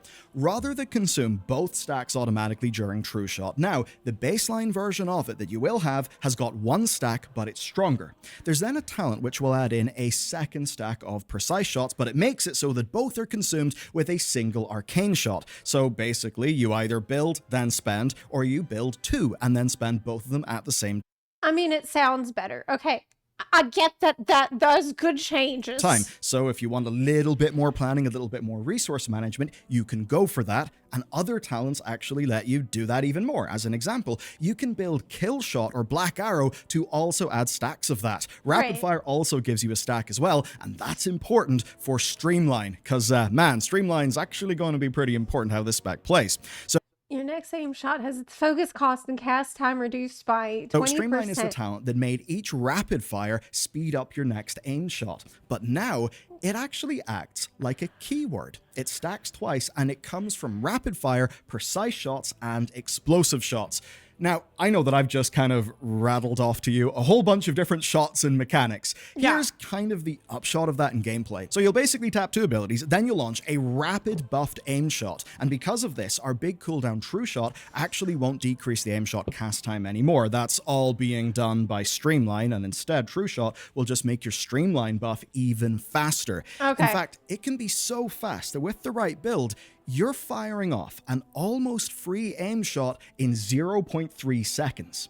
So that's basically what's going on here. So you like get faster, faster, faster till it's super quick. That's what They sort you're of went trying all to do. in on the flow of those core abilities, and they've stripped away a lot of the other junk, and they've reworked Junk? the passives and the talents to Cellular. Take that back from not junk. Cellular. The people were not junk. People mattered. He was there. People doesn't have to do a lot of damage. He won't bite. He will just... he won't use his teeth. He'll be good. basically let you customize how you want that flow to play out. Now, these changes, especially things like no longer having to maintain steady focus, I'm devastated right now. which is I don't want a nice because shitty it was just, eagle. hey, let's do 2 steady shots. Just I to don't keep know a the buff up. That eagle. was boring. So all of that space is now more rapid fire channels, more aim shot Well, I'm loops, sure I'm gonna and have a it should feel great better, I time think. Steady shot, of course, is still pressing my there as an buttons ability, but its job is and being more efficient at aimed shots. just to earn you and focus it's rather gonna than be- just maintain a buff, which is good because that was boring. Then there's explosive shot, and this is also kind of cool. So explosive shot is like neat in itself, but it was another bit of bloat that competed with the rest of the spec, just People for like wasn't for bloat. room, for design space. So what they've done here is they've taken Design the survival space. hunter approach and they've blended this into the spec. So now, right, it's got I'm so toxic right now. I'm so sad about my best friend. a cooldown Getting reduction. gutted. It's got a talent that makes aim shot pop the explosive shot for extra damage and have bonus damage on your next arcane shot, which will basically play out like this. So you'll hit an aim shot. That Okay. will give you precise shots. That will, Okay. of course, buff your arcane shot. Right. Now, when your aim shot lands, if you've, say, had an explosive shot on the target, it will then pop that for even more damage, and when that happens, it will add even more damage to your arcane shot, so that then you'll hit out your precise shots buffed arcane shot, which will do a truckload of damage, and that will then reduce the cooldown of explosive shot. So the idea is that everything feeds into everything else, and you get a sense of flow. On That paper, at sounds least, really it nice. seems way better than what we've been used to. That sounds like arcane shot will actually be a fun button to press. And to augment that, as an example, if you hit a rapid fire before an explosive shot, you would then have extra stacks of your buffs. And that would mean But the arcane will only remind me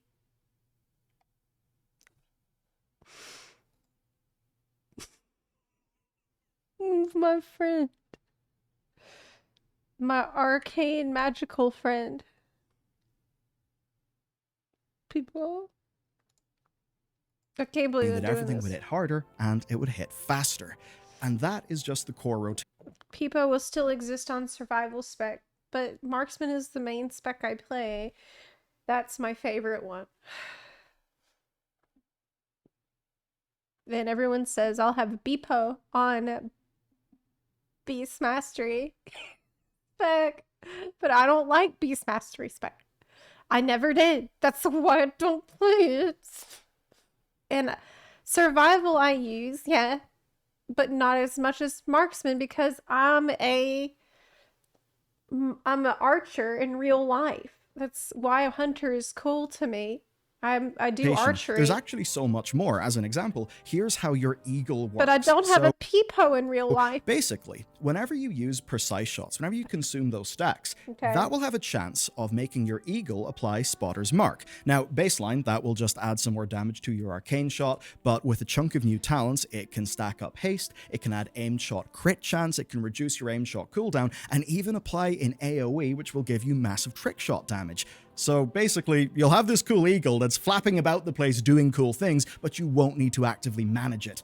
Now, on top of all of this, for our AoE, this is crazy. Multi-shot is finally baseline, and the talent rework seriously just helps that struggle that MM hunters have faced for a long time of feeling forced to either hard build into AoE or single target, where the tree would almost be fighting with itself. So overall, I would say this is shaping up to be a more elegant and simple design that cuts out a bunch of button bloat that ended up hurting the flow and the interactivity of all the different spells. Let me glyph the damn eagle so he looks like Peepo. Okay? That's all I'm asking for. It's fine that they made all these changes to the spec, but you can't disregard the emotional connection that the player has built to their pet that they've had for years at this point. Okay, like that's horrible to do. Like, it's good they're fixing the problems with the spec, and it will be more fun to play and better and just more streamlined. It's great, but what about the fact that it's a MMORPG? It's a role-playing game where you're immersed in the game. It's not just the fucking stats and numbers. It's about the love you feel and for your pets that you have. Goal basically is shot and focus management that is easier to learn and hard to master, and on paper I think it is extremely promising. That being said, why did you have it for years? I have not had Peepo that long. They already take him away from me. I've only been able to tame Dragonkin. I wanted to have a Dragonkin sprite darter pet from the minute I first walked into Faralos in vanilla as a child. And then one day in Dragonflight that became possible. So I grinded out the reputation that would allow me to train the Dragonkins, and then I finally got the book to do it, and that is how long I've had Peepo, which is not very long. It's not very long at all before they snatch him away from me. Hunter's Mark still exists. I don't really know why. Blizzard, come on, please just make that a passive, like Chaos Brand or Mystic Touch. So, that's the changes, but we've got to get to Blizzard's explanation, because they've said something is intentional, and that really has me conspiratorial. I've got to ask you to stay with me for this one, and if you played a Demonology Warlock in Warlords of Draenor, certainly, I think we may have a similar thing going on here. So, we cannot just set aside the fact that we're using an eagle instead of a pet, and the pets are fully going. Now, I'm all for letting Blizzard change things, right? But this is a pretty crazy thing to just announce, then break for the holidays and let the forums kind of, explode and catch fire. This is 20 years of people being used to an entire game system with pets, only to have, well, the fundamental bit of the spec actually change. It's, I don't know, like taking away Moonkin form from a balanced druid or dual wielding from a fury warrior. It's kind of important to the fantasy for many people at this stage. So something's got to give, but we're not going to know until Blizzard properly respond, or in the worst / most interesting case, stay silent.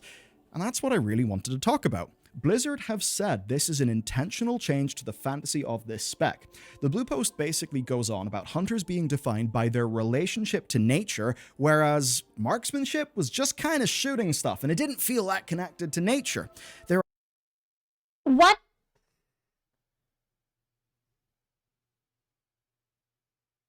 Marksman doesn't feel connected to nature? What are you talking about? I'm shooting the shit that's against nature. I'm fighting the stuff that's threatening nature with my friend from nature. I did the hunter class quest, and I felt like I was part of the defenders of nature. I have an owl that's a magical part of nature that's flying over me. I'm a night elf. Okay, how dare you? What about aspects of the animals that I'm using? Aspects of the cheetah? Aspects of the eagle? Those are animals that I'm in touch with because of my connection to fucking nature. I'm not a gunslinger. I'm not a machinist. What the hell are you talking about? Doesn't make any sense. I have aspect of a turtle. What do you think? I have a friend who's a turtle who told me about how to do that. Some Tortolan let me know. That's so crazy. Hunters are in large part defined by their pets and their greater relationship with the natural world. Marksmanship, Hunter, stood in defiance of that. What are you talking about? What are you talking about? Because some people liked lone wolf. Wolf is still an animal.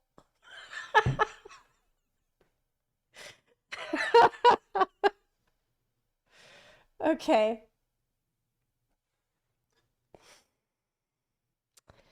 Having to summon your pet and lose lone wolf to access the utility as marksmanship often had... Zepla Q heart, Zepla Q heart, Zepla Q heart.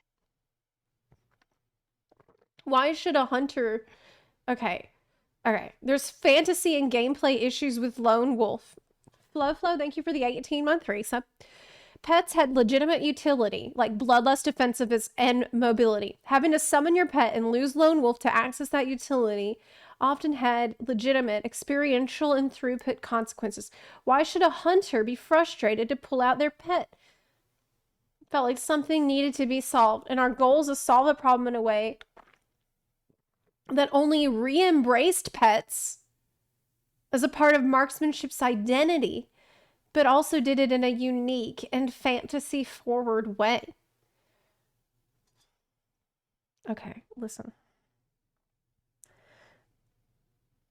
If you don't want the marksmanship hunters that use pets to have access to bloodlust, defensives, and mobility, then just stop letting their pets do those things.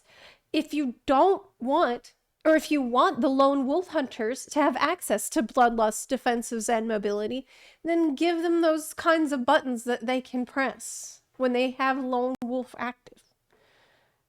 The problem is solved. There you go. Is it hard to figure out the damage numbers for the different pets?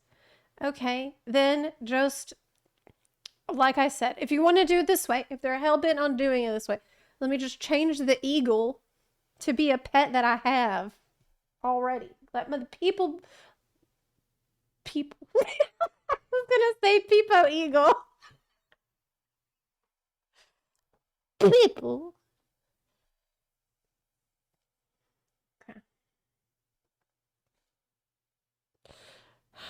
Our idea with the eagle is to allow an MM hunter to get lone wolf style gameplay, but to still feel tied to nature and animals and all of that huntery stuff.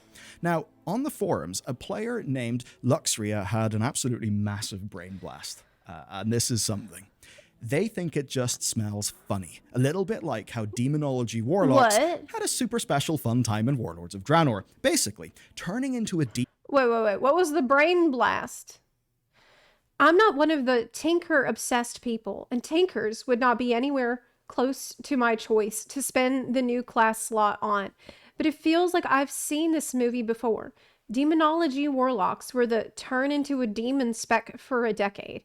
But then WoD came and it brought Demon Bolt. The thing about Demon Bolt is that it was always the clear DPS winner among its competing talents. And also, it basically reduced Metamorphosis uptime to 4 seconds. Suddenly, turning into a demon was no longer the core of demonology. Then, one expansion later, demon hunters were introduced, and Metamorphosis was removed from warlocks.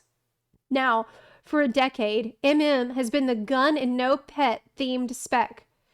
But Blizzard is suddenly changing the fantasy to the Hawk guy. Not only that, the hero talent choices are between nature magic or necromancy, with no option to be just a guy with the gun.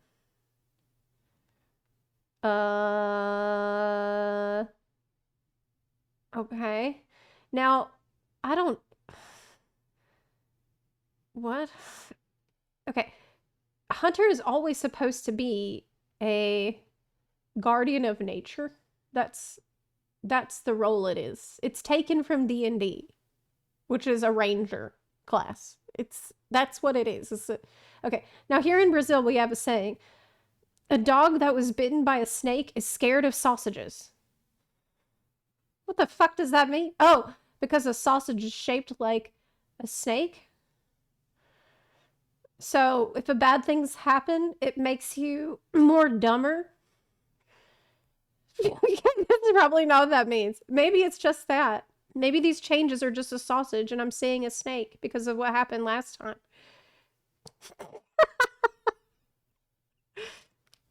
But if I'm right, those changes mean they're going to add a new gun class without nature and animals' undertones. So they're pushing the nature and animals' undertones harder on hunters. So the new class can stand out.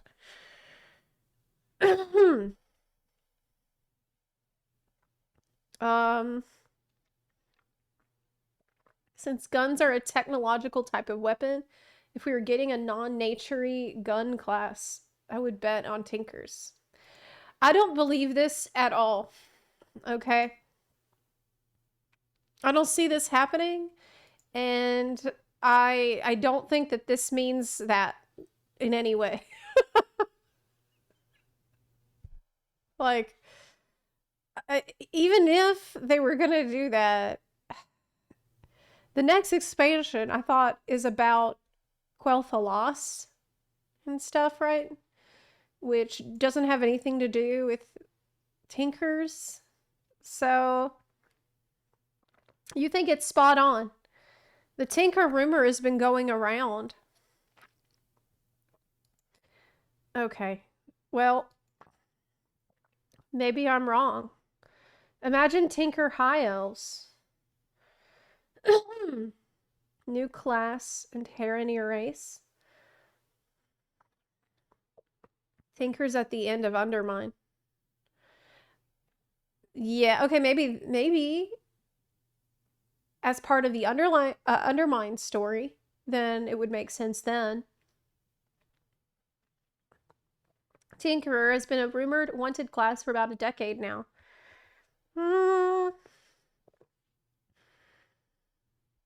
Okay, well,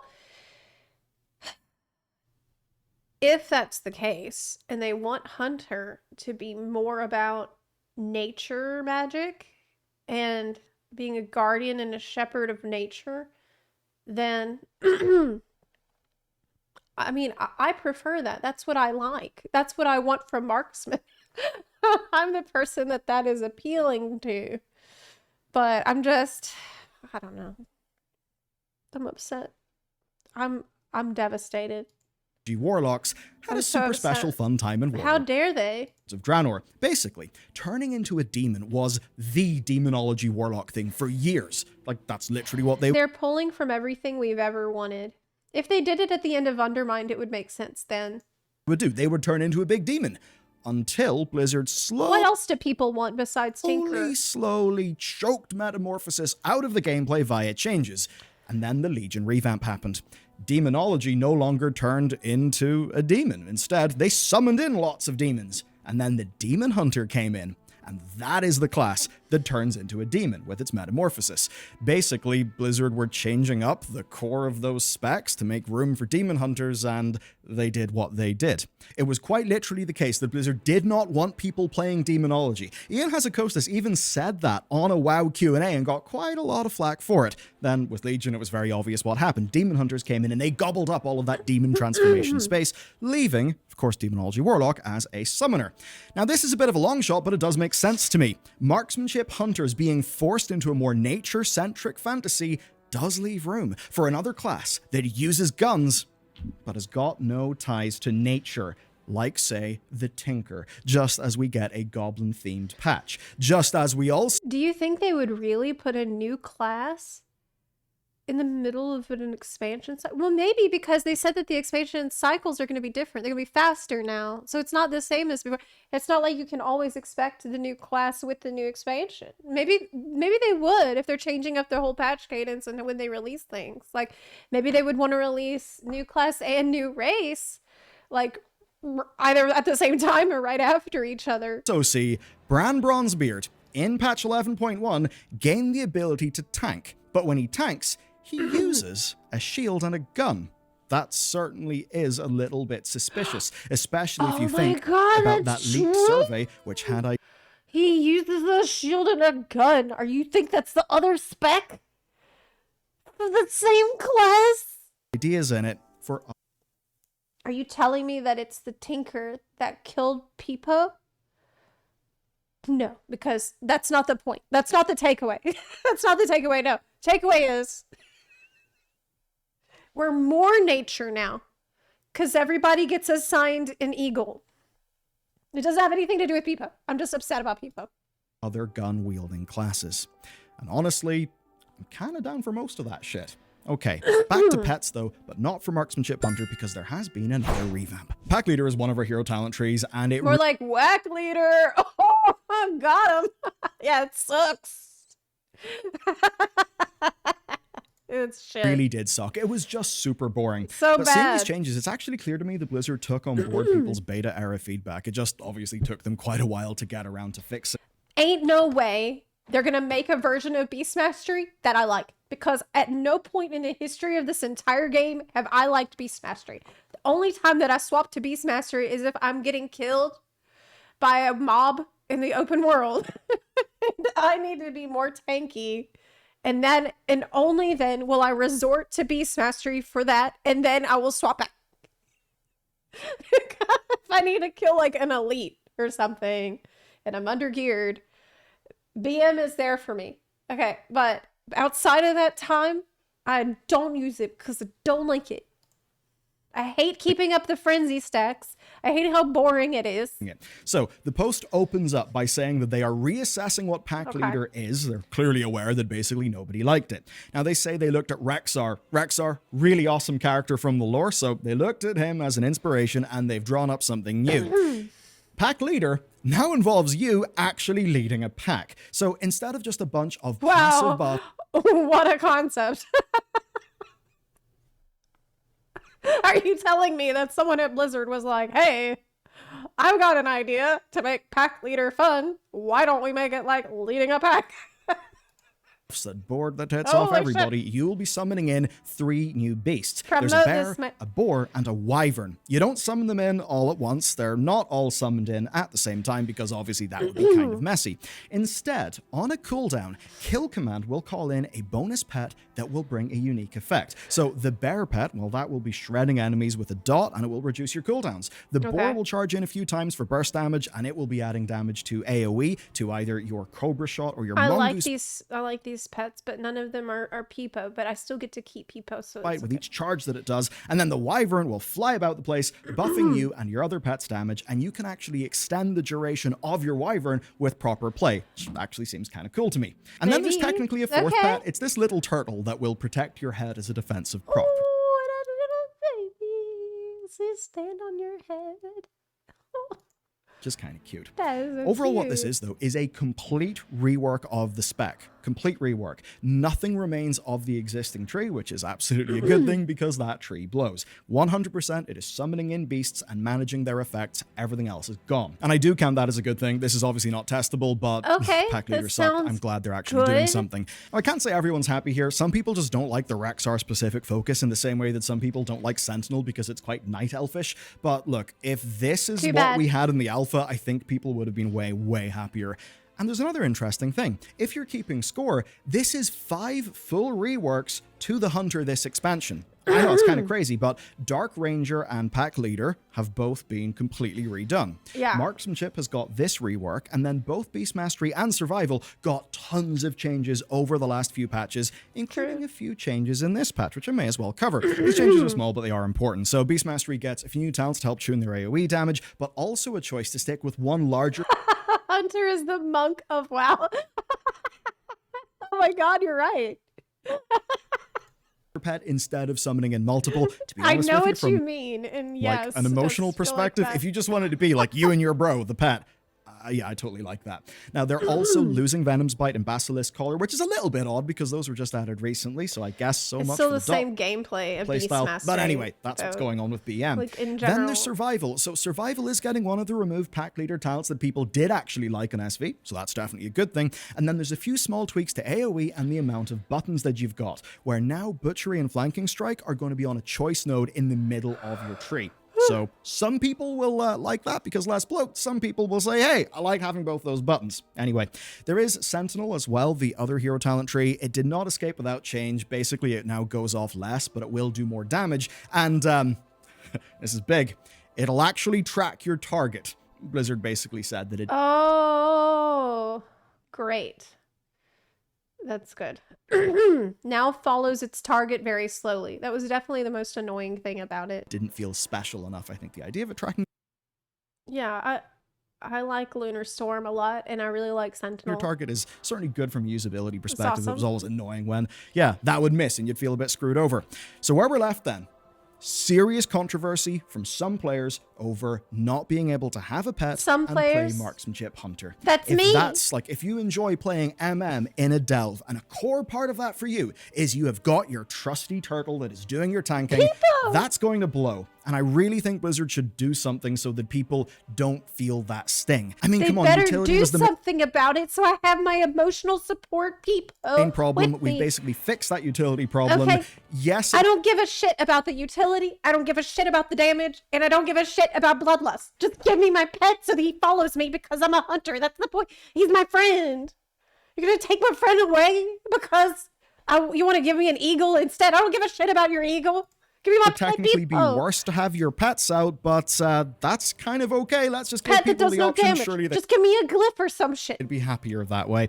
Anyway, Blizzard does have to deal with that. But other than that, Okay. MM is looking really Okay. damn good. I am very happy that I've leveled my Great. Hunter up to 80. And I think this will be, honestly, quite major because Hunter is one of the most played specs in World of Warcraft. Historically, it has been that for a long time. I think MM has serious... Okay.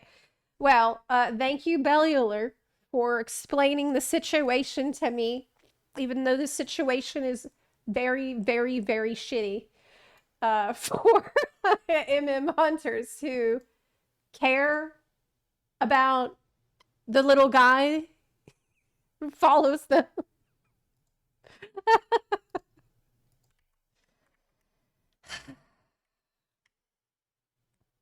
Hunter and pet. You pick your pet, that's the class. That's what the class is all about from the very beginning. You earn the right to train a pet. You pick a pet that is like an expression of yourself.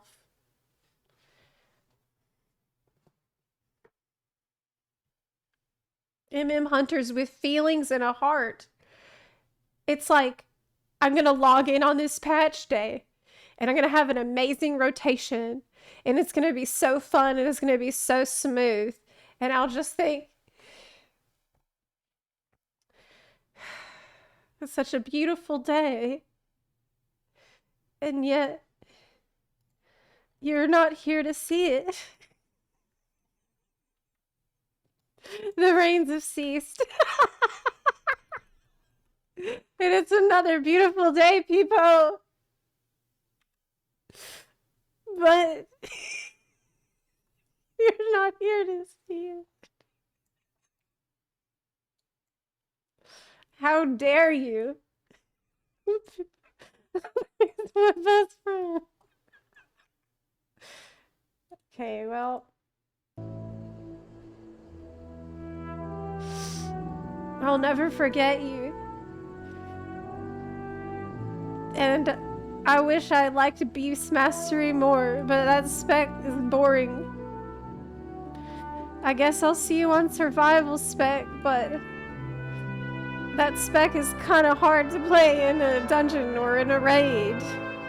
I like Marksman because being ranged is a little easier when you're fighting a boss. But I don't want it so easy that I'm playing Beast Mastery, okay? I'm the target player for Marksman.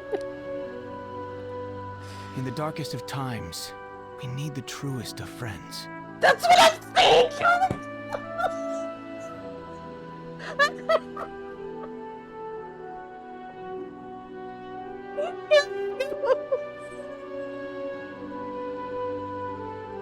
Oh my god!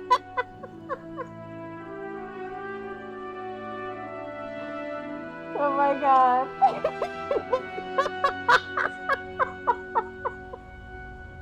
He totally understands me. So based. Giga based. This necklace. He just LB'd with the critical emotional damage.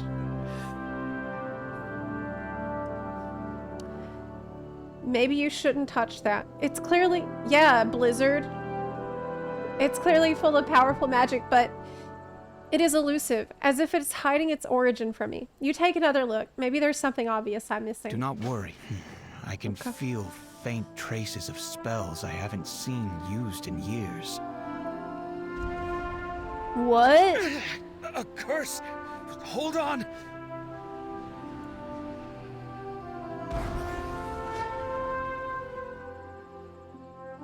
You've got mail. I will do whatever I can for the Kirin Tor. Don't be alarmed. This appears to be a pocket dimension. If the kobolds have met their demise here or any indication, it may be difficult to return. May there be fairer skies ahead. A pocket dimension. This is old magic. Malagos used pocket dimensions on occasion when he did not wish to be disturbed. They were mainly used by mages as research spaces or for testing dangerous spells, or if a mage wanted to hide what they were doing. Oh. I wonder who made this one. I suppose it doesn't matter. We need to get out. Thankfully, every pocket dimension has an exit, though it's normally well hidden. Call on me again. Perhaps that scroll holds the key to leaving. Look, the dimension, it's shifting.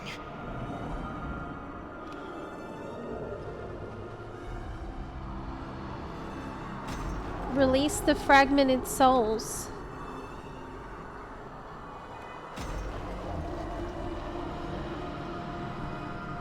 Is it Maldraxxus music?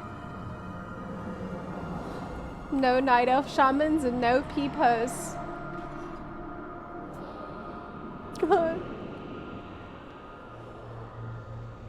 He promised to cure me. Another shift. Keep doing what you're doing.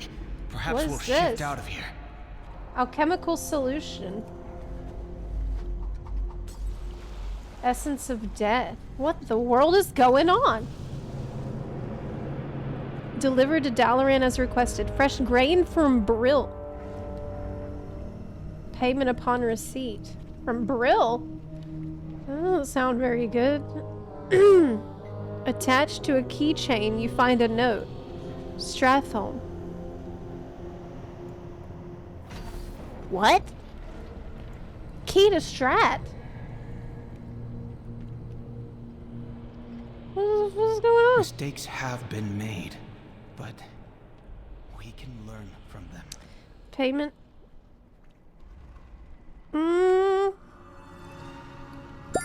What else am I missing in here? Should I fall off? No. Didn't the grain from Brill contain the plague? Yes. I'm trying to click on this. I don't actually see anything else I can click on. I'm kind of stuck. Look at their guild name. Tentacles out. Oh, there's a skull. Okay, there's a skull. Champion, look out! Wait, whose skull was that? Like the ones in Northrend. But they're unstable. Are they a prototype? What in the world is going on? Kel'Thuzad? Did the council send you to seize my tomes again? Careful. Even though that's a mirror image, it can still be dangerous. It's Mr. Bigglesworth. Another interruption? Where did you find this place? We're here by mistake. What is it?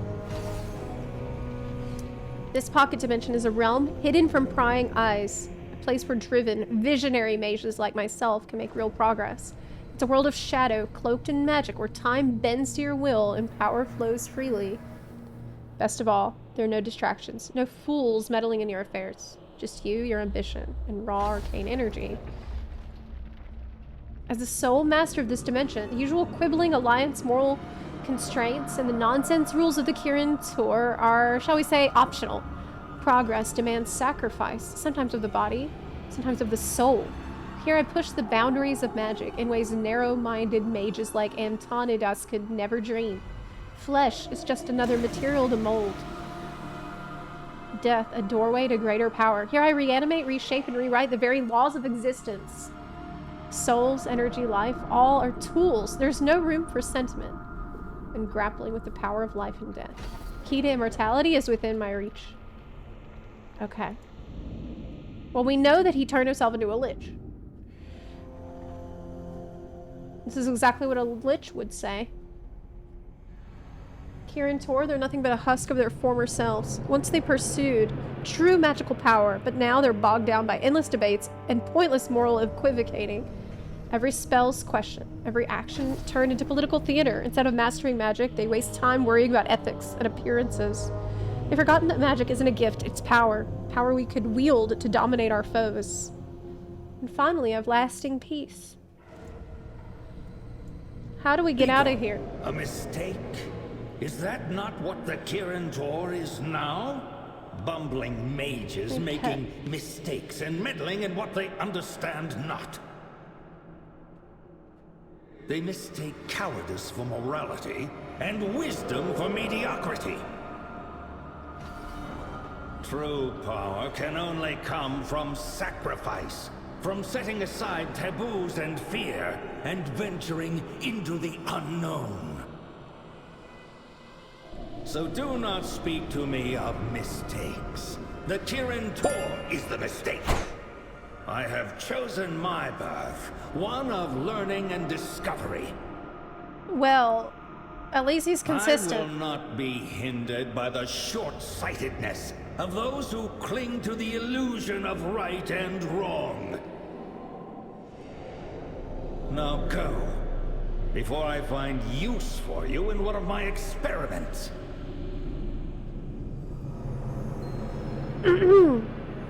Okay. Let me leave. Oh, I can leave now.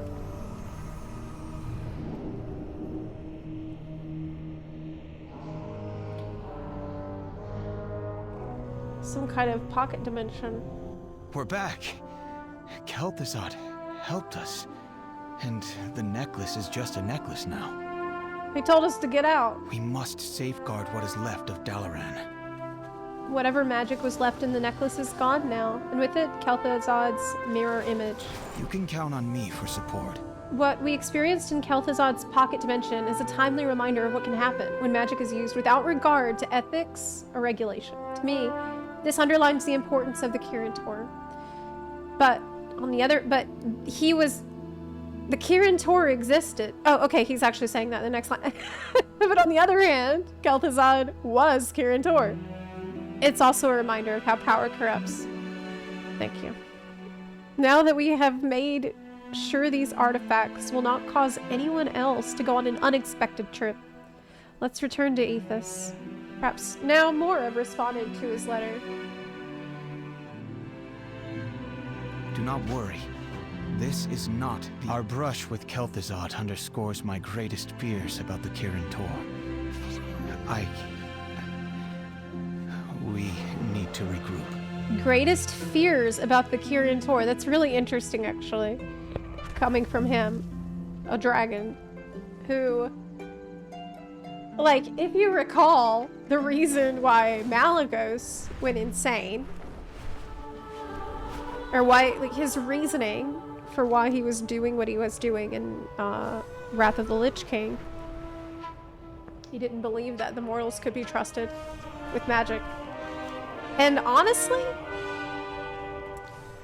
I mean, if you look back on all the shit that's happened, I mean, there's a case to be made there. Like, I'm not saying he was right, but the concerns are somewhat justified of how mortals misuse magic very badly. He felt like The ruins of Caligos. It is good to see you.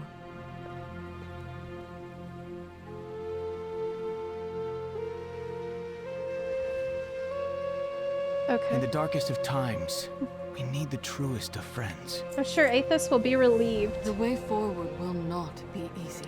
Caligos' hypothesis that Dalaran's debris interferes with long-range teleportation seems correct. Mage portals have appeared along the shore, but no one stepped through them. They're likely mages trapped within the portals. Or something mana-hungry, like fell hunters, maybe being lured here by the release of Dalaran's power. We must investigate.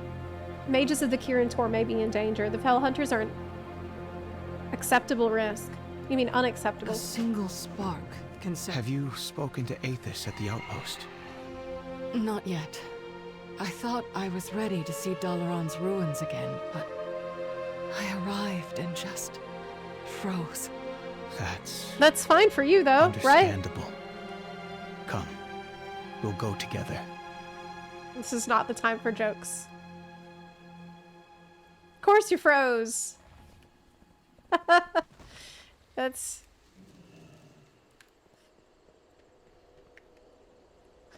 Where's Khadgar? This is why we need Khadgar here. Okay. Oh! Hey! Thank you. I do not know what would have happened when I ran out of mana. Cool. Night Elf Mage. Awesome. I rescued him. I yoinked him out of there.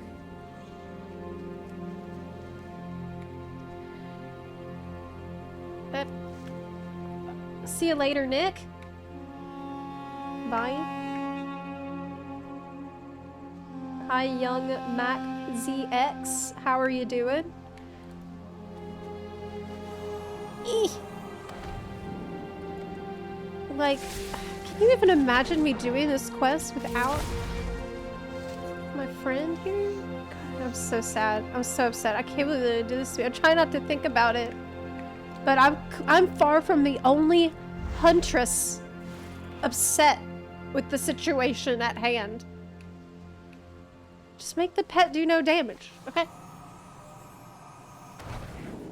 It's not... I know I'm not alone in it. They need to talk to some hunters who, like, have the sentimentality about the pet. That's all it's about. That's it. It's just sentimentality because of the bond you share over the time. And I don't like BM. I don't want to be BM. And BM is getting good changes, yeah. But it's not changing the fundamentals of how the spec works. I want to shoot the bow and have a freaking pet. You're gonna make people go to Classic for that? But there's no people petting Classic. You saved my life, my friend. You're gonna have to make us give me War Within Classic for the patch before this. Thanks. I saw the letter. I'm here to help. Now, what's this you were trying to tell me about a magical pet biscuit? Is this a solution to my problem? Heal slowly, Athos. Be patient. And more will answer your missives in time. I will do whatever I can for the Kirin Tor. I'm glad to see the scattered mages of the Kirin Tor answering Athos' call.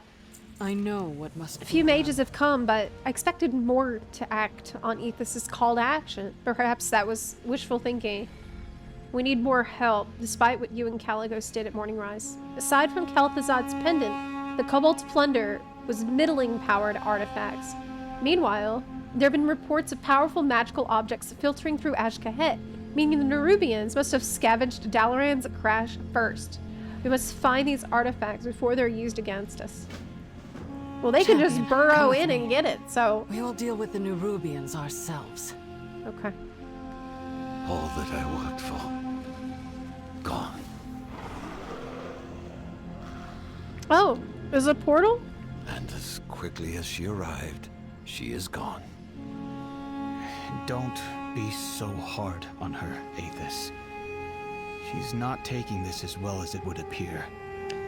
I know. I just was hoping to get her help with arrangements. Since she had been here when Dalaran fell. Ah, I see. Well, maybe I can help. Have you ever heard of a Tuskarr chieftain named Panoliak? Oh my god, he's gonna tell him the story of the chieftain and like...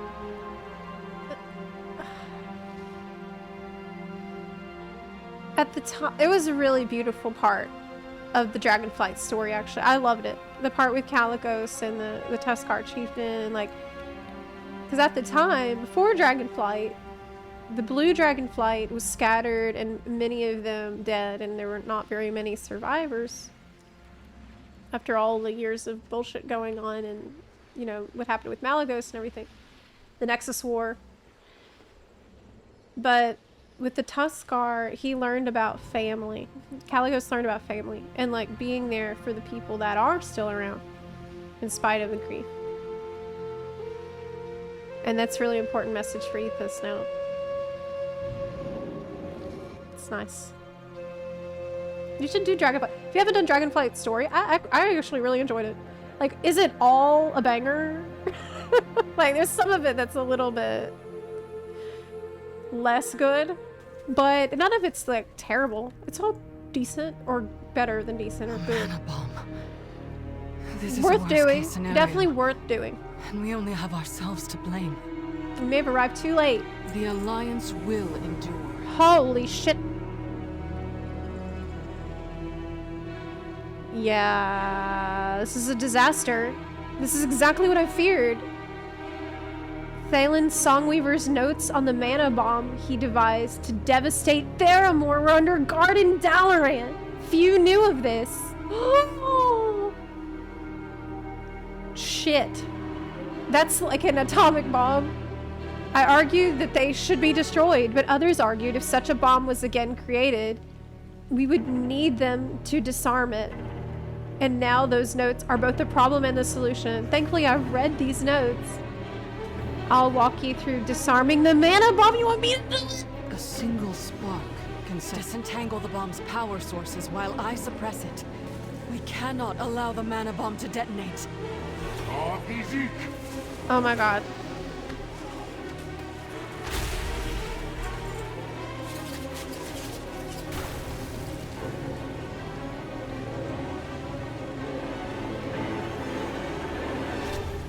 It's the magical objects. Filthy overcrawler! Peepo, are you even doing anything? See, Peepo isn't even doing anything. So why should he go away? I'll just keep him on passive all the time. Lock him to passive.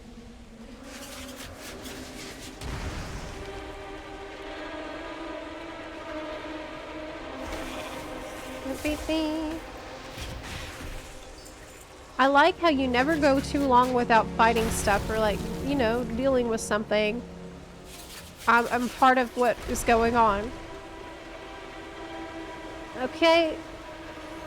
That's everything. Now, champion, realign the mana bomb's matrix.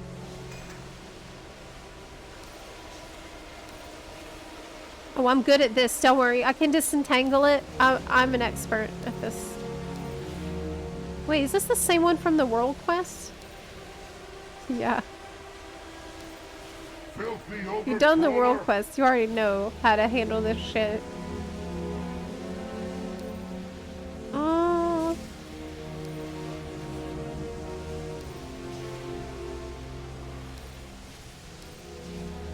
Easy. We have averted a great catastrophe, champion. The true battle lies ahead. Okay. I know what must be done. WoW is definitely earning... They've already earned my trust back with Dragonflight. But they continue to show me that the trust was not misplaced. Until, they take away my best friend. It's the first time I've been upset with them since Dragonflight. I get what they're trying to do, but it seems really insensitive and mean.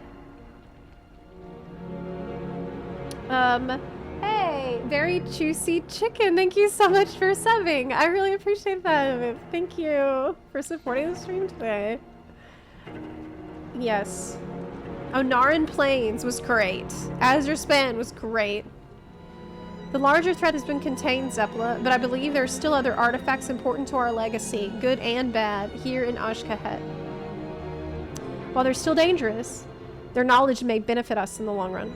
We must not allow the Nerubians to profit from what they and Xal'atath did to Dalaran. The Alliance will endure. Some of the relics the Nerubians now possess were housed in carefully designed containment vaults on Dalaran. That's how dangerous and powerful they are.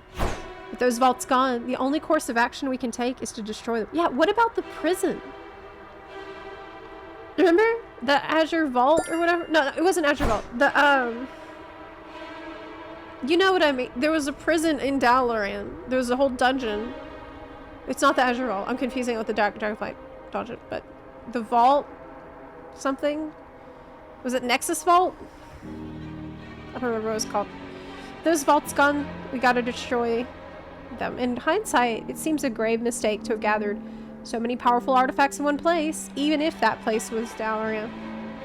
I would trust no one else with this task. I know what must be done. This bomb should not have been built. Kirin Tor leadership is to blame, but we are all complicit and must atone for it. I will dispose of the bomb, destroy the other artifacts, and meet me in the Tranquil Strand. I mean, the bomb is really, really horrible, yeah. But it's far from the only super bad magical thing in this world. But it is the nuclear bomb that World of Warcraft has. Okay. Is there anything? Oh. Can I read that? No. One more. Notes.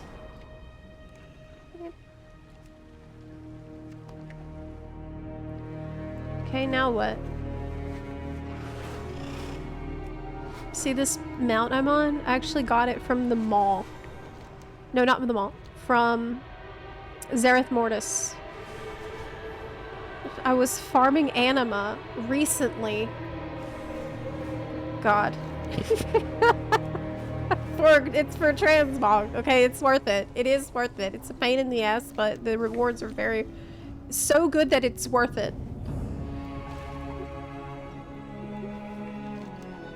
But you can craft mounts there in Zereth Mortis. Zereth Mortis is not horrible. It's not that bad. If you just fly around and get, Okay, she is back in Dorne, so we need to go back. Isle of Dorne.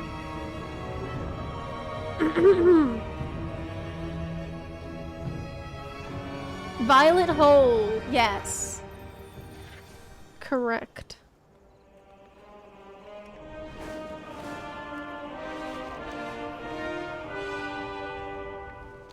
Whee. So how much longer do I have with Peepo? The end of February?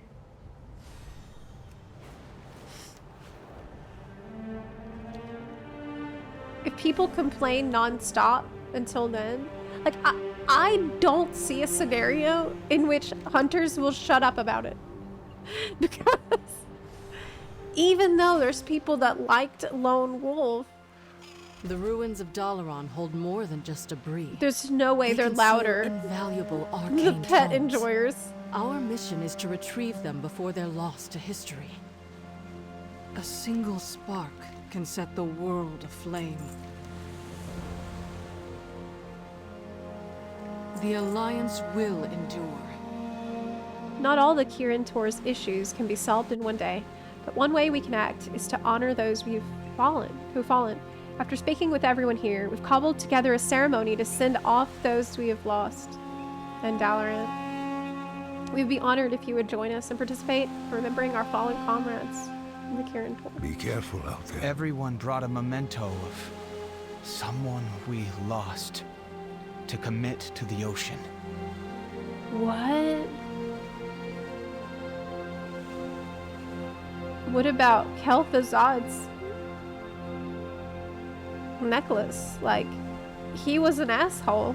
We're gonna... What am I supposed to do with this? I mean... He died a long time ago. No matter how painful, we must embrace change as we honor those we have lost. Oh, it's because we need to embrace change. That's what that represents. It's not like honoring Kel'Thuzad. It's like we need to remember the lessons that we can't forget.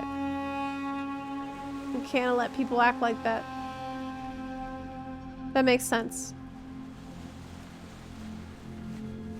As we send them off, we let go of the past to face the future and become stronger. Oh my god, I just realized that we're doing this because Caligos and his history with the Tuskar ritual. This is really sweet, actually, when you have that context.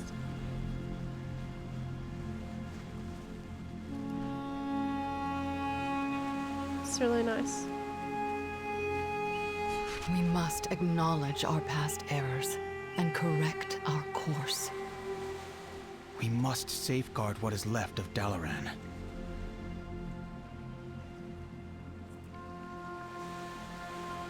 May there be fairer skies ahead.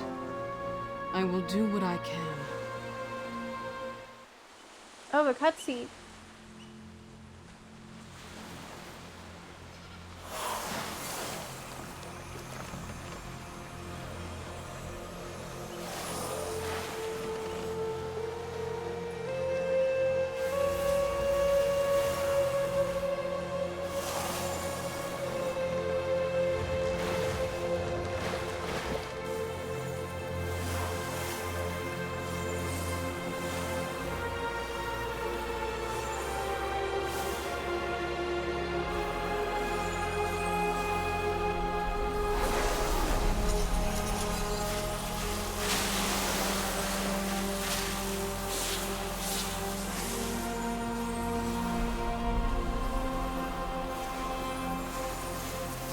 Wow. That was awesome. Oh my god, that's so beautiful.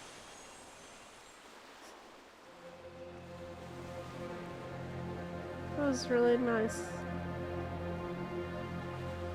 Nice send-off. We must continue to pursue Xalatath, no matter the cost. Xalatath left distraught. So, what now? We rebuild, but not just brick and mortar. We need changes to our foundation, to us. Agreed. We must move forward with intention and learn from the mistakes we were too prideful to before. I admit I was blinded by the ivory towers of Dalaran. I believe the Kirin Tor's wisdom was nigh infallible. Let us pledge, then, that the new Kirin Tor will be different. No more councils, no more floating cities, and no more meddling in world affairs. Yeah, I bet And that's we are gonna all go in over well. We will start anew. For the Kirin Tor. Yeah, right. For all No of us. meddling in world affairs. Because this old man is tired. I will go to Donegal to rest and then start rebuilding the connections we have lost. Are you going to stay, Caligos? Oh. The Dragon Isles can endure a little longer without me. We have much work to do. More mages are arriving to lend their strength. We need to start planning how we want to spend our resources. You know what's up. That's nice. Ending. Oh, that was so cute. I thought it was a really beautiful quest. And I thought it was sweet how, you know, if you've done the Dragonflight Azur's fan, you know about the send-off with the boat in the water. And then, but they didn't do it exactly the same. You know, they had their Kirin Tor spin on it. That felt really appropriate. What a great quest. Enjoyed it a lot. Like, I'm so glad they addressed these things of the Survivors Guild and like unable to move on and how many people are even going to show up and what kind of organization do we need to be now. All of that shit was handled in this relatively short span of time. It was pretty well done. Like, that didn't take hours. It was very simple and straightforward, but it was meaningful. I also had a lot to do throughout it. Yeah, it was really deep and grounded, but still, you know, easy for anyone to understand. It was great.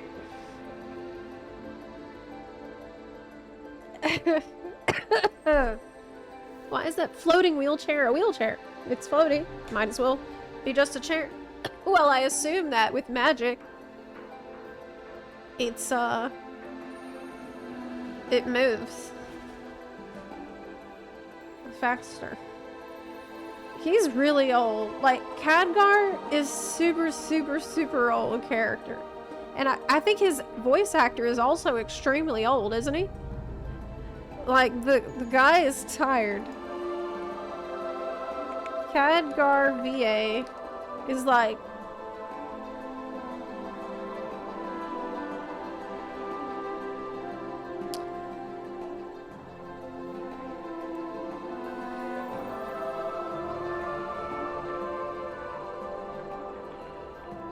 Oh, he's not as old as I thought. He's 72. Oh my god. I thought he was like much older than that. I thought he was 100.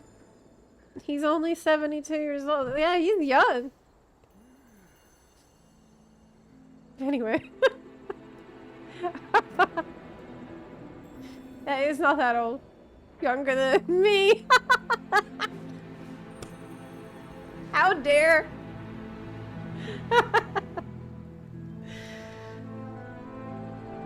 What did you think about the quest? What did you think about the Kirin Tor quest? Is there anything that you think they should have done differently? Spry 72. Khadgar is awesome. I love him. But yeah, I just think they could have made him float or something. Since the wheelchair uses his power anyway.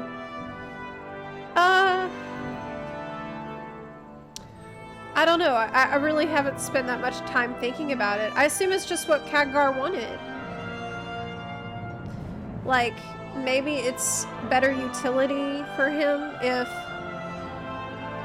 operating the chair takes magical energy and he's tired, then maybe it's like easier. I don't know.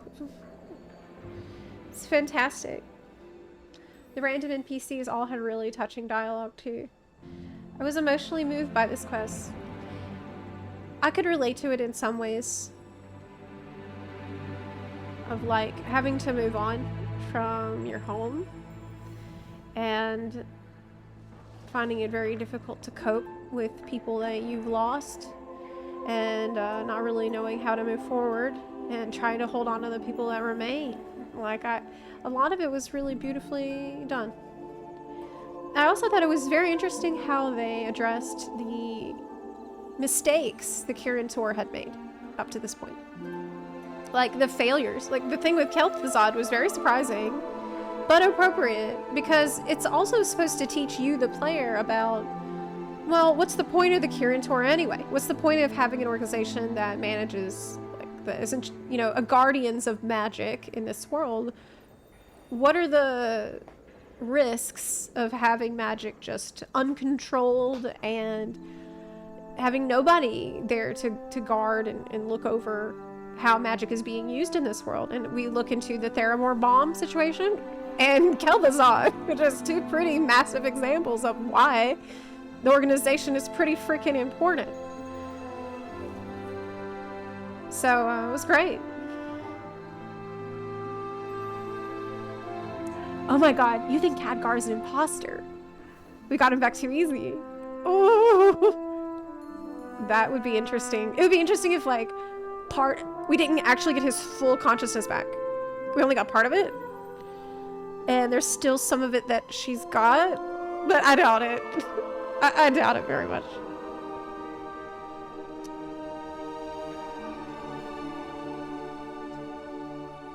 The random NPCs all had really touching dialogue too.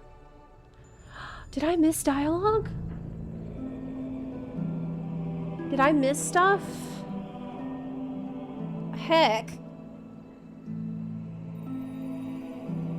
Dang it. Khadgar is 58. Okay, so I'm full of shit. I really thought Khadgar was like 100, and I thought his voice actor was 120. But I'm so wrong. As it turns out, I am super wrong. Yeah. Everyone at the ceremony had a big text box, unique to each of them. Well, crap. Well, I'll do it again probably on the other... Well, I have to do it again for NA. So I'll do it again on NA, and I'll see then what I missed. 2 accounts. Yeah. He was aged rapidly for some lore reason. Yeah. Isn't that right? Yeah, I thought there was something like that going on with him too. Dark portal shenanigans. Director's cut on the alt. Found it on Reddit that he's in his 50s, but since he got magically aged, then I'm probably... So it's because he was magically aged that he acts way older than he actually is. Makes sense. I have a feeling something happened as we're approaching Metzen's story takeover time. When do you think Metzen's story will take over? So an Undermined patch? Maybe the patch after that. If there is one. Since they said they want to move really quickly now. They want to move much faster. I think they said an expansion every year now. It's not going to be like before, which is awesome. It sounds like a good idea. More big updates, more faster, more quickly. Man, I was actually a little worried about Blizzard HQ with the wildfires going on in California right now. It's pretty close to Anaheim. All those wildfires in LA, around LA. I mean, there's supposed to be pretty strong winds this weekend too, I think. I'm worried. I hope they'll be okay. It's super scary. I saw that Sir Anthony Hopkins lost his home. And I think that was like the 3rd time that he's had to deal with a house fire. The guy's been really unlucky. Yeah. If they keep up the storytelling and gameplay, I'd be happy. Things have been good. Yeah, I've been really happy. I've been having a great time with everything in WoW so far. I've been doing Siren Isle a bit. Thank you, Optimus Prime. And Siren Isle has actually been pretty fun. I know a lot of people, you know, be like, oh, well, it's this or nothing. But I've been enjoying it, actually. I've liked the lore stuff we've gotten out of it. About the Vrykul who were there. The mystery of the shard of the world soul is pretty cool to learn about. And one thing I like about Siren Isle, after I've only done it for like a day, but one thing I like is the different ways to traverse the map. So I got the thing where you can be really fast underwater. And then I just also got the rocket jetpack. And that's been neat to just like blast myself into the air and then use Goblin Glider Kit to go wherever I want to go. That's been kind of fun and different. Yeah. That's how I'm flying. Stock up on some Goblin Glider Kits and you pair that with the jetpack and you're good. Yeah, it's kind of fun. It's different. Different way to move around. How is Florida? Right now, it's not bad at all. Right now, it's good because it's cold finally. But I'm gonna try to move before summer. Yeah, I'm ready to leave. I'm thinking about going back to Seattle, actually. I think I might go back there if I can. I miss Seattle a lot. Yeah. The videos there are scary. Yes, I saw the Pacific Palisades, I think it was called. I saw those videos, and I saw the video of the guy who was inside his house with the dog, and I can't even imagine. That's so terrifying. I can't imagine being in that kind of situation. That's when, the other thing is, with the casualties that there have been, if you are in a situation like that, where authorities tell you to evacuate, you need to do it before you think it's necessary. Like, if there's an evacuation order, it's you shouldn't decide, oh, well, I'll leave when I think. Because you will not get another chance. That's the thing with these fires that I think people don't always understand. You think you'll get another chance later. You won't. The fire moves quick, especially with these really strong winds. I heard that with the very strong winds that they've got, a small ember can travel like a mile and start a new fire. Just like that. It's scary. If you ever have, this really goes for any kind of emergency, if you ever have an evacuation that's mandatory, you leave immediately. You must leave immediately. That's what they're trying to say. Like, if you watch the news, all of, like, the fire marshal and all the authorities there are just like, please get the hell out. If we ask you to leave, please leave. Okay, please. So, it's horrible. I really hope that they get some rain or something. I hope it stops. But now they have a new problem because they said that if they get a bunch of rain now, there can be mudslides. It looks like a bomb dropped over there, man. It's like, looks like a war happened. My heart goes out to them. Totally true advice. Couldn't believe that video with the raging inferno outside and the calm music. I was shook. Yeah, did you see the one with the guy inside with his dog? Like, at that point, I guess he was doing the right thing. Like, if it's already so late in the game that flames are completely surrounding your home, I don't even know what you should do. I don't know, like, maybe, I don't know. I don't know what you do. Apparently that guy did get out, thankfully. He got out. But air quality is really bad. America is no joke when it comes to natural disasters, y'all. Holy shit. You have to pick your poison here. It's so scary. Okay, so California coast, you got wildfires that are terrifying and that will come at you quick. Then, where I'm at, Gulf Coast, hurricanes will absolutely wreck your shit and destroy your home. Okay, also flooding.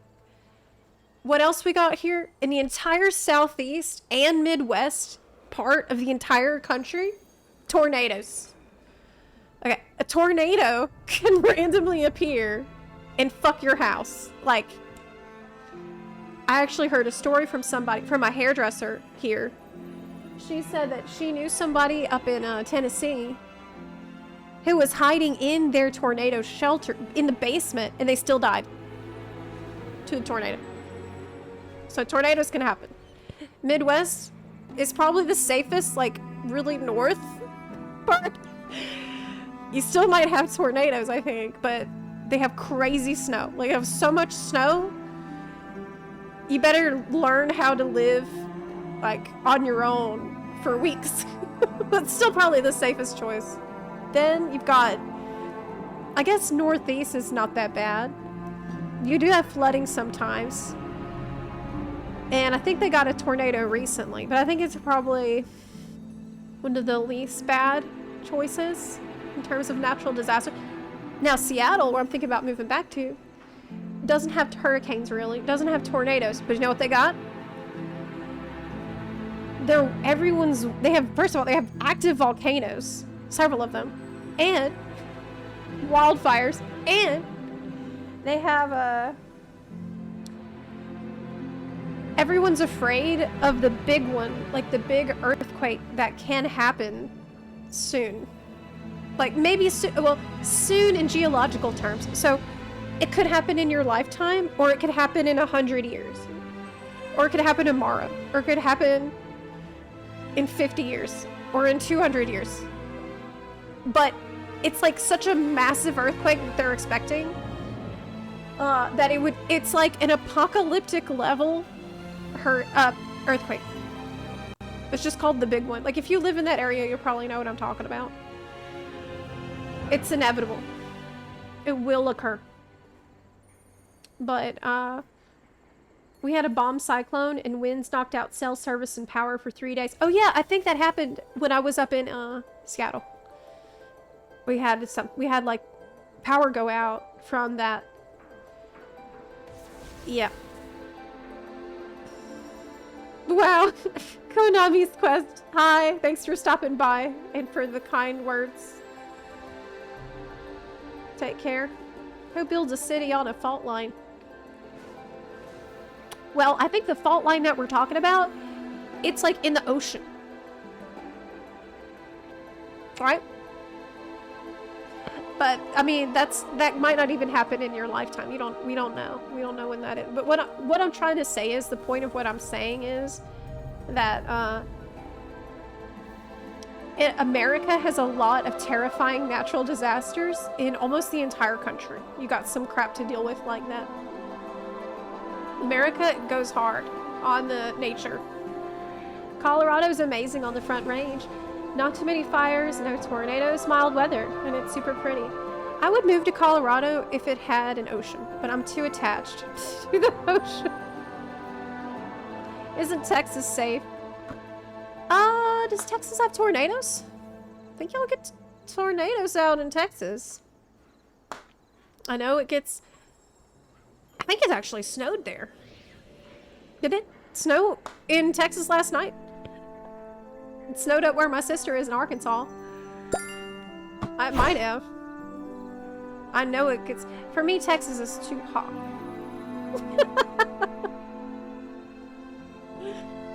Come to Ohio. The only natural disaster is depression.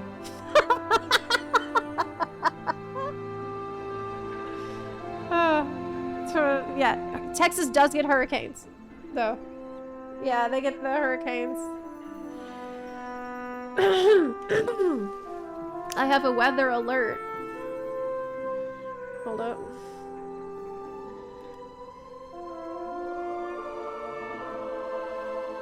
It's about the wildfires that we were already talking about. It's not gonna snow here. We just have the freezing rain for now. Well, it's 5:15. I'm gonna get ready to go swim. I'm gonna go swim. But I will see y'all on Monday Bunday. Thank you so much for hanging out with me today. It was awesome. I'm really enjoying World of Warcraft. If you want to play World of Warcraft with me, I would love that. Join our guild, Only Buns. If you just search for us in the guild finder, or write us a message in the WoW channel in our Discord with your name, character name, and region, and we'll invite you to Only Buns. It's a great guild, fantastic community where you can do your time walking dungeons. I still need to do those. You need to do 4 every week for like a few weeks to get the bee mount, the new timely bee. amount. So if you want nice people to spam that with really quickly, the guild would be the place to do that. And we'd love to have you. We are on EU and NA. Server doesn't matter. Faction doesn't matter anymore. So yeah, I will see you on Monday. Take care. Bye.